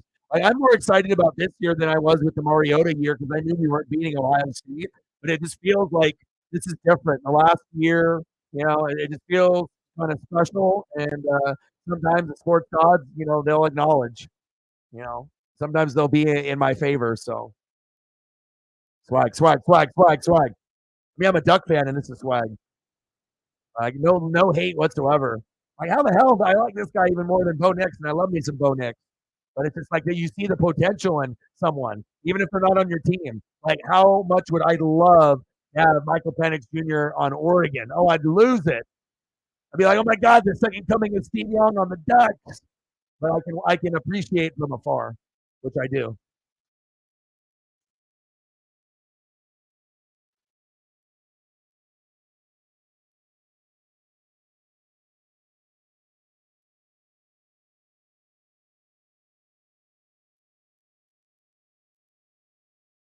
I mean, I can't wait for Georgia, Bama, Huskies, Ducks, baby.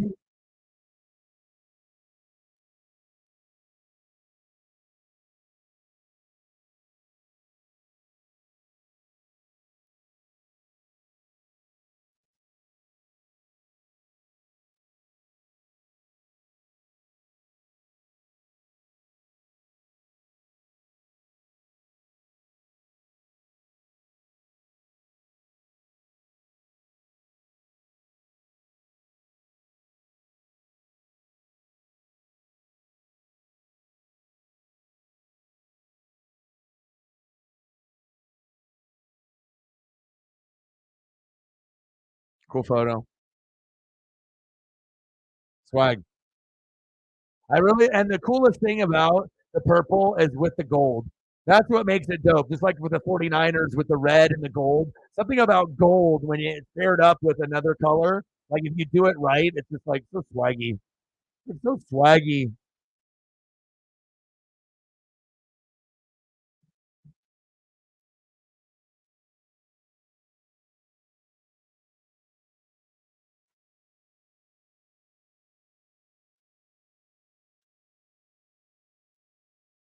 Bills no good, bro. Bills are not a good team anymore.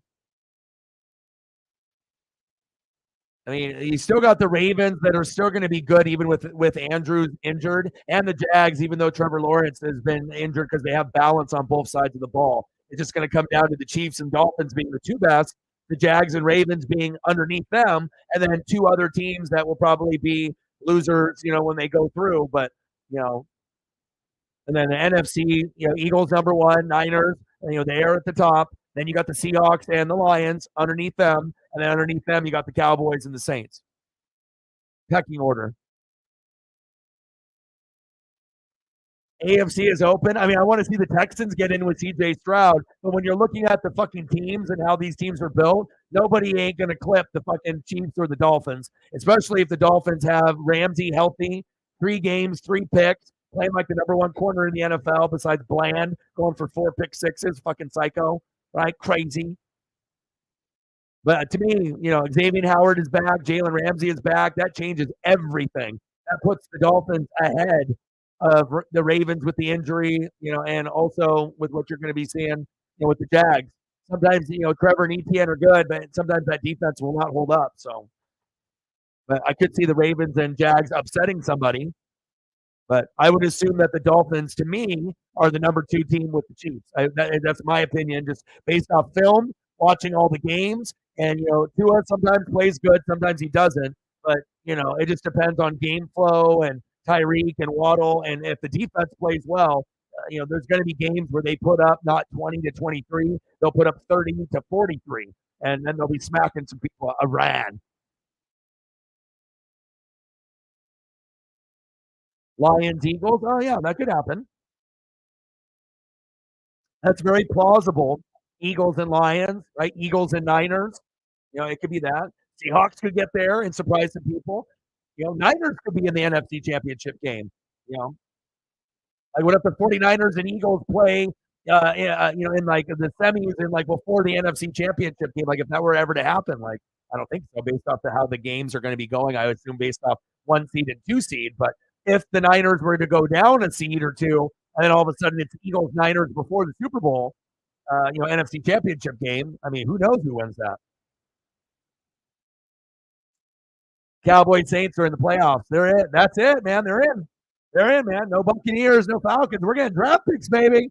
We're getting draft picks, baby. Me and Reflect are getting new quarterbacks. Can't wait.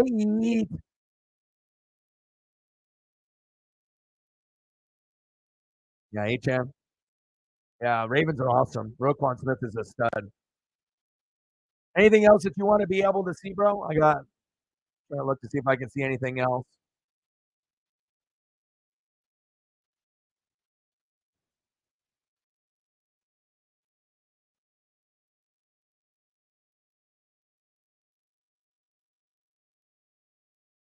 But it's like NFL is so unfair.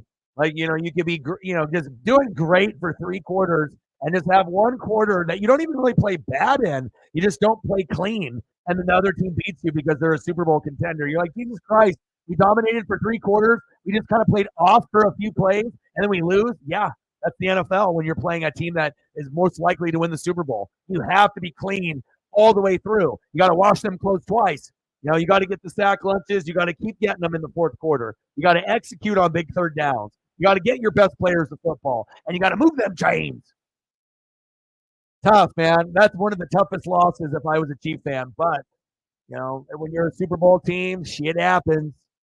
Shit happens. What a good game, though. You want to see some Oregon Ducks champs? Oh, okay. Let's put some Oregon Duck photos up instead of Georgia. Let's do that. I'll hit you with some Georgia.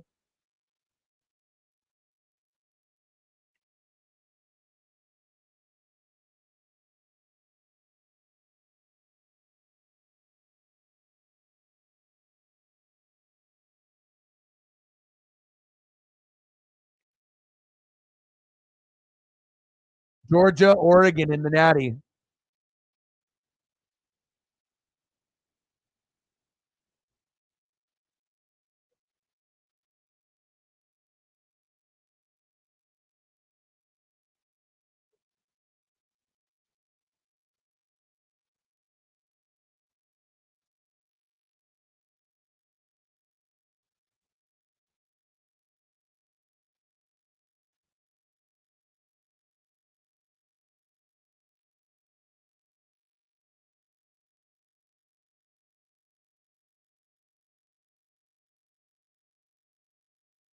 I got the swag coming in. Bing bong. Look how much better that looks. You're like, oh shit. Damn, you crazy, bro. You crazy, brother.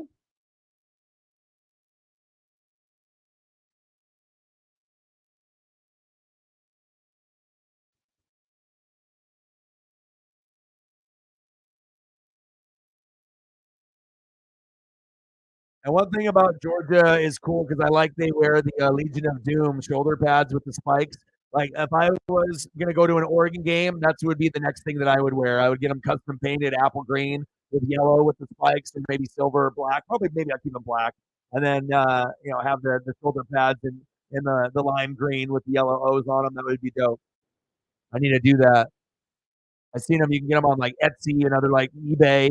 People make them. Some of them use like screws. Some of them use like the rubber jump offs on there. But pretty dope.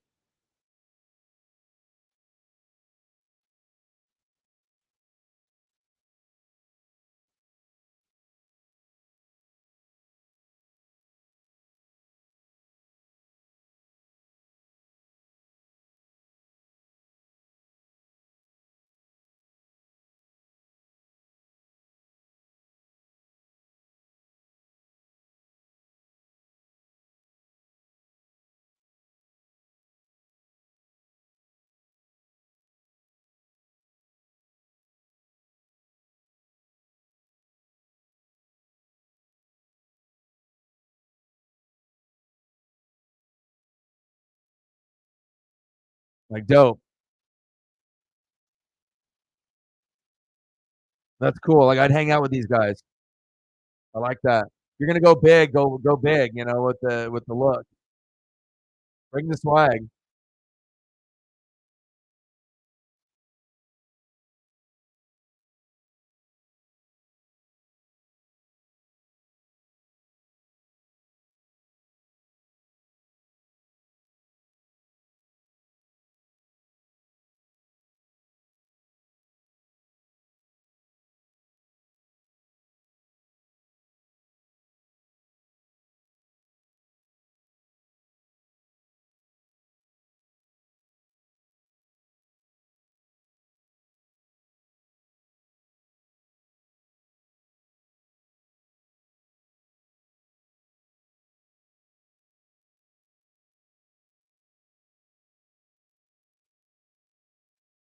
Like this year in college football and the NFL, and like it feels like it's gonna be pretty memorable this year. Like it's always memorable, but like something maybe extra happens this year in the Super Bowl, NFC, AFC championship game, or maybe in the college football playoff, like maybe some surprises and whatnot.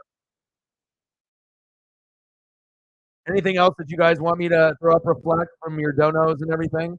Anything else?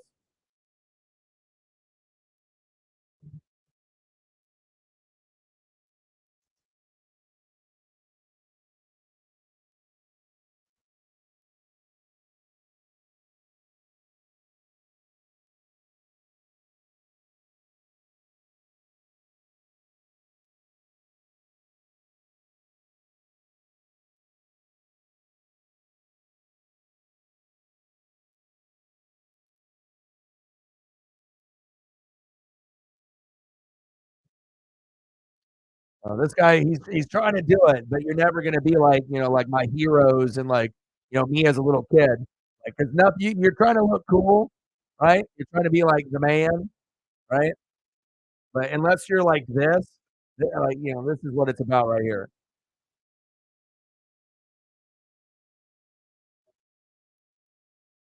And that's what it's about right there. That's the swag level, top notch. You're trying to get on this level. It's like impossible to even get on this level. It's like being a member of NWO.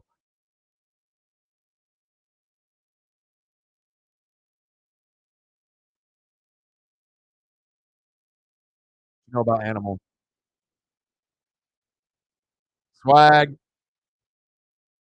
all good, man. Appreciate it. Let's do it.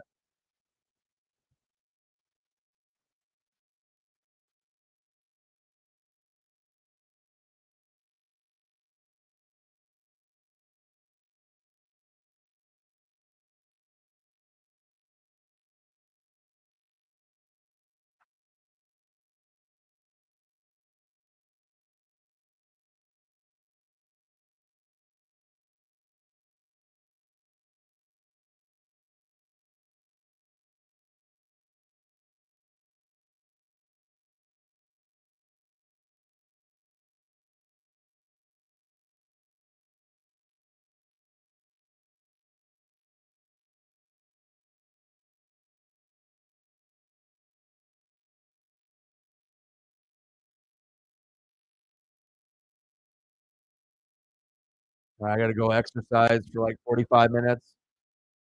Take Paisley out, get her to lose weight, and then we're gonna figure out what we're gonna do tomorrow. I mean, I'm gonna do more reaction videos and whatnot for the NFL highlights, but we'll see where it goes.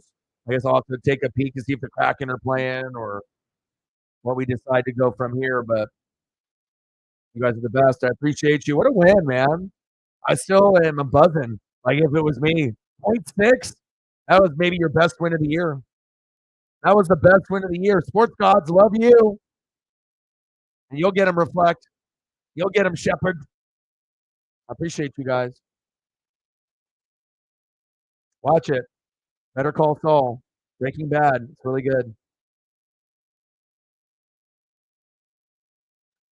Bills have 0% chance, bro. They have no defense. Josh Allen is throwing picks. Man, you've been working so hard. You haven't watched the Bills play this year. They're terrible. For real. They're for real terrible. Like, ask anybody in the room. They have 0% chance, bro. Like, even if they get to the playoffs, they're going to be like the Dallas Cowboys and, like, losing the first round. They don't look good, man. They are discombobulated. No Matt Milano, no Tre'Davious White. They had to fire Ken Dorsey. The running game hasn't been good. Diggs has not had a good rapport. Allen's throwing picks. Offensive line is hurt. Defense is hurt. Like, I mean, the Bills is not happening. Jags, Ravens? Yeah, maybe. Right? Dolphins and Chiefs, though. That's probably what it is. You've been working too much. You can't be like, oh, the Bills are always good. Not this year. This is finally the year where they decline, and you would actually be smarter taking the Ravens and Jags if you were talking about like football with like the homies at work or whatever. You know, Bills are totally out of it, 100%. I would take Dallas over Buffalo at this point too, and that's saying something. Yep, I agree. Better Call Saul. Watch it. You guys are some goats. Thank you, Reflect, for saving the day and actually getting to the number. The sports gods appreciate it. They say thank you. And, we'll be back to do business at another time. We'll see if we end up playing each other, possibly in the semis or in the championship. You guys are the best. What a game. And we'll figure out what we're doing. Pretty dog. McDuff. Stud. I appreciate you guys. And guess what? Couple days. Niners, Seahawks stream Thanksgiving evening. Be here with your boy if you can. And show up. At least stop by and say what's up. Okay? Big game. Final score. Eagles 21, Chiefs 17. Thank you to everyone that donated, commented, shared. Reflect is the MVP. Shepard, runner up. But hey, you'll hopefully get on a nice little win streak, which is not against me. Then I'll see you in fantasy, old dog. I'm coming for you. Well, you know already I am. And I've already been building my team to play you for the last 3 weeks. I'm good. Okay? All the scouting has been done. Now it's on you. Let's go. Let the best man win. You guys are the best. I love you and appreciate you. A very, very good quality game. Eagles 21, Chiefs 17. And I got one question for you. Who talk sports like us? Your boy Ryan, Northwest Sports Fanatics, and I'm out. Okay.